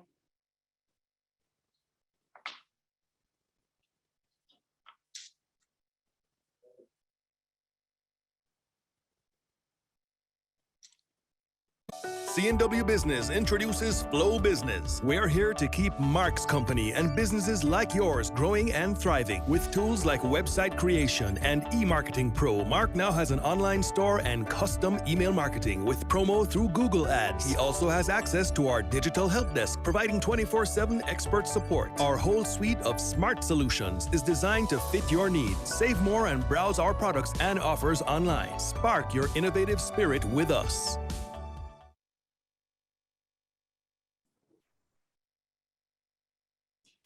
Hello, everybody. Welcome back. Can you guys tell that I love this conference? Let's Go Digital. They have thought about everything for this conference. Every single facet of going digital, including the law and regulations. So you want to pay attention to this next panel because we're going to be discussing data security and managing your customers' information. Now, I have two expert panelists, Andrew Nooks, Director of Efficiency and Growth at Simtai, and Clive Beckford, Manager of Lab Services of Innovate 10X. Welcome, Andrew and Clive. Are you hearing? Hi, Andrew. I think I'm here. I think I'm here. I just ran into the most popular problem that we have been having since this virtual thing. You know, I am on mute, but I'm here now, I think. Can you hear Yes, me? you are here. I can hear you, and I see Clive there. So, gentlemen, we are going to be breaking it down for these people about this new law, right? So this is a panel, as I said, everybody wants to pay attention to, because it's not a want, it's a must. You must listen and you need to understand what each of them I'm telling you. So Clive, I'm going to start with you. And I'm going to ask you to just break down what is the Data Protection Act and how does this new law apply to small businesses? Okay, let me start out by trying to share a slide. Can you see my slide? Yes. Excellent. So, what is the data protection regulation especially for MSMEs? Well, you know, data protection the laws comprise of GDPR, which is a General Data Protection Regulation law. It's coming out of the EU. It's an extraterritorial privacy law. That means it applies to even countries outside of the EU. And the DPA, our own Jamaican Data Protection Act, which was passed recently last year, for the most part has adopted the values and principles of the GDPR. Both of them are applicable for Jamaican businesses going digital, whether they'll be engaging customers locally or internationally. You know, data protection is all about respecting people's privacy. For some of us, privacy can be like insurance. We never need it until we actually need it. Many of us seem not to value the privacy of others, not until we are hurt by someone who violated our privacy rights. You know, and violation of privacy rights can lead to physical, financial, emotional harm. You know, one of the popular things that you know, when people start talking about their privacy, you know, some people may say, why do you need privacy? You know, what are you doing wrong? Do you have something to hide? Well, you know, that's why we need data protection laws. You know, it helps us, it forces us to consider and respect the privacy of others. Yeah, absolutely. And I mean, that's become such a hot topic now, you know.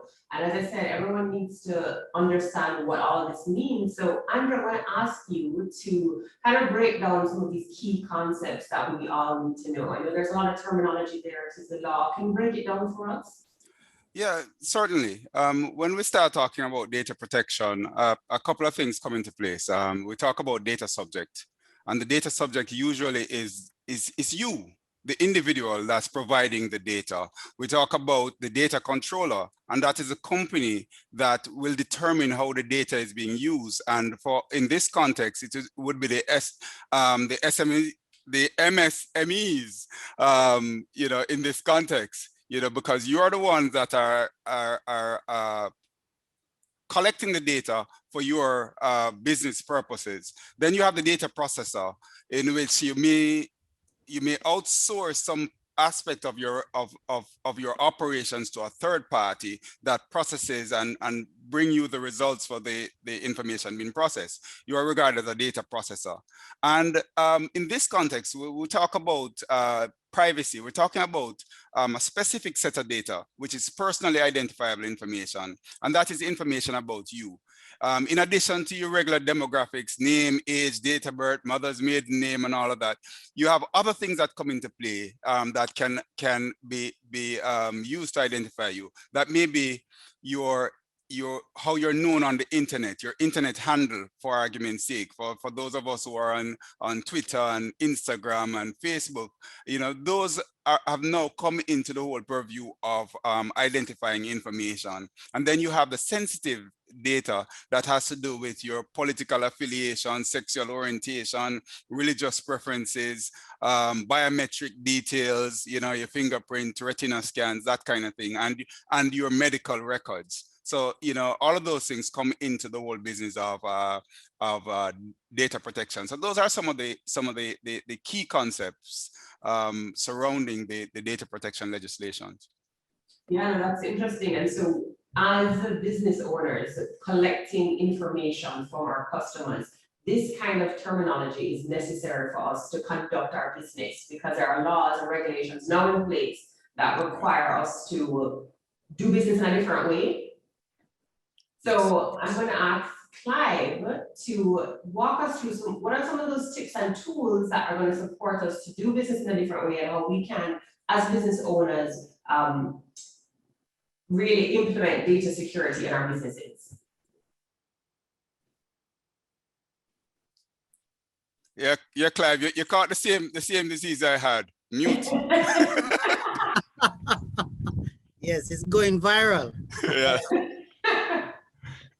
So, yes, you know, before we delve into some of the tips, the practicalities, I just want, you know, our small MSMEs to understand what it is that they need to do, you know, what capabilities they need. And there are 7 key capabilities when you're collecting and processing data from individuals as you conduct your business. First of all, you have to be able to give notice. And that is simply explaining to your data subject or your customers or your employees what data you are going to be collecting, why you're going to be collecting it, and who will be getting access to this data. It has to be done. You have to give notice before you collect the data. Then after doing that, you have to get their consent. And that consent is aligned with what you notified the subject about. Of course, this is only opt-in as well. There's no opt-out consent. You know, you have to get the consent based on what was disclosed in the notice. Once you have that data, you have a responsibility to limit how that data is used so that it is only used for the purposes that for which you were notified the data subject. Of course, one popular example is, you know, for online banking. When we sign up for online banking, we provide our email to be able to connect to the online banking platform, not to receive cross-selling messages, etc., etc. So the bank would have to find a way to engage us, to say that they want to send us information for other products, and then we would consent to it before we receive that marketing material. Once the data is with us in our hands, we have to secure the data. It has to be protected. It has to be secured with various technologies. And that would also include doing different audits to ensure, and checks to ensure that the data is indeed secure. And again, the next point is to provide access. The data owner or the data subject at any point, at any time, they have the right to ask you to show them what data you have collected for them. What data are you controlling for me? And you must have the ability to provide them access to that data. Also, especially in relation to the GDPR, you know, Europeans, they can require you to delete that data. No, you know, I want you to erase all of my data. I'm a European citizen under the GDPR Act. And then, of course, the final one is accountability. You have to be able to keep evidence or records that you are compliant, you are able to, and you have been doing all of the various capabilities that were listed before. Yeah.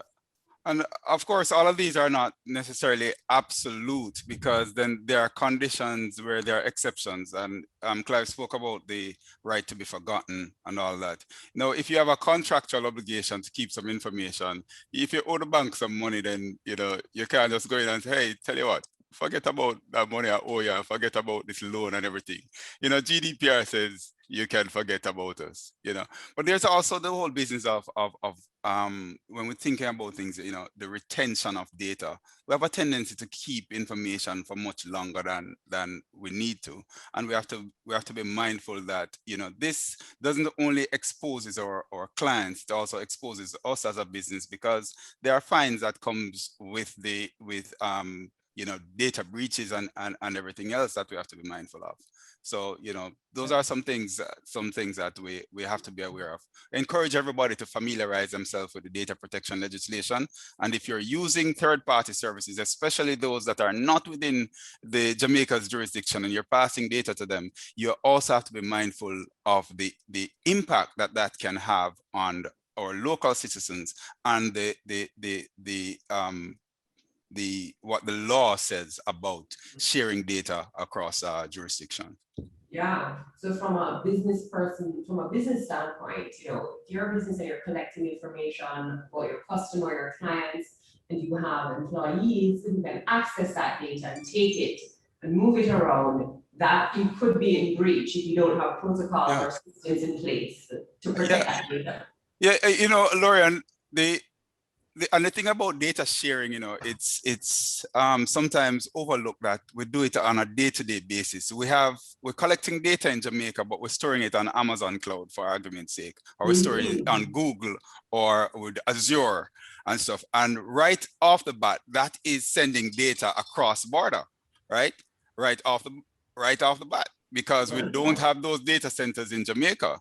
Now, do those countries have reciprocal laws or laws that protects the data subject as we have, you know, and those things have to be considered. So we may not be saying, here, Laurie, I'm sharing Clive's data with you, but you may be storing it on a server that Clive owns.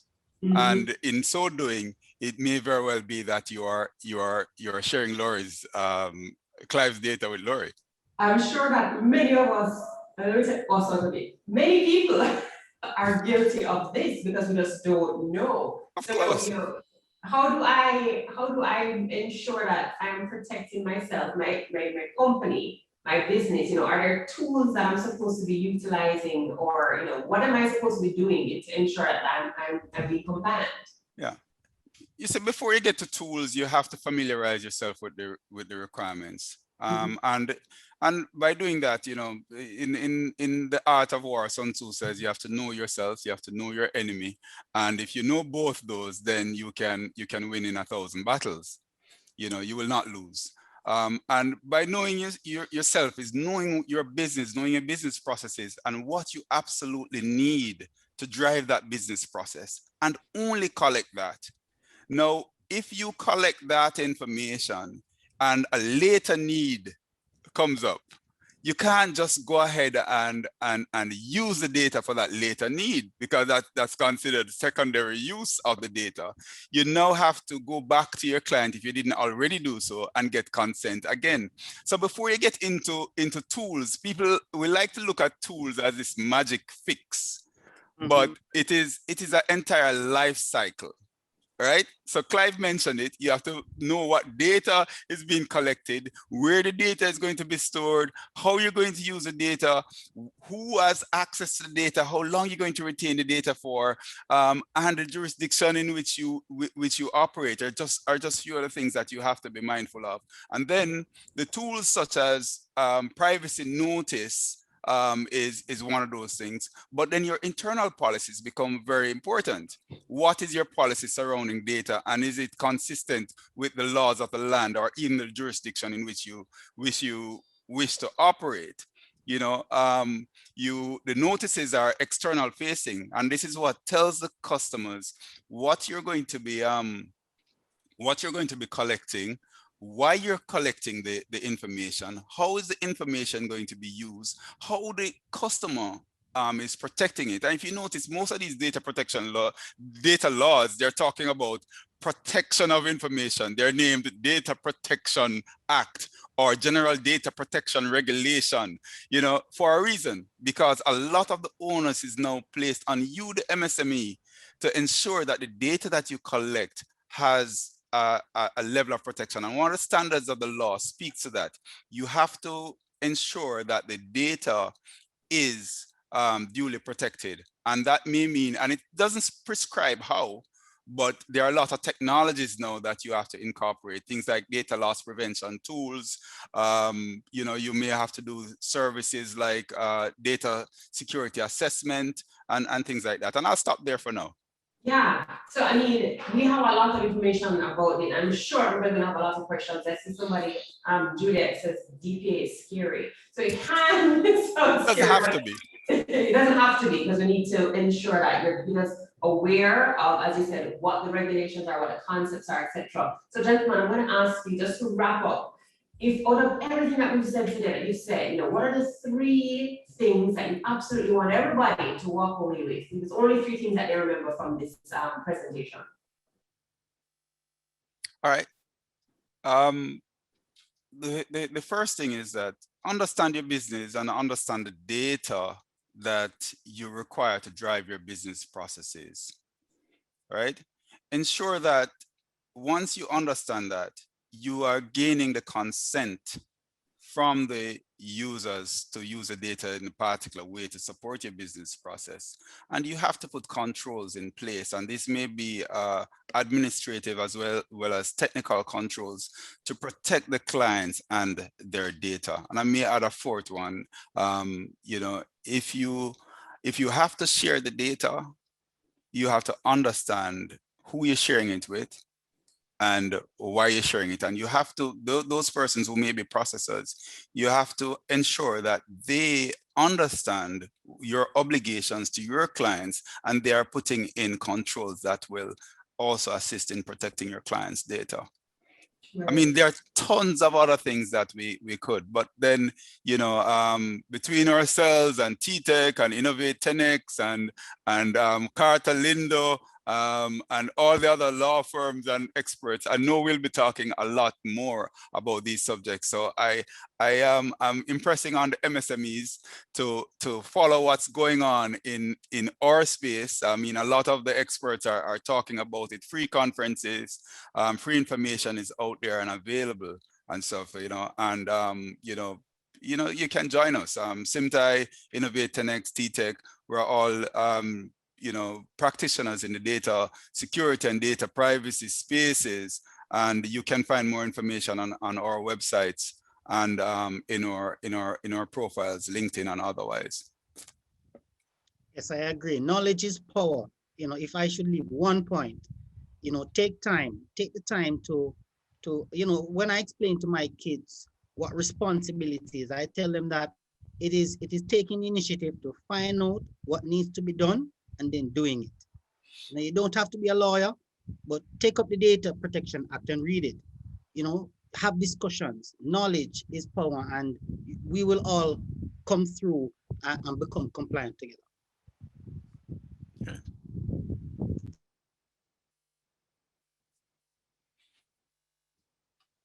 Thank you very much. Thank you, Lorianne, for ably moderating the session that saw us hearing from Andrew Nooks of Simtai and Clive Beckford from Innovate 10X. I saw the chat firing up. Some persons were a little scared about the Data Protection Act. So I like how Clive wrapped it up. He says, knowledge is power. You're scared of not what you know, you need to be scared of what you don't know. So today you got that much more information about the Data Protection Act. Also, if you want additional information, we do have a memo available on smallbusinessportal.com that provides some very useful information about the Data Protection Act. And we'll be doing additional episodes because we want to ensure that you are fully aware of this legislation. And Clive, when you're saying you don't have to be a lawyer, stop knock food out of the lawyer, then mouth, stop it. No, listen, At this time, I know it's a Friday afternoon. For those of you in Jamaica, we have a curfew, so you don't have anywhere to go. So we have information here for you. And the next person up is Christopher Record. And you cannot leave because Chris is going to take us on the digital journey roadmap, the pathway from basic infrastructure to advanced digital. After Chris, we're going to have an e-commerce platform. Again, you must be here for this. Then we're going to be talking about things like websites, emails. You must be here. So I saw somebody ask earlier about point of sale and inventory management. We're going to have a session on that. So just get comfortable, get those note papers out. It's technology, so those of you who take notes on your devices, because there is much more to come. Suggesting too that if you're on your device and it's not plugged in, plug it in because you don't want to miss. Now, Chris Record is another veteran of the technology industry, and you can see from the color of his hair, he is indeed a veteran. He is the CEO of T-Tech, and he has put together a presentation, the Digital Journey Roadmap. Chris, thank you very, very much for being a part of this conference. Looking forward to your presentation. Over to you. While Chris is setting up, and I've been getting WhatsApps asking who is the winner of the spa retreat weekend. And I'd just like to say, Rowena Cole, enjoy your weekend at Spa Retreat in Negril. Congratulations, Rowena Cole. Chris, over to you. Rochelle, thank you very, very, very much for your kind words and introduction. Always highlighting the gray hairs, I don't know why. You need to give me the formula. Ladies and gentlemen, thank you very much. First, let me just say thanks to the PSOJ team, President Keith Duncan, and the rest of the team from Adtelligent, the background putting all this together. Adtelligent is the PSOJ's digital marketing partner. And for all the folks who did all the work earlier to kind of lay the foundation, lay the wicket for all the things we're going to talk about. I have a few slides here that I'm going to just run through, talking very, very high level about the roadmap, digital transformation roadmap for small, medium enterprise. We have a tremendous amount of data and information out there for big business, but when it comes to small and medium enterprises, is a little bit less. And small and medium enterprises, as we define it here in Jamaica, not how they define it in US, which is less than 500 staff members. So it's a little different. So we all have been part of this industry over the past few years. And we all recognize, for most of us in the industry, realize that this digital future is right now, it's happening right now around us. There is no more future, no more thinking about it at this time. It's right now. And again, the IT practitioners will understand that the scurry that has happened in the last, I had on here 3 months, I was using some of these slides before, really and truly in the last 6 to 12 months, the activities that many of us hope would have happened in the last 3 years are now all happening within 3 to 6 months. So we are grateful for that. We are very, very happy that folks are taking note that this digital, that a number of us has been on the pulpit preaching about for a long, long time, really and truly is now happening. But this requires change, and digital transformation is a lot less about technology than most people think. I know a fair amount of talk was on technology this morning, and we had great content from my colleagues, Sheldon, Powe, Neil Abrams spoke about all the various basic infrastructure components that are needed. And, Craig gave a whole high level idea around, marketing and all of those things. But really and truly, everyone likes the idea of change as long as it has nothing to do with them.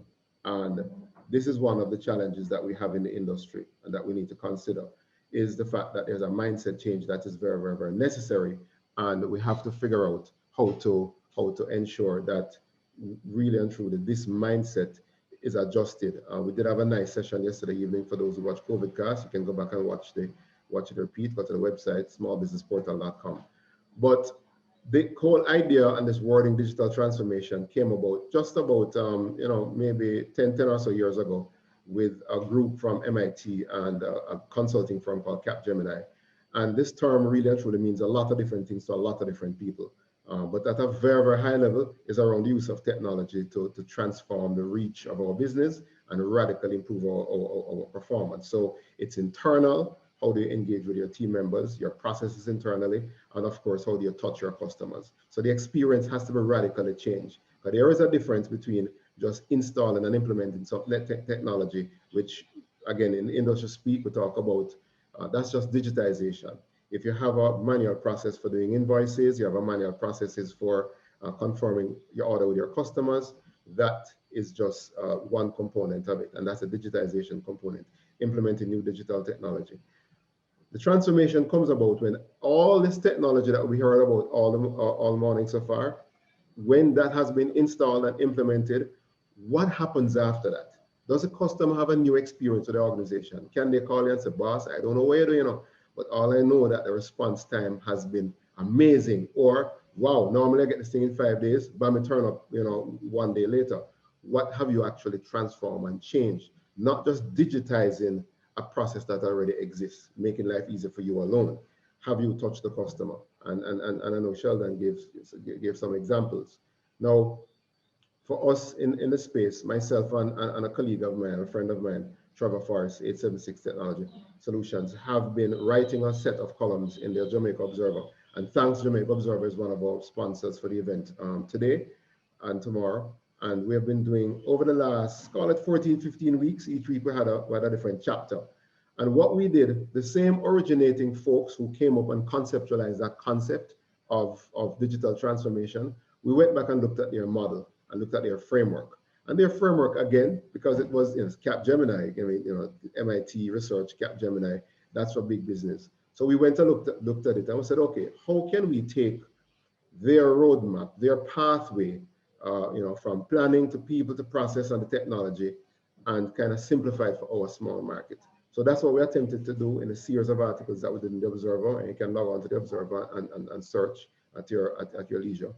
But in further deep dive into the MIT study, we realized that they do have some components of roadmap, of their digital transformation roadmap, that actually can work for small and medium-sized business. And the fact is that kind of looked at that and said, okay, how can we even further simplify it? Because lots of the questions and comments that I saw on the chat, somebody may make a technical term, mention a technical term, somebody asks a question, what does that mean?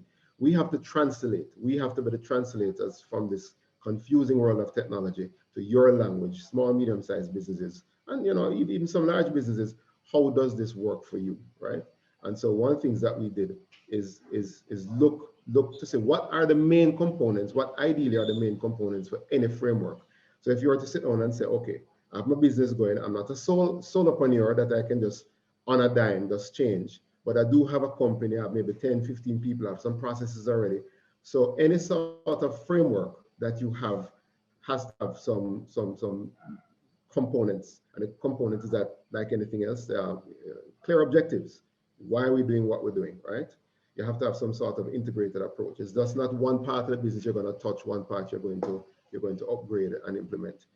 Of course, for companies that have leadership teams separately from the rest of the team, there has to be buy-in from the owners. If you have like us, we're traded on the stock exchange, so we have a board of directors. I have to convince the board, I have to convince my senior management team, and then my general, supervisory team. It has to be an integrated approach when any sort of transformation and change is going to be happening. Remember, earlier on I said, change, nobody don't like change, right? They all love it if it's nothing to do with them. And so we have to ensure that there's buy-in from everybody. Of course, adaptability, massively important. Is just coming rigid to fix one problem, or is the framework that can fix a lot of other challenges and improve other components of the business? And of course, skills focus on two sides. Skills focus on one, do you actually have the skills to implement what's needed? And skills focus in terms of, are the team able to use the system once it has been implemented? Do you have the skills to use it? These are for organizations that say that are not solopreneurs. And so one of the things that I did when I looked at this is to kind of give just a high level again, just showing you what large to medium-sized companies look on. So one of the things that they look on is their kind of maturity model. So I'm going to just show you a maturity model that we use. One of our business partners, Infotech Research, out of Canada, developed it, and they've given us permission to use it over and over again. When we go into an organization, we take a look, and I said we, I'm talking about my organization, TTEC. We take a look at what is the maturity model of the IT support within this company, and the model is either, are they struggling? Is it, are we getting complaints? Are the executive getting complaints that nothing is working here? Is the IT department actually supporting the business? Are they helping to optimize business processes? Are they helping to expand the reach of the business, selling to more customers, selling to more markets? And now, most important, the basis of a lot of the conversation that we're having here around going digital and around this whole concept and idea of digital transformation, are they transforming the business? So at a higher level, this is kind of an assessment that is done, and we have the tools to come in and do an assessment like this. And it's, it's very, very, very, very, I would say sometimes it's heartbreaking to the IT team sometimes, and sometimes it's very enlightening to the IT teams that they're actually doing a lot better than they are. So there's an interesting component. So when I looked at all the things that were there in the market, and I then dressed back and say, okay, if I was to create a framework for a small micro business, what would it be? And I tried to come up with something very catchy. And so this was it. I came up with realization, digitization, transformation, right? And just kept it very simple. There's a point you're going to realize that I need to change. And one of the things that happens when you need to change, why do I want to change? What strategy? What's going to be my focus? How much will I need to invest? Do I have the right people and team to make the change? Do I have the right people and team to actually use the change? And then now, after that decision is made, now the next thing is, okay, all right, the digitization component. Remember I said what digitization is throwing the technology at the solution. That's not the transformation. Sadly, I see too many people talk about that part as if that's the transformation, and that's just the technology component. That's just the digitization component. So I have a list of things. We're not going to go through all of them. But do we have any manual processes in the business now that need to change? You need to consider digitizing that. Are you still issuing paper invoices? You need to consider digitizing that. Are you? How do you engage with your customer? I know Adtelligent and folks spoke about that engagement with customer, and there was a case study earlier. But if you're currently doing all that manually, you need to consider digitizing that. And of course, is the systems integrated within the organization? So there's a whole host of opportunity around digitization within the organization before you can now get to that transformation experience. Having done all of that work, is my team now happier with what we have put in? Are my customers now happier with what I've put in? So this at a very, very, very high level is this whole idea of, some sort of a pathway, some sort of a framework, some sort of a roadmap to digital transformation. As I said, there's a host of systems and processes at the back end of all of this that will help us to inform your business, your small and medium business, to take it to the next level.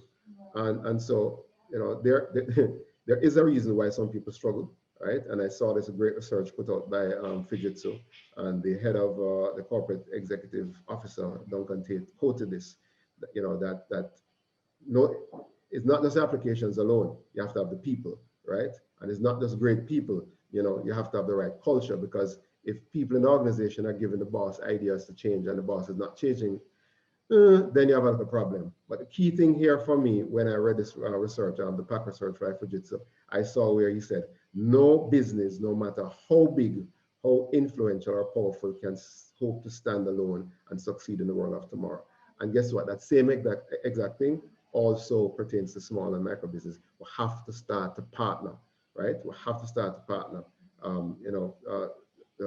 Andrew Nooks a while ago at Simtai mentioned all the various other companies that are out there doing work. My own wife is partner in a company called Design Privacy that TTEC partners with to do data protection and to do DPO as a services type work.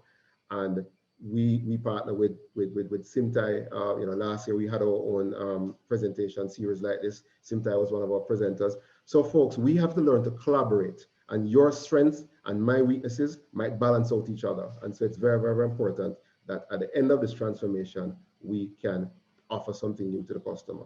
So I hope I was able to give you a very high level roadmap as to this pathway from, you have started to do some digitization and what do you transform, and give you a little idea as to what I consider my small and micro business framework, which is realization, digitization, and transformation. Thank you very much. And if anybody have any questions, you can put it in the chat or send me an email at info@ttech.com.jm, and I'll answer. Thank you very, very, very, very much for this opportunity. And again, thanks to the PSOJ team and to the AFFP team for making this happen. This was a great day. Thank you. Awesome. Thank you so much, Chris, for that talk. Appreciate you. Chris is also one of our colleagues, directors at the Jamaica Computer Society. And we do spend quite a bit of time oscillating over all of the amazingness that is in the world of digital transformation. I mean, that's what we're all here to learn about, right? You're transforming your small business in a way that is going to create just sustainable success over a period of time. For many of you that are, whether you're new to business or you've been doing it for the last 5 years or so, sometimes it may feel like a struggle. You're not really quite sure, especially when COVID hit last year. Probably a lot of uncertainty was introduced, and you maybe have been scrambling to try to figure out, oh my gosh, how do I lift and shift my business so that I can still operate and be, impactful, effective for my customers, and successful running my business online. And so when we talk about digital transformation, it may seem to you like, it's this big thing, this roadmap is this long roadmap and this long path, but it actually begins with some very simple steps. So I'm happy that Chris was able to bring that across. And now for my panel, of course, that my panels are like the boss panels, right?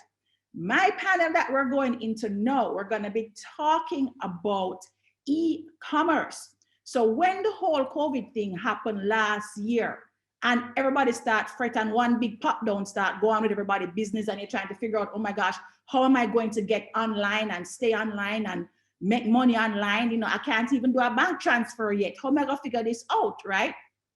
I actually launched a boot camp called Auto Boot Camp, which was an offline to online course that ran over 6 weeks and was really geared towards helping people just like you, one-man shop or small man shop, to get your business online so that you're like, moving and shaking and able to pivot, because we were all required to pivot with COVID, right? And now here we are 1 year later, and many of us are still in that space of how do I pivot my business. Now, I'm just really excited because at my boot camp, yes, I'm always excited, I know. At my boot camp, I was lucky enough to have partners like NCB, who we have as partners here at the PSOJ conference. I had those partners as well at my boot camp to come on and talk about the amazing solutions, like simple, easy solutions. You think we're first world when you're done with it, right? That are available to help you to get your business on that e-commerce train, and not in no little dibby way. I'm talking about proper shop, whether or not you have a website, get you up and running for a small amount of money. Yes, you have to invest in your own success, but to get you up and going. And I worked directly with actually Gregory Peart, who is here from NCB. Boy, Greg and I have gone through so many of these presentations and workshops just for you guys, like literally. We even did one for JCS. I think we did a business continuity workshop for JCS as well, right, Gregory? So Gregory and I are very accustomed to any other questions you can throw at us, right, about this. And he is going to be coming up first to talk about the solutions that NCB has available. And not only are we going to be talking with one of the providers, but we're also going to be talking with one of the persons who is now Janelle Pantry-Coke, who is an MSME and has some of the same pain points you have had, and is going to talk to us about her journey. So Gregory, I'm telling you better bring the thing, like how you always bring the thing in a boss, right? Gregory, I'm going to turn it over to you to talk about some of the e-commerce solutions that you guys have at NCB. So make sure you're tuning in, guys. Make sure you're listening. Well, thank you very much, Stacey. And I tell you, Chris' wife must be very happy right now. I heard when he plug her business, and my wife must be saying, I wish my husband was as good as Chris' wife. All right. So today I'll be sharing with you very quickly on the different e-commerce solutions that NCB has to offer. And essentially, you'd want to ensure that you take note of everything that's happening, because we're going to cover some real solutions that you need for your business to COVID-proof your business. And we're going to tell you about the benefits, tell you about what you need to do and how you can apply it in your business. So firstly, what's e-commerce? Essentially is accepting payments online. That's it. So how do you move from offline to online? Or do you ensure that if your customers are in the online environment, that you're also meeting those customers there? Because if you're not meeting the customers there, then your competitors will be meeting those customers. And so if you have an e-commerce solution, you'll be able to go global. You'll be able to accept payments in multiple currencies, and we'll credit it to either your Jamaican or your USD account. And we commit to fast settlement. All transactions done up to 4 p.m. each day will be credited to your bank account next day. If a transaction is done in Jamaican, credited to your Jamaican bank account. If it's done in US, it's credited to your US account.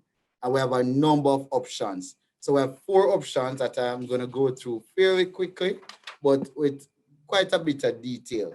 And what I'll say is that, as Stacey mentioned, we had heard about the pain points of customers. There were 3 key pain points that they mentioned. One, they would have invested heavily in a website, they built it, and then nobody came. You always hear the saying, build it and they'll come. They built the website and nobody came. So we have a solution to help you to bring customers to your website. The other issue that they've had is that when they have done their website, they don't know how to manage the inventory. They have a challenge with, are they selling an item that is not in stock? So we have a solution for that as well. And the third pain point that customers such as yourself have expressed is, how do I get my goods to my intended customers in terms of the shipping and the logistic element? We have a solution for that as well.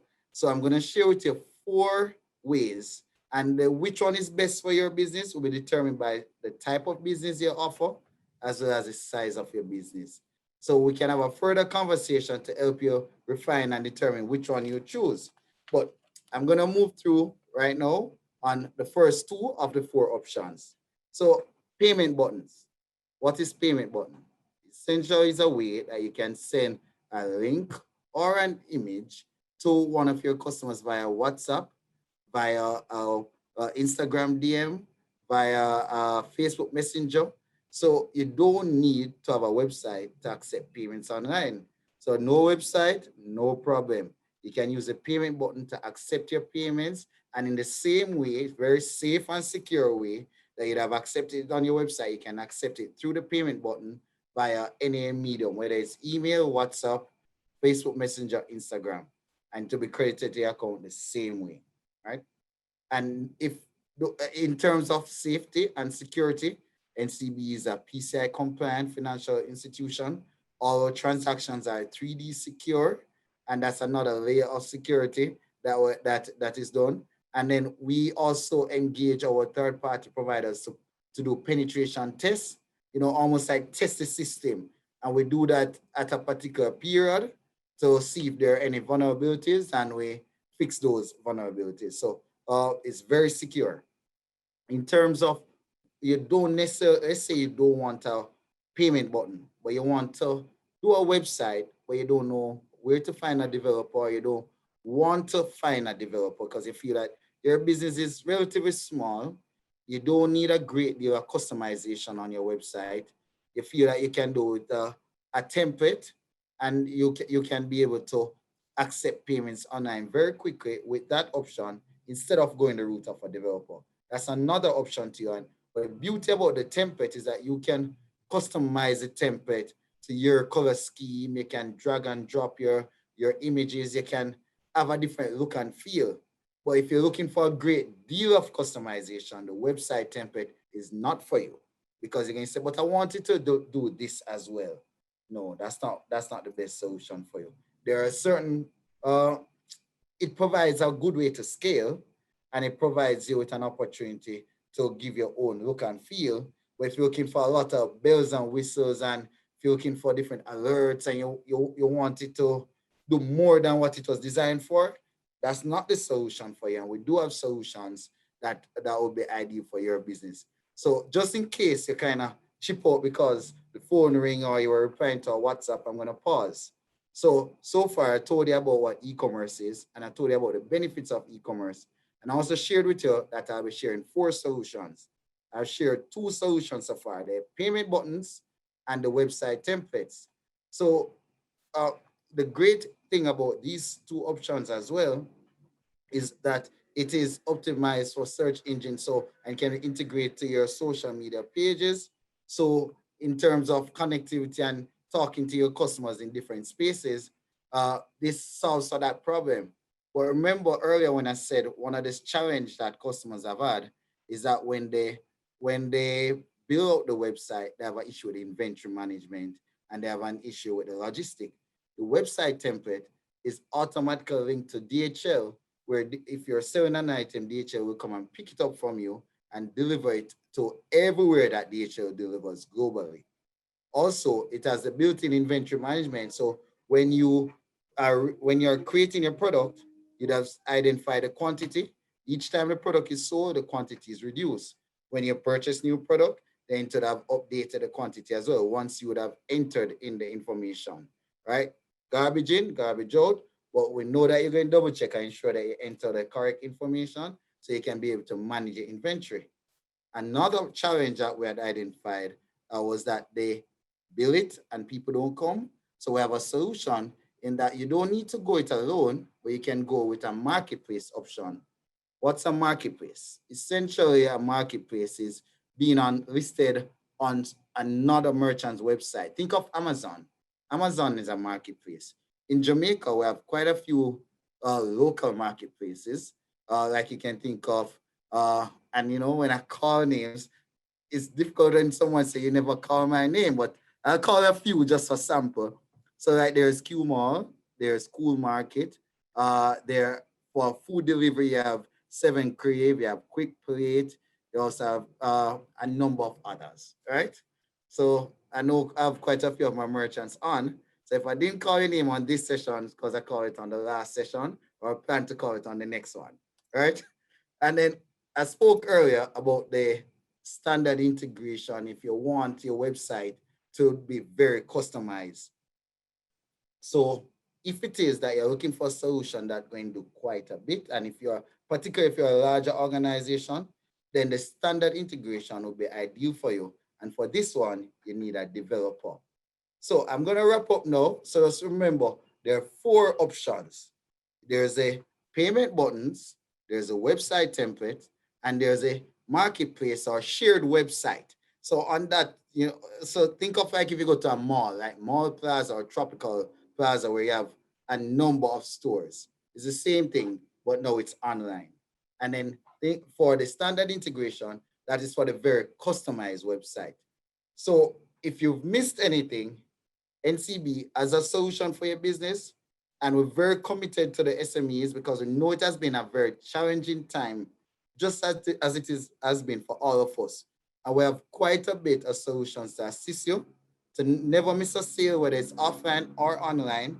And once you get onboarded, we have a special for everyone where we'll be reducing some fees if you get onboarded by March 31, 2021. And you can get onboarded by just emailing businesssolutions@jncb.com. I'll drop it in the chat, or you can visit jncb.com/e-commerce. So quite a bit of solutions are here for you, and it will be determined by the nature of your business. And also, if you are onboarded, we give you immediately a pre-approved business card to assist you with the working capital for your business and to help you as your business grow and flourish. So that's it for me. That's a tidbit. We'll go through in more detail at another time. And also you can visit our website, jncb.com/e-commerce. And there's a long list of FAQs and has quite a bit of details as well on the pricing as well as product features. All right, so thank you. Awesome. Thank you, Gregory. That was really, really good. And like, I mean, clearly you've been doing a lot of these presentations because that well compressed. I mean, guys, when I had Gregory on, we had like a whole morning where we were talking about. I think we did it over 2 hours. We went with detail. But we had a few minutes this morning, so to ensure that I compact. Love it. And we talked about the 4 primary ways that our SMEs can integrate with NCB. And I just want to make sure that we have them right. So we have, if you're a larger company that's a bit more established, you can get the standard, you know, with a developer build out payment gateway. You have a template version if you're not so big, right? And you're just getting started. We also have the payment buttons, which is the simplest way, right? When persons have like a little thing, they can just have them payment button integrated even on like Instagram or any of those platforms. That's and correct. Then the marketplace, which as you say, it's like going to New Kingston Shopping Center or Sovereign or any one of these and just popping into the different stores. And you know, you could be one of those stores, basically. That's correct. And the thing about it as well, with the marketplace, it's not necessarily either or. You could decide to go on a marketplace plus still the payment button or website template or your standard website. Because think of it this way, let's say you're Nike and you're selling shoes. Yes. Someone may know that they need a pair of Nike. Or they could go on Amazon and type sneakers and the Nike shoes come up. Either way, Nike makes a sale. Okay, excellent. I love that. Well, thank you, Gregory. Guys, you can see that there are multifaceted solutions that you can put in place depending on, you know, the resources that you have available to you and, you know, charting your success as a small business. And as we talk about charting your success as a small business, we're going to bring on Janelle, who is the owner and founder of Spaces Jamaica. Now, I don't know if you guys have been to Spaces. I have been to Spaces, and the Spaces things fell off, right? But now that I have not been able to necessarily go shopping the way I would like to, Janelle is going to come on and she's going to talk up all the things about how she was able to take Spaces Jamaica to another level using e-commerce. So Janelle, welcome. Thank you for joining us. Start telling us what is your experience with e-commerce. Let's talk the things. Let's go. Hi, Stacey. Thanks so much for having me on. I've heard Gregory say, build it and they shall come. I learned the hard way. So I had a website for almost 10 years. So I started out with, you know, you have a presence online. And I didn't have an e-commerce section of the site. It was just simply information, where to find us, a few product photos and things like that. So it was essentially a marketing tool that was not generating income directly from the site. So I was like, okay, let me go into the e-commerce side of things a couple of years back.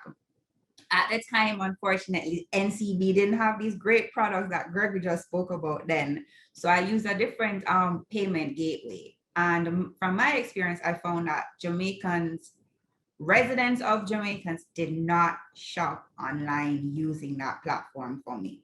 So I found that persons in the diaspora would go on, they would make their purchases if they had wanted it to be delivered here in Jamaica, but I just was not getting my core customers to go and shop on the site. So we did some research and we realized that they were not comfortable with the payment gateway that we were using. They didn't feel secure putting their credit card in there. You know, there's a lot of trust factor when it comes to your information. I mean, Chris spoke about it on a lot of your panels in previous discussion, data protection. So Jamaicans, and rightly so, were like, you know, I'm not too familiar with this. I want to buy the item. I'm going to come into the store. Fast forward to 2020, COVID hit. And for those who don't know Spaces, we operate a brick and mortar location. We're at 79 Arden Road. So we sell furniture and home decor items. COVID comes and brick and mortar, we saw no one. Lockdown. What do you do with running a business where you have employees, you have your overheads, and you still have some way of having a revenue stream coming? So I did some research, and we revamped the site, and we reached out to NCB, not necessarily for the payment gateway that Gregory spoke about. They had another product that we were thinking of, which was they called their MPOS, which were like, okay, if customers are not going to come to us physically, we will go to them and just carry a card machine, POS terminal, wireless, everything like that. That's where my head was initially. And they said, but Janelle, you're online. Have you heard of our payment gateway? And I'm like, no, tell me some more about this. And I signed up instantly. I needed no long 2-hour presentation about no long talking. I was like, what? I can get money any time of day? So I went through the process of signing, I think it was fast track because I was already an existing NCB account holder. So we already had our account set up so that when we were able to integrate the user payment buttons and the other payment facilities, it was easy just to transfer to our accounts. And as he says, settlement was literally within 24 hours. So that opened up a lot of opportunities for us as a business. So as everyone says, pivot, the word for 2020 was pivot. We introduced, thanks to being able to facilitate payments locally, internationally, we actually introduced a new product, which was virtual interior design services. So persons were able to go onto our website, not only shop for our products, but also pay for our services. So while our brick and mortar store was closed, we were still operating and able to send payment requests to our clients and receive payments and provide our digital solutions internationally. Oh, wow. That is absolutely wicked good. And how would you say, based on the trajectory that started during COVID, how would you say that has helped your business to where you are now? Like, what are some of the positives that you have seen coming out of this shift that you made? Right. So we are actually still seeing clients utilize this method of payment. So while we're not under full lockdown in Jamaica, yes, we have curfew. The showroom is open now. We're back to regular open hours. But the convenience factor of having to be able to stay at home, stay in your office, you're on your lunch break, you get home after a long day, you get home, you're home earlier. So you're scrolling spacesjamaica.com and you're like, I wanted to really change this sofa. And there you go. You click, add to cart, check out. No, lovely, lovely. I need a new sofa right now, so maybe I need to go on and be like, add to cart. Add to cart. What advice would you give to other MSMEs who are either challenged in the space, because you said that, you kind of did the build and they will come piece. You had your website and stuff, but it wasn't sorted out properly. Or if they haven't built anything yet, and they're just now getting acclimated with the space and thinking, yes, this is something that I want to go to. How would you recommend that they go ahead? Any advice that you would give them? Do not delay. So Gregory, put your email contact in the chat. So I would say do not delay. That's the first thing. I mean, the efficiencies of going digital, transitioning from a paperless, cashless, it has made accounting easier for me too. We don't have to send to the bank, just having all our transactions, and predominantly now we are seeing since COVID, probably almost 90% of our transactions have gone cashless. Yes, there are some fees that go along with that, unavoidably, but the fact is, whether you're selling a product or a service in today's market, your customers are using their smartphones, they're on their tablets, they're at their desk, and convenience is the way that once we have gotten used to this way of doing business, we're not going to go back. We're just going to go forward. So I would tell anybody, do not delay, whether you get on an online platform mall, whether you go and you use free templates that are out there, or you go on the NCB, use the NCB templates that are out. Do not delay, because you will be left behind. Okay, Excellent. Thank you so much, Janelle, for that. And on that point, Janelle, I actually want to circle back to something that I shared earlier when I jumped on to introduce the e-commerce panel. Janelle talked about not delaying. And for some of you, you get a lot of this information and you may feel like, boy, it's just a lot. I actually saw some comments in there talking about how much information this is. I don't even know how to build a website. I think we have a session coming up about that. And we have all these different tidbits and pieces. I shared with you all that last year. One of the things that I did was I actually launched an online e-commerce course, Auto Bootcamp. And at the time, it was a 6 weeks process you had to go through. But just for the participants of this conference, I literally have a code that I have put together for you guys where you can access the conference right now for a significant discount, and it covers pretty much end-to-end the things you would need to learn that will help you to understand when you go to an NCB, this is what I'm thinking about. When I'm going to worry about building my website, this is what I need to be thinking about. So I'm gonna drop that link in there for you guys now. I know we have some other speakers coming up, but I'm sharing it with you guys because the boot camp is a great way for you to pull all these pieces of information together and be able to apply it on your own time. There are actual experts like a Gregory coming on. We have experts like Simtai that they spoke about security. They have a course in there. You have people like Lysandra Rickards that have a course in there talking about business model canvas. So all these different courses for a very less than $50 US, guys, you get the full course. All right, so I'm going to drop that link in for you and I'm going to turn it back over. So Janelle, thank you. Gregory, thank you so much. And I wish all of you epic success in running your businesses online. So Rochelle, thank you very much, Stacey. Thanks for having us. Take care.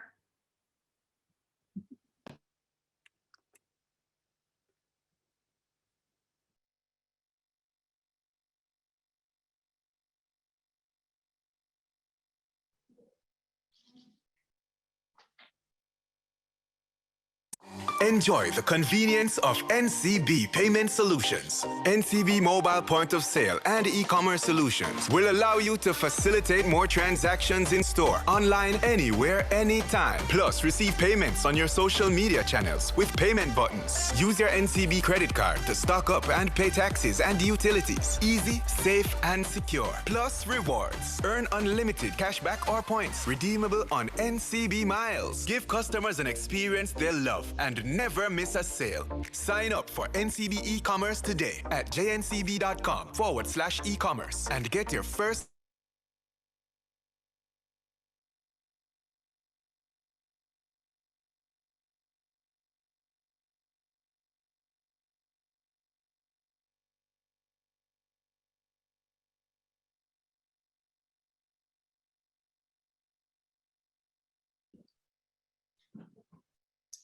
Hello, everybody. What a great panel.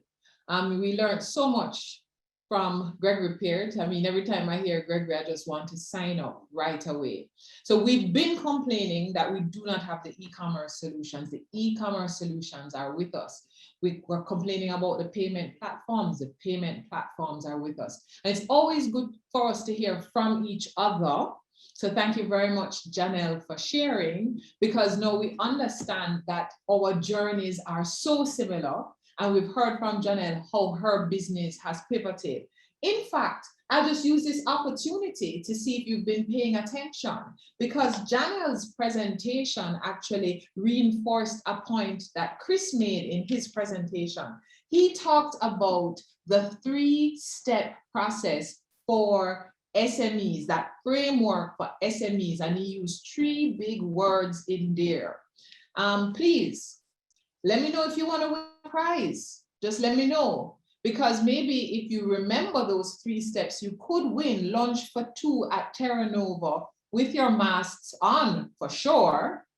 But we could have lunch for 2 at Terra Nova if you are able to remember the 3 points that Chris made. Oh, they are coming in. Make sure you spell it right, though. Make sure you spell it right. So producers, please tell us, let us know who the winners are. Stacy, thank you very much. And let me just give a quick testimonial. Go on right now, log on to the link that Stacy just put in the chat. If Stacy, you could put it again.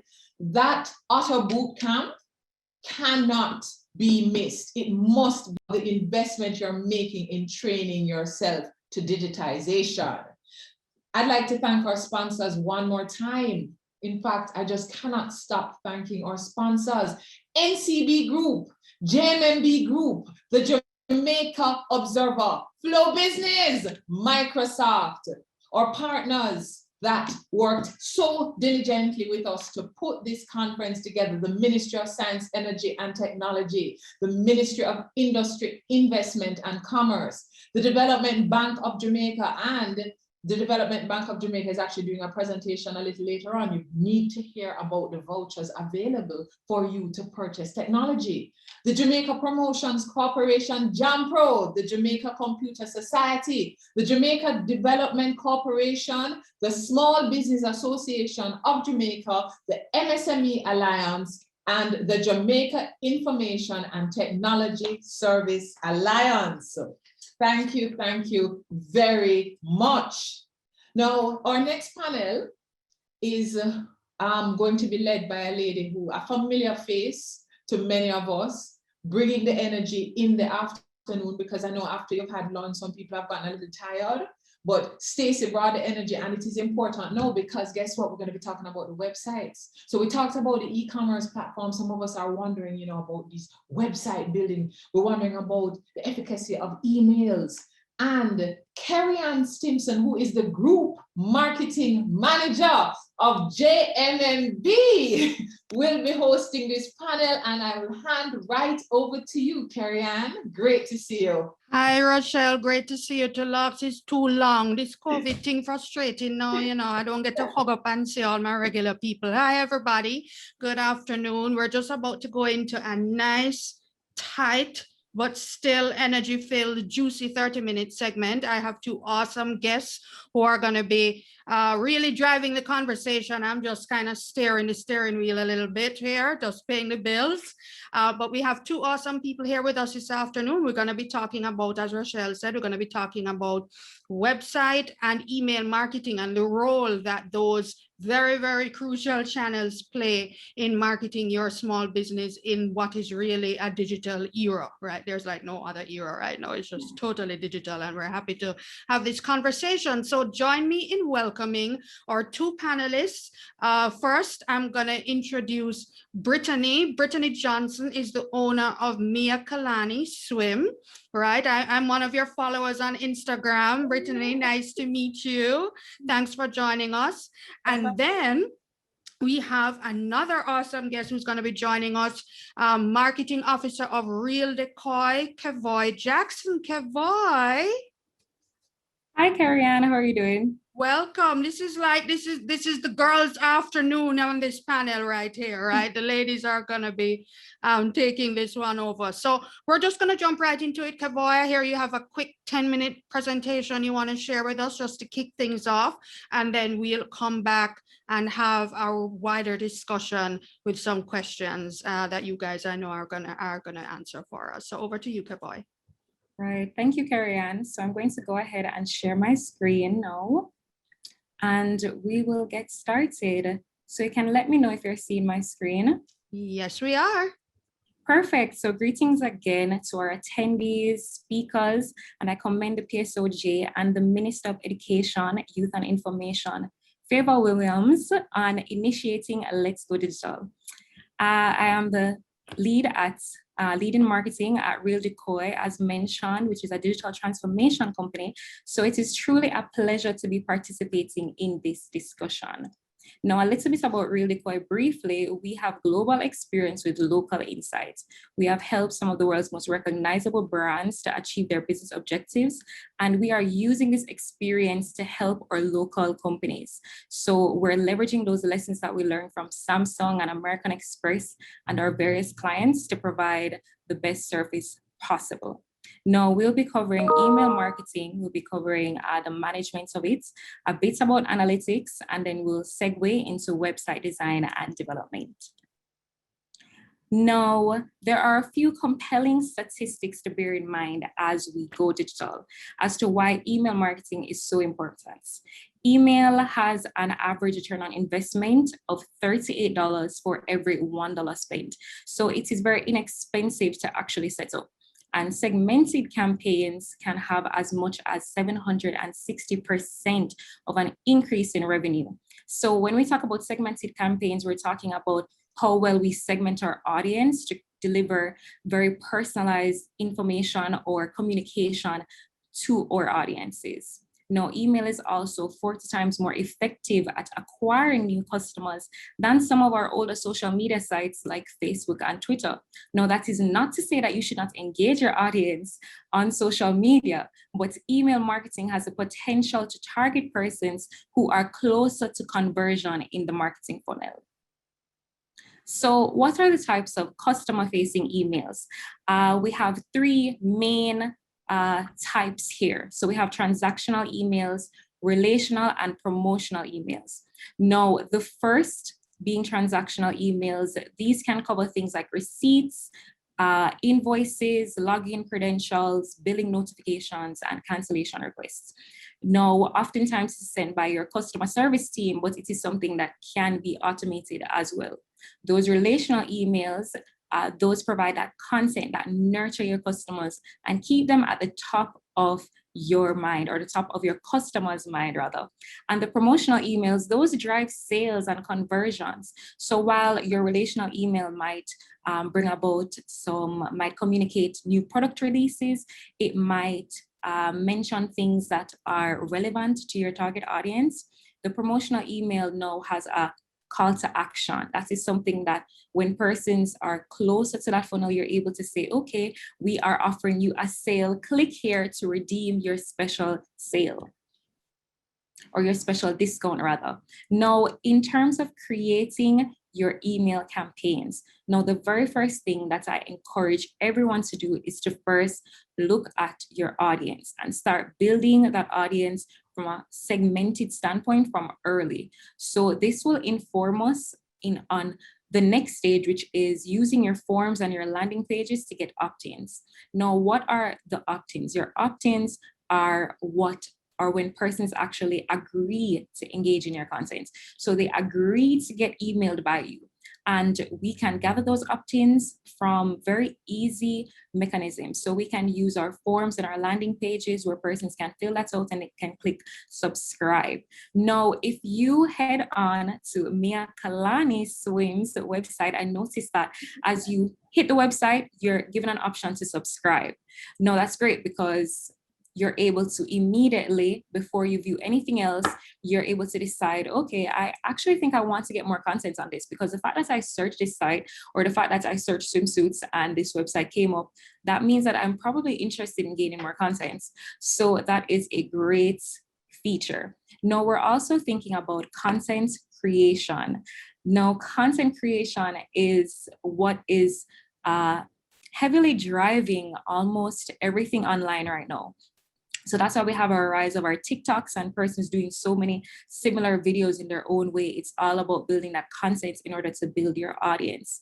So once we've thought about our audience and we've targeted them and we know what they're interested in, let's say they're interested in a lot of cover-ups. Now we know that we're doing a lot of cover-up related content for that segment of the audience, and we're able to actually track that with our analytics. So we're using our tracking pixel.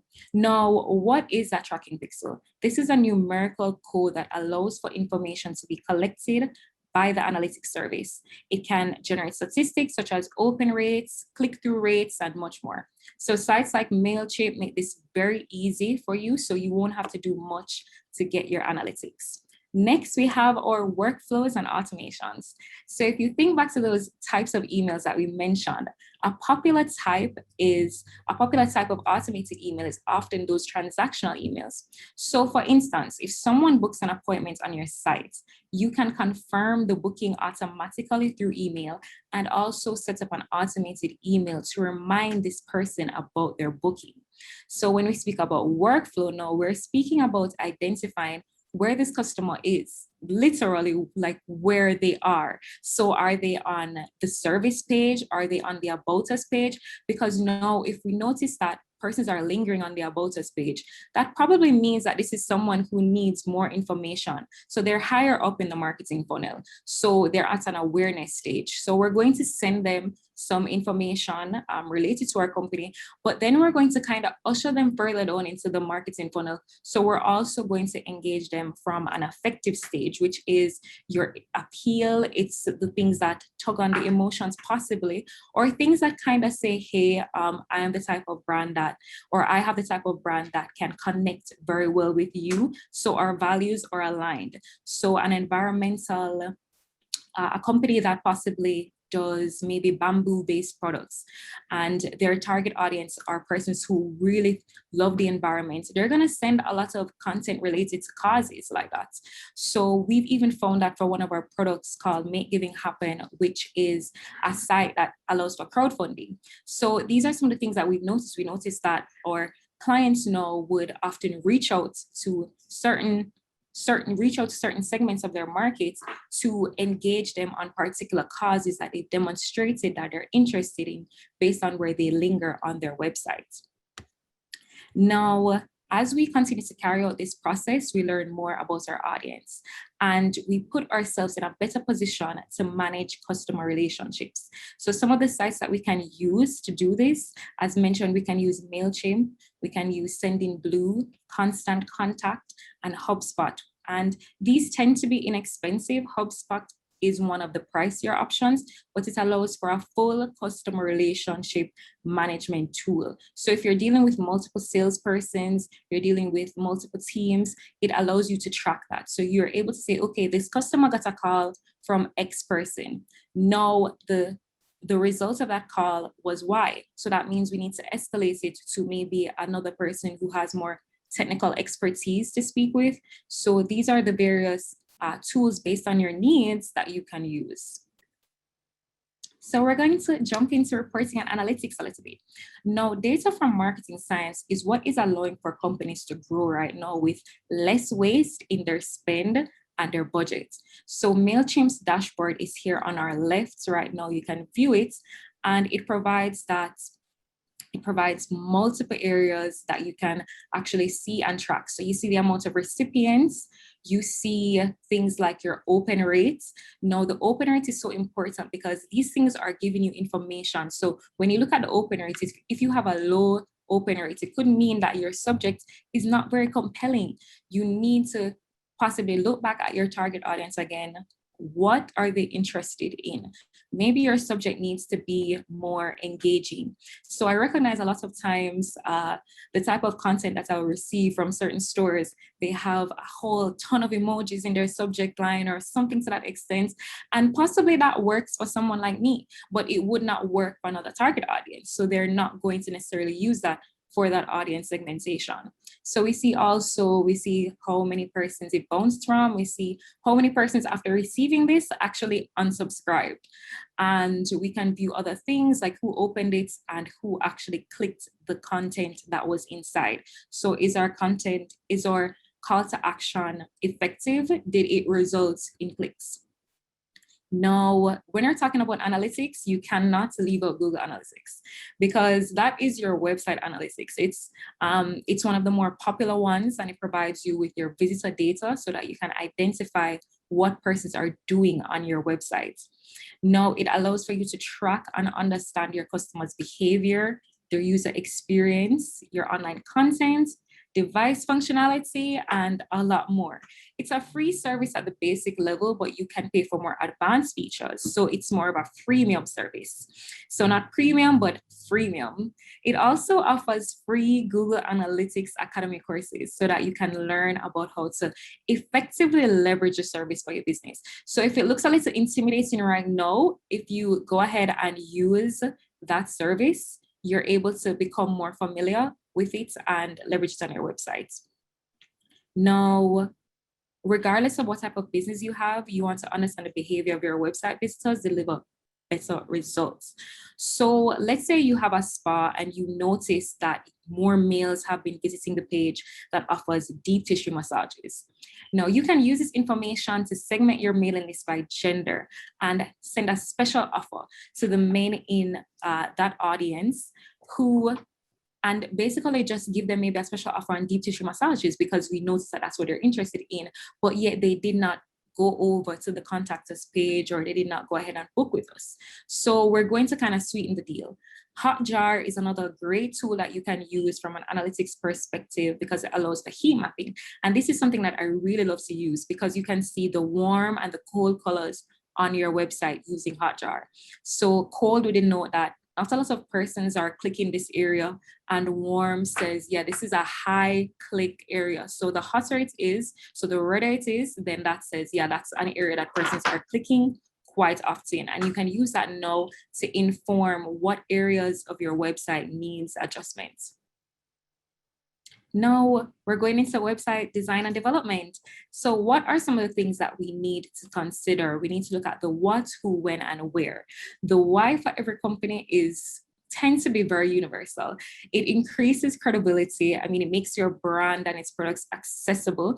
And at the very least, from an informational level, it's a permanent advertisement. And furthermore, digitization is not tomorrow. Digitization is now.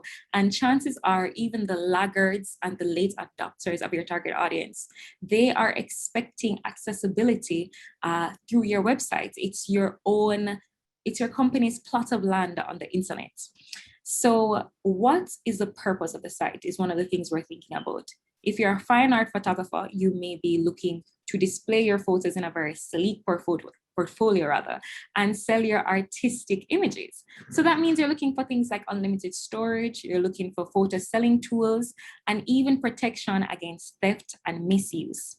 We're looking at who will be building it. So after considering your budget very carefully, the time you have available and your knowledge, is it you? Are you going to be the one to build it? Are you going to contract a website designer or developer to do it? And who are the persons you're targeting? So I don't have to stress that enough. I've stressed it quite a lot to look at who is within your target market. So on that when aspect, persons have had to pivot with restrictions related to the pandemic. And so maybe a dental office or a hair salon or a spa needs to quickly set up an appointment scheduling site to stay organized. So within the restrictions, and if you're doing a bigger website or something that is more customized, you don't have enough time to do something like that. And we're also looking at where are our users from and where is going to be the base of your operations or listed as the base of your operations, because that will inform your terms of use, your privacy terms. And with data protection regulations that have been put in place, even last year in Jamaica, this is something that is very high priority that should be considered and is going to inform which option you decide to secure. And what are these types of options? So we have multiple here. Now, a landing page is not quite a website, but I've included it because it can be used as something that can supplement it until you have your website up and running. Now, as you go up the ladder, you're really looking at user experience. So if your offering requires customers to linger in order to be sold, then you need to go further up the ladder. If it is that you're doing a one-off campaign where users needs only to scroll down to view compelling details and be convinced and respond to your call to action, then you're further down the ladder.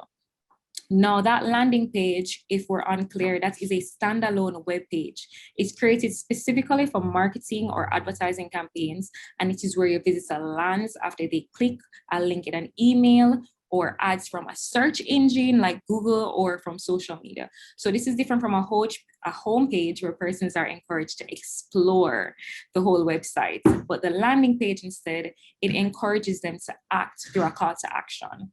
And these are some examples of great sites or platforms that can be used to build landing pages. Now we have our do-it-yourself website builders. There are so many, and even Canva, which is a design tool, has released a beta version for turning your designs into a responsive website. As Craig Powe would have mentioned, Google My Business, you can use it as well to create one with very little input or effort, but also you get very little customization. A Squarespace is great if you're trying to build your portfolio, and designers often use Behance, which is more community-based. But if you don't want clients straying off and looking at other people's work, you need to set up a website for yourself. So remember we mentioned like a dental office and businesses like that may need to quickly set up an appointment system. Squarespace has a company called Acuity that is perfect for this. Now, we have Shopify here because Shopify is actually one of the largest do-it-yourself website builders for online stores. And that is for a good reason. It's quick and easy for merchants to get set up. It's secure enough for an e-commerce platform. There are lots of themes to choose from, and it has strong search engine optimization features so that your customers can find you. And there's even an option for you to get set up with an abandoned cart recovery email for customers who leave their carts at checkout. But there is a drawback. There isn't a compatibility at the moment with payment gateway offered to the Caribbean without setting up an offshore account. So these are the complaints that would have been mentioned previously in this conference. So you'd have to use like a US PayPal account, or you'd have to use Bitcoin. But in the move for the Caribbean to go digital, we are actually so excited to say that we have developed an application to completely fill this gap. So we've partnered with one of Jamaica's major financial institutions to provide a solution through their payment gateway. So this means that Jamaican merchants will be able to receive funds straight to their Jamaican account through their online store on Shopify very soon. Boy, I'm sorry, I'm getting a signal here from our producers. But this is awesome stuff. And of course, we're on a time limit. So I really want to invite Brittany to come in at this point. I think it's a perfect segue because you're now on websites. And Brittany, of course, I know you have your own website, right? I've been there myself. I'm still working on the body to get into the swimsuits of the gorgeous ladies I see there. But yeah, so could you tell us your experience? What was it like setting up your website as a way to drive business for your company? Sure. Well, thank you for having me, first of all. I'm glad Kevo spoke about Shopify because that's what I actually use to host my website. Yeah, Shopify has been amazing for me. It has been seamless. Their customer service is perfect. I was using MailChimp to do my email marketing, but Shopify now has their own email marketing platform, which has been even more convenient. And they have all the apps you could possibly need to enhance your website. So for example, obviously a website is an international thing. So you have people that don't speak English looking at your websites. One of the apps that I use on Shopify is a language converter app. So it identifies which country you're in and automatically converts the language to the language of the country that you're in. Same thing with the currency. They have currency apps. I actually have some notes right here. They have affiliate programs where you can basically have, like, how athletes used to get promotional deals from, say, Sprite or, big brands. You can actually have affiliates for your website or your business, and they can be paid based on how many pieces they sell from your website. So Shopify has all of these apps available to business owners to help enhance their website. What else? Kevo spoke about the tracking. Shopify also has analytics, and you can link it to Google Analytics, which is Google Analytics is a little better than Shopify's analytics. So yeah, I figured.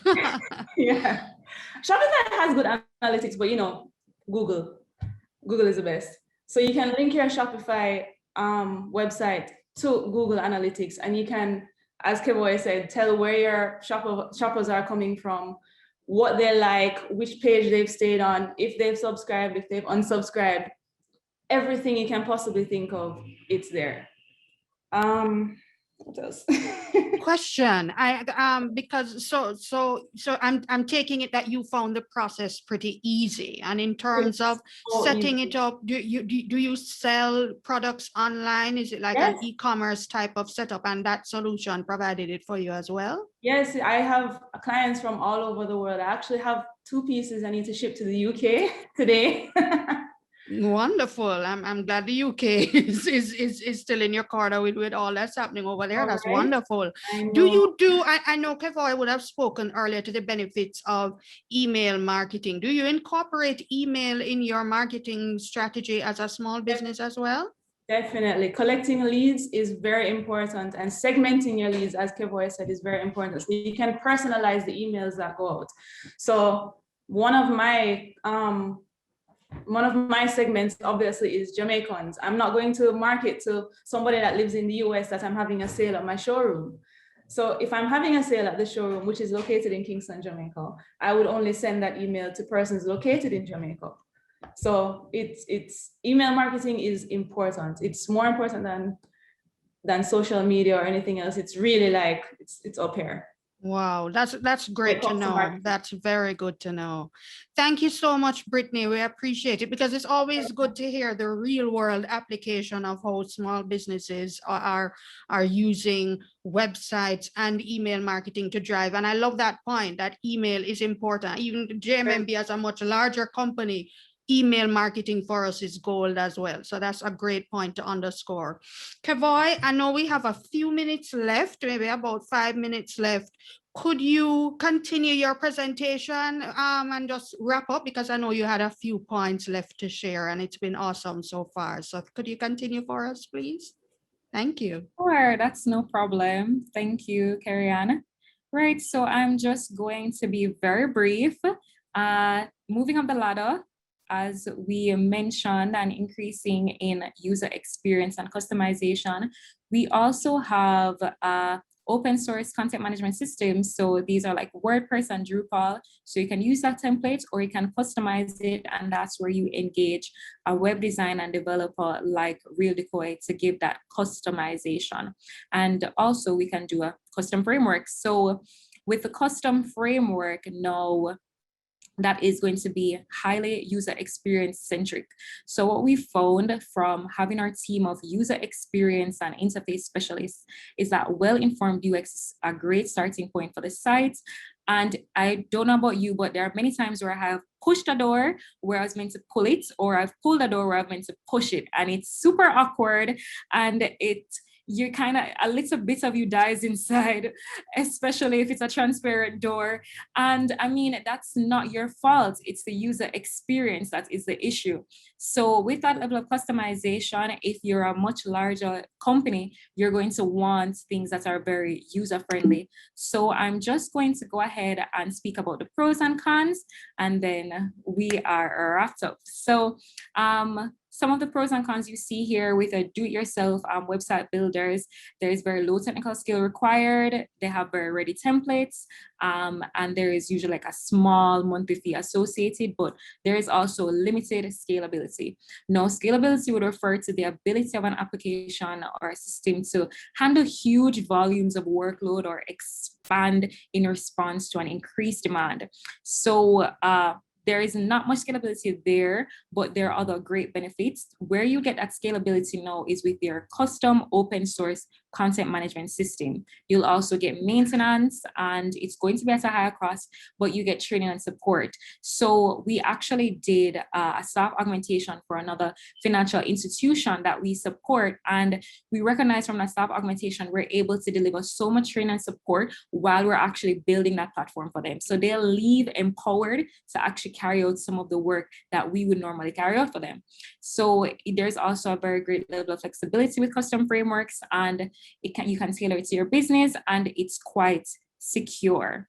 Now, that would, I think, conclude my presentation, Karianne. And for any further information, feel free to contact me. And we've also included a free e-commerce checklist, courtesy, of Real Decoy, and I'm going to go ahead and drop that in the chat so persons who might still be a little unfamiliar can be empowered with that level of information.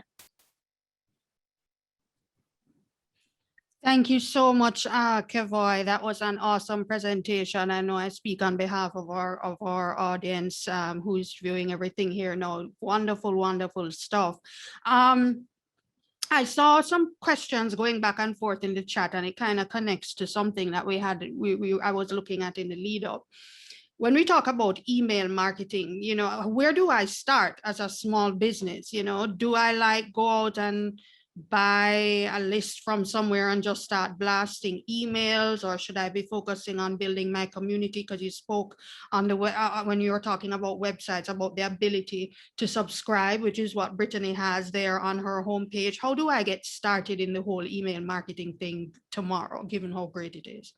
Right. So great question, Carrie-Ann.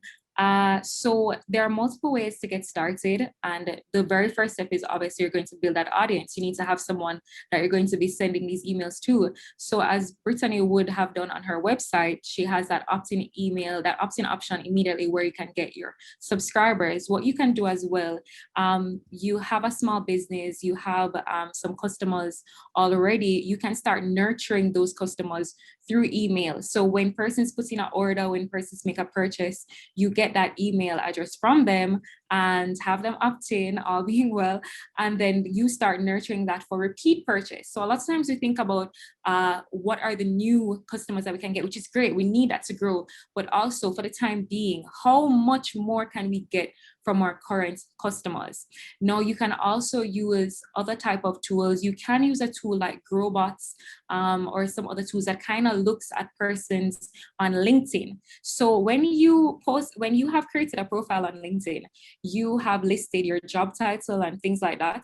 And so what some of these tools actually do is collate all these profiles for you, and you can actually reach out to them and get and contact these persons. Of course, that is a paid service, so there is some cost involved there, but yes, there are multiple ways to get that audience that you're trying to build based on your budgets. Thanks for sharing that. And I think one of the key things to remember is importance of building community, because I know there are a lot of conversations going on about the Data Protection Act, and folks needing to be very mindful about just batching and blasting to people who didn't want you to have their information. So using your website, using your social media channels to build your community, to build your contact base, I think is awesome. Brittany, you had a point you wanted to add to that? Yes, one of the ways I've used to build my contact list is actually hosting giveaways on my social media page. So for example, I would give away a specific swimsuit and tell the people that if they want to enter the giveaway, they will have to give me their email address, basically. And also you have to tell them that this email address will be automatically subscribed to the website, because you don't want to be adding people against their will, because you don't want to build a bad rapport with them. But that's a good way that I have used to gain more leads, is hosting giveaways, and a lot of people like free swimsuits. So yeah, I would love a free swimsuit. Send me an email. Yeah, that's a great idea. That's a great idea. Using your social to build community, an excellent way to do it. Yeah. Kevoy, you had mentioned the different types of websites, and I know you listed, I guess, perhaps the features or the pros and cons, as it were, of the different types of websites, and certainly the different tools you can use to build your website. How do I know as a business what approach I should take? Because it probably, for some business owners, somebody may have built a site for them, or they may feel, you know what, I need to get started in this whole website thing. Where do I begin? How do I know what's the first step to take to demystify the whole thing? Okay, great, awesome. So one of the first steps you're going to be thinking about is what type of business you're going to be engaged in, and kind of what volume of customers are going to be, or users are going to be kind of on your site. So for a site that is hosting maybe 10 persons a day, or something to that extent, you would not need something so highly customized if you're on the lower end of the spectrum and you're a small business and you're growing and everything. But once you get to that stage where You might have a lot of visitors. Let's say you're going to have a lot of high traffic for some particular sale that is coming on, and you're going to get 1,000 visitors or something, or 500. You're going to want something that's scalable. So you're going to want to go to something that's more of a custom framework and everything. So I think the key to remember is wherever you want higher customization, you're going to have to go further up that ladder. Wherever you don't really need a great deal of customization for your product, you're not really primarily interested in user experience, because persons don't need to stay on the site very long to decide necessarily, or your budget is not super high, or your products are kind of straightforward, then you might want to go on the lower end of things. Thanks for that, Kavoy. And on a similar kind of point, we're talking about website, we're talking about email. There are obviously a lot of DIY tools, that are available. But are there, apart from obviously Real Decoy, which offers an awesome service, when you talk about Google Analytics and looking at all of these things to know whether or not, what changes I need to make, I need to audit my website, where do I find, people and companies who offer digital marketing support services for small businesses? Are you aware of any? Crazy question, right? But yeah, because some people kind of feel like I need help to do this, and maybe not, maybe so. So I'm just throwing it out to you again. Right. So the very first step I would say is for persons who, if you have the time to look into it yourself as well, because you're going to want to kind of understand the dashboard. So that's why, you have those free Google Analytics Academy that you can look on. Now, afterwards, when you've done that, or you've taken a look and you have that understanding, or if you simply just don't have the time to do something like that, then you're going to look at a company, possibly even Real Decoy, because we do have, our department actually has a marketing science aspect, and we have persons in analytics who are dedicated to this. So there are other companies as well who I'm sure are actually on right now who are able to provide that. And I think once you look for a certain you're looking for a digital marketing agency, you should find exactly what you're looking for, digital marketing specifically. I love that. Thank you so much, Kavoy. Much appreciated. So ladies, this has been I think a mini masterclass in email marketing and website marketing, using your website as a channel to market and make money for your business. Brittany, could you remind us, where can we find you? Well, my website is miakalaniswim.com. That's MIAKALANI swim.com. And I also have a showroom. It's at Pulse around the back, shop 12. But my showroom is appointment only, so please email me to make an appointment. There goes I put my email address in the chat. And you're on Instagram as well? Yes, Mia Kalani Swim. Awesome, awesome. Thank you so much. Congratulations on your success so far, and wishing you continued success. And Kavoy, remind us how we can find Real Decoy.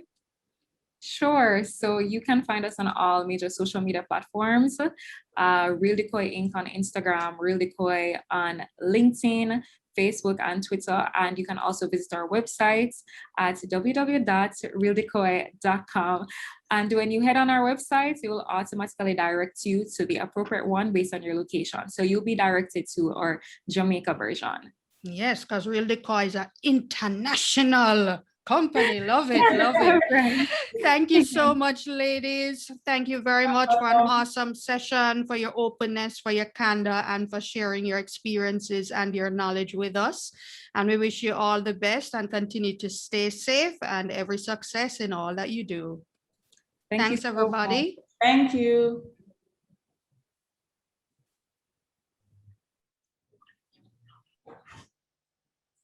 I feel like I'm messed up. I feel like I messed up. I'm reading the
Wow, what a absolutely fantastic session.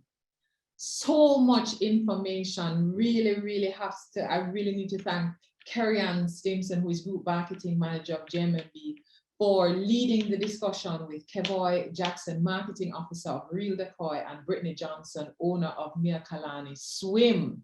So much information, and a lot of persons are saying to themselves, you know, how am I going to rewatch these presentations, because there was so much learning.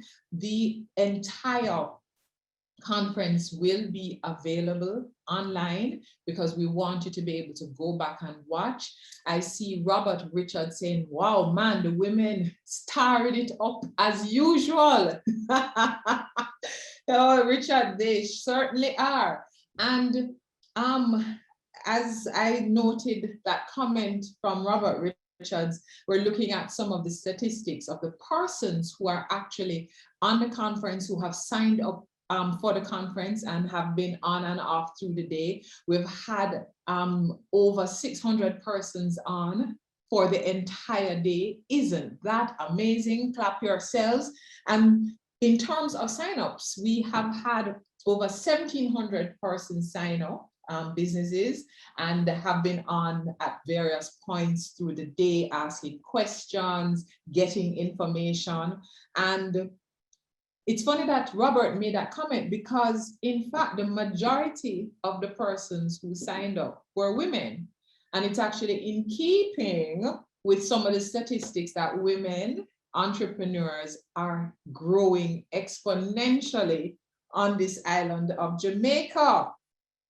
So we have, who are the persons here? We have the majority of signups was from CEOs, managing directors. We have entrepreneurs, teachers, students, consultants, and some of the industries that people are involved in: beauty and health, professional services, IT, wholesale and retail, finance and insurance, tourism, distribution and logistics, real estate, outsourcing and BPO. So what we're seeing is just a wide range of MSMEs participating in this conference. And we encourage you to go back and review the conference, but also visit us at smallbusinessportal.com, because as you're getting more information, there are links on smallbusinessportal.com. You can rewatch COVID cast episodes. You can get some of the memos. And remember, we're also doing on COVID cast a technology webinar series. So a lot of the matters, the things that we've talked about today, we have memos. So like we sit down and actually put it on paper with the links and so you don't even have to do it yourself. And we're saying just go on, get the information, use the information, because let's go digital together. And don't bother leave, because I have some more prizes and they are very nice. Some of them are delicious. At this time, I'd like to welcome a member of our PSOJ Access to Finance team, because we wanted to see some of the team members that we have involved. And I'd just like to mention some of our team members. So we have Alexi Linshu, and Alexi was integral in pulling together the list of services available at different levels of your business. What do small businesses need for their technology needs? What do medium businesses need? What do micro businesses need? So that table, Alexi was integral in pulling it together.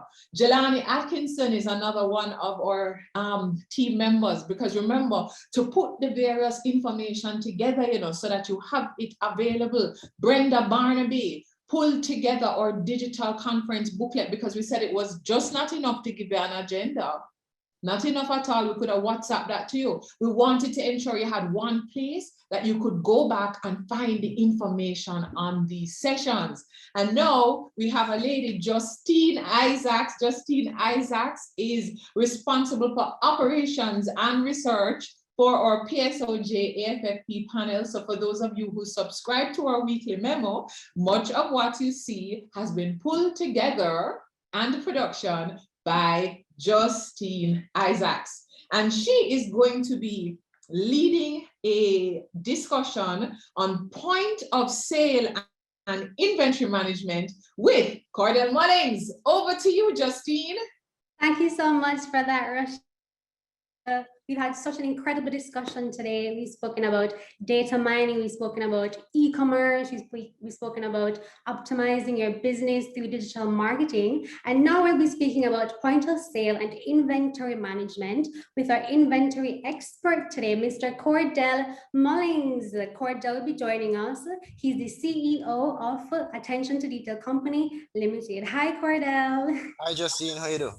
I'm well. Thank you so much for joining. So I'm really excited about talking about inventory management today because we've seen some MSMEs today who've spoken about they're from retail, selling clothing. Another MSME sells furniture. And so critical thing that we don't consider enough is how do you keep stock of your items? So I know that you have a presentation for us today, but I'm really encouraging everybody watching to make sure that you tweet, make sure that you're on Twitter, you're hashtagging Let's Go Digital, and you're also tagging us on PSOJ Financial Access. And make sure that you're posting on Instagram because we are going digital today. And right now we're speaking with Cordell on inventory management. So Cordell, please present to us on what we need to know about point of. Justine, are you hearing me? Yes, I'm hearing you perfectly well. And I'm Okay. seeing your presentation. Great. Good evening again to everyone, all the wonderful members of the PSOJ, ministers of government, and all the viewers that have actually joined in, the MSMEs, the owners of these businesses and so on, managers and everyone. Please, I really want to give you a, say thank you for having us today. I know it's a long conference, so, just bear with us. Now, there's no way you can go digital if you're doing e-commerce and data mining and all of these fancy things without having a digital inventory database. And today, that's what we're going to cover. Now, what is a POS system, and how does this help me or assist us in managing our business and ensuring that we are remain profitable and so on. Now, a POS system pretty much is a digital or a database platform that merchants use to collect information at the point of sale. Now, that's not the only purpose it serves, but for the purpose of today's discussion, that's the main purpose. Now, a POS system, sorry, I'm not sure if everyone is following here. I just had a glitch with my slides. Now, how does a POS system help me to manage my inventory? Now, the first thing, I don't think it's on the slide here, but the first thing is you need to have product differentiation. And if you're going to have a digital business, then you need to have this digital information available to you. So information such as barcode details and so on, that's very, very important. Product identification, you need to have properly defined product descriptions, you have product categories, you need to track your product costs to ensure that you're profitable, you need to ensure that you have your selling prices and so on, and even your vendor information. All of this is critically important if you're going to be managing your inventory in an efficient way. Now,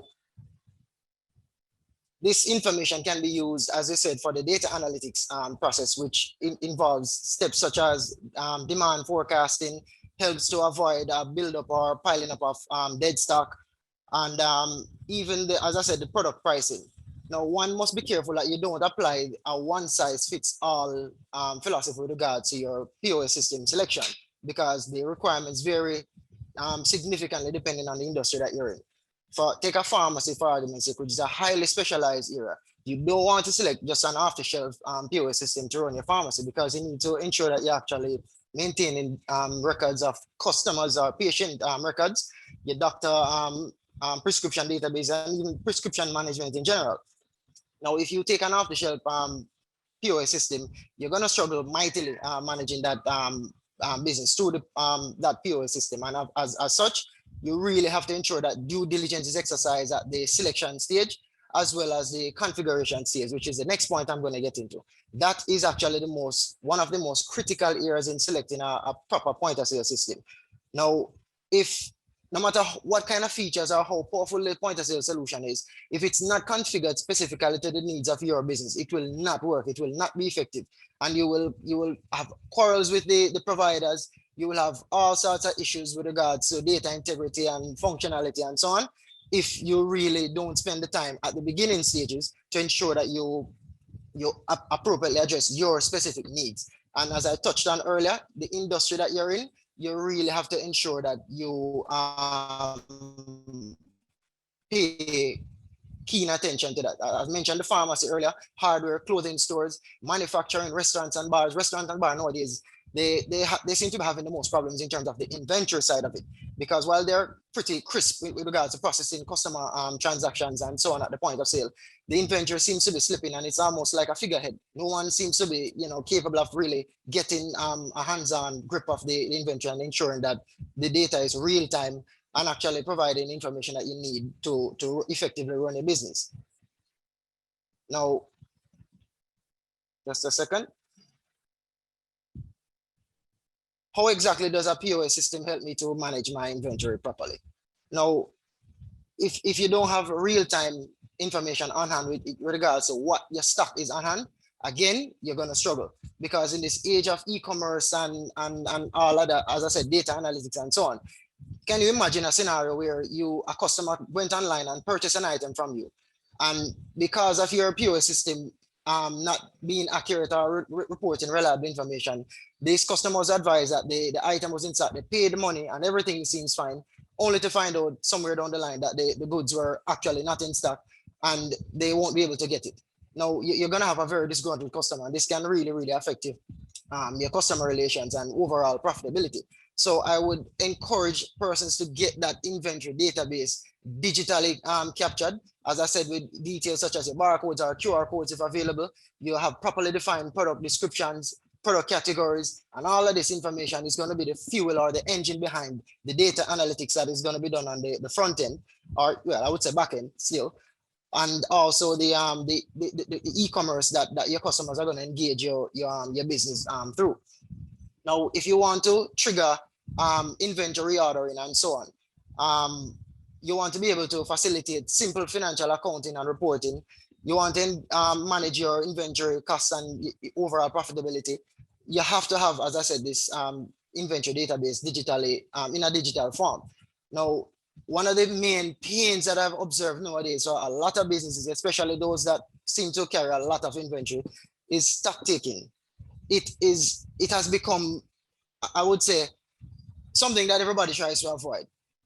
And with a good POS system and a well-defined digital database, this is no longer a problem, because, as I said earlier, when you capture all of this information accurately and effectively within your POS system, all of these things become a breeze if you know what you're doing. And as I said, if you had the configuration stage really, really well mapped out, and you actually set up the system to suit your specific needs, all of these things are very important.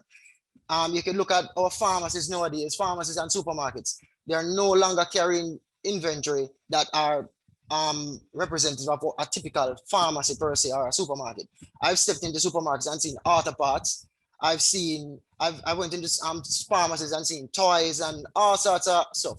Now, what has happened is there's been a shift globally for many businesses to provide a lot of variety, right? And there's no way you're going to manage this variety in using the same manual methods, and that is something that has eluded a lot of Jamaican medium and small businesses over the years.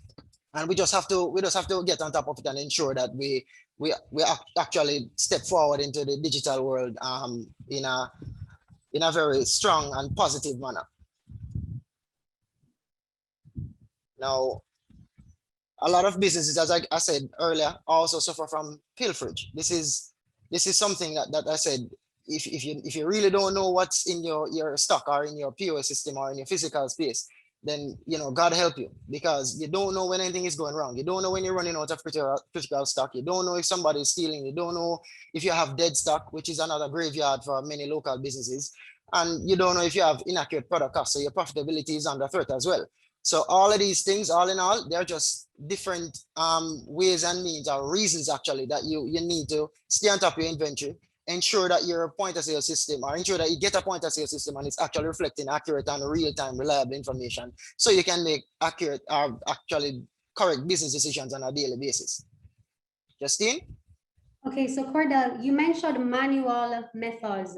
So for this manual methods, are you referring to like an Excel sheet per se? Like, is an Excel sheet like, are we throwing that out the door altogether for our small businesses to be utilizing and to be taking stock? The vision that I have, every single corner shop, every single wholesale distribution company, everything will be digital. And as I said earlier, there's no way you're going to go digital without your inventory. You need to be able to process transactions quickly and also accurately. And if you're going to be recording all of this sales information or all of your maintaining your information in an Excel sheet, Excel typically will not provide the flexibility and the real-time information that you're going to need to make these informed business decisions on a daily basis. Now, right. I'm not going to say that it's totally ineffective. However, once your business starts approaching what I call the 3 V's, that's volume, value, and variation in inventory, then you need to start considering a real POS system at that stage. Volume, variation. Value, yes. Oh, volume, value, and variation, the 3 V's. Okay, the 3 V's, all right. So then what are some examples of inventory software that our small businesses can consider? Wow. Well, for the common merchant, there's a really powerful solution out there now, and it's very affordable. That's called the PHP POS. I know a lot of persons are going to be saying, oh, why not this and so on and what have you. I won't even mention the names, but I can tell you, what the IT persons would refer to as SaaS, which is software as a service. That's very important. A lot of these platforms that you purchase from overseas, there's not much quality support available locally for it. And I can vouch for PHP, that's not the case. Now, if as I said, the configuration and setup or installation stage is not managed effectively, you're going to struggle down the line. Likewise, if the support, when there are any issues that need to be resolved quickly and easily is not there, you're also going to struggle, and you're going to, possibly corrupt even your database and so on. So I would recommend PHP. Lavu seems to be something that is popular now amongst restaurateurs and bar owners, which again, you have to ensure that the behind the scenes aspect with regards to the inventory module is activated and fully functional. Wow, okay, so I'm sure we're all taking our notes, such valuable information. So how can one then approach going into inventory software? What's the first thing that a small business will need to do to step into that process? I'm sure there's different layers. What's the first thing, considering the software or the size of your business, or what is the first step? Well, the first step is to understand the industry that you're in. Once you understand the industry, then you can easily now channel that information into the best point of sale solution that's out there for you. The next thing is, as I said, to ensure that you have a fully digital database. Do not try and do this thing manual. If you do it manually, you're going to struggle. Believe you me, I've seen too many pages. Exactly. Moving away from the Excel sheets, the napkins, all of the other means of manual data collection and processing that we are used to. Yes. Okay, thank you so much, Cordell. And then what's your biggest takeaway for small businesses then in moving towards this taking stock effectively? What's the biggest takeaway and your advice in going about this? No pun intended, but as I said, go digital. You have to have, as I said, this digital information. So much data is available at our fingertips, right under our noses, and we refuse to access it and utilize it. For argument's sake, if you look at a typical supermarket, when you're actually cashing out, there are so many transactions that are being processed like this very, very quickly, and that's because they have barcodes that facilitate this type of transaction processing. Now, for a small business, you can enjoy the same benefit because a lot of manufacturers actually provide you with these barcodes on the products themselves. You just have to update your database with it. So, as I said, go digital. You can't lose. Right. Amazing. Thank you so much. Such valuable information. You really need to go digital, as Cordell stress stated. Once again, just encouraging you to hashtag Let's Go Digital while you are on Twitter, and make sure you tag us at PSOJ Financial Access on Instagram. Over to you, Raquel. Thank you, Cordell. Thank you, Justine. Thanks for having me. Thank you very much, Cordell and Justine. This is some very, very important information, and I Actually, let me just share some facts too, that as we're going through some of this information that you are receiving, Cordell has gone through and he has talked to us about inventory management and how point of sale systems, how it will differ with various business. We've heard from Kevoy. She's talked to us about the different types of website platforms that we can use and how that will affect our business. We heard from Craig Powe, who talked to us about utilizing the different social media platforms, not just to post pictures of ourselves, but to actually amplify our businesses. We've been taken on a digital journey with Chris Record. We've heard from Nadeen Matthews, who set the ground for us this morning, not just the stage, the actual ground for us this morning in why go digital. Not from a technology standpoint, but from a mindset standpoint, a change standpoint, a propelling your business in the fourth revolution standpoint. For those of you who joined us late, Minister Daryl Vaz, the Minister of Science, Energy and Technology, he opened our session this morning, and Minister Fayval Williams so graciously joined us to tell us about the effect of technology on education. She's the Minister of Education and Information. Did you know, by the way, that the average consumer attention span is 8 seconds? So you need to make your content count. And I would listen closely to some of these fun facts because they may become fun questions. Every single second, approximately 40,000 Google searches take place around the world. This equates to a staggering 1.2 trillion searches per year. And this is one of the reasons why Craig talked about search engine optimization, SEO, has become such a highly demanded skill in the workplace. By the way, people stay 2 minutes longer on your site if you have a video. There are 6.8 billion people on the planet. 5.1 billion of them own a cell phone, but only 4.2 billion own a toothbrush. Can you imagine? I guess we will brush our teeth with data. So at this time, I'd like to just acknowledge our sponsors who have ensured that this conference is available to you free of cost. Our sponsors, NCB Group, the JMMB Group, the Jamaica Observer, Flow Business, and Microsft.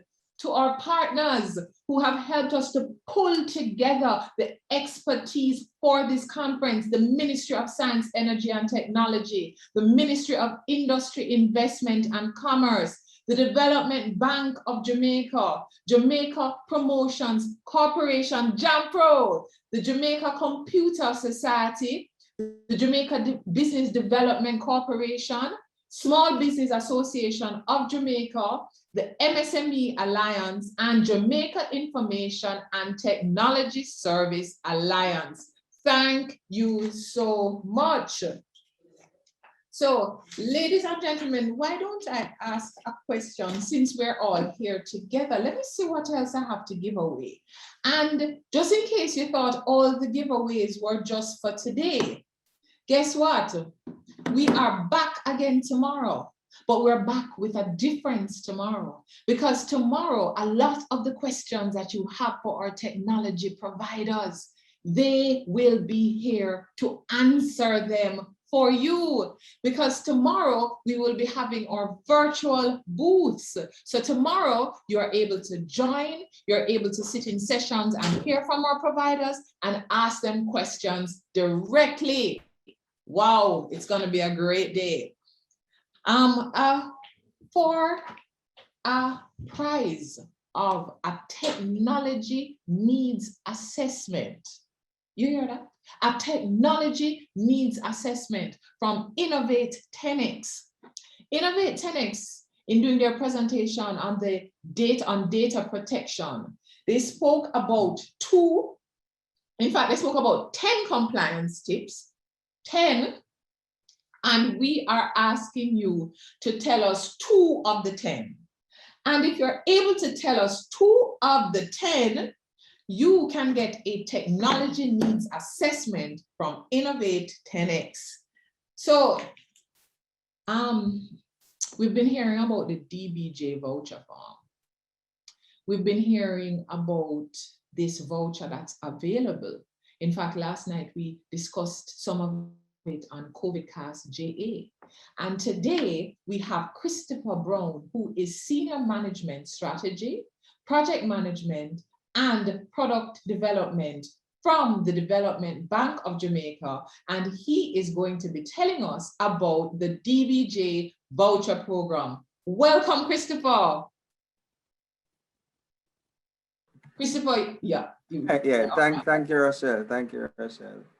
Good afternoon, everyone.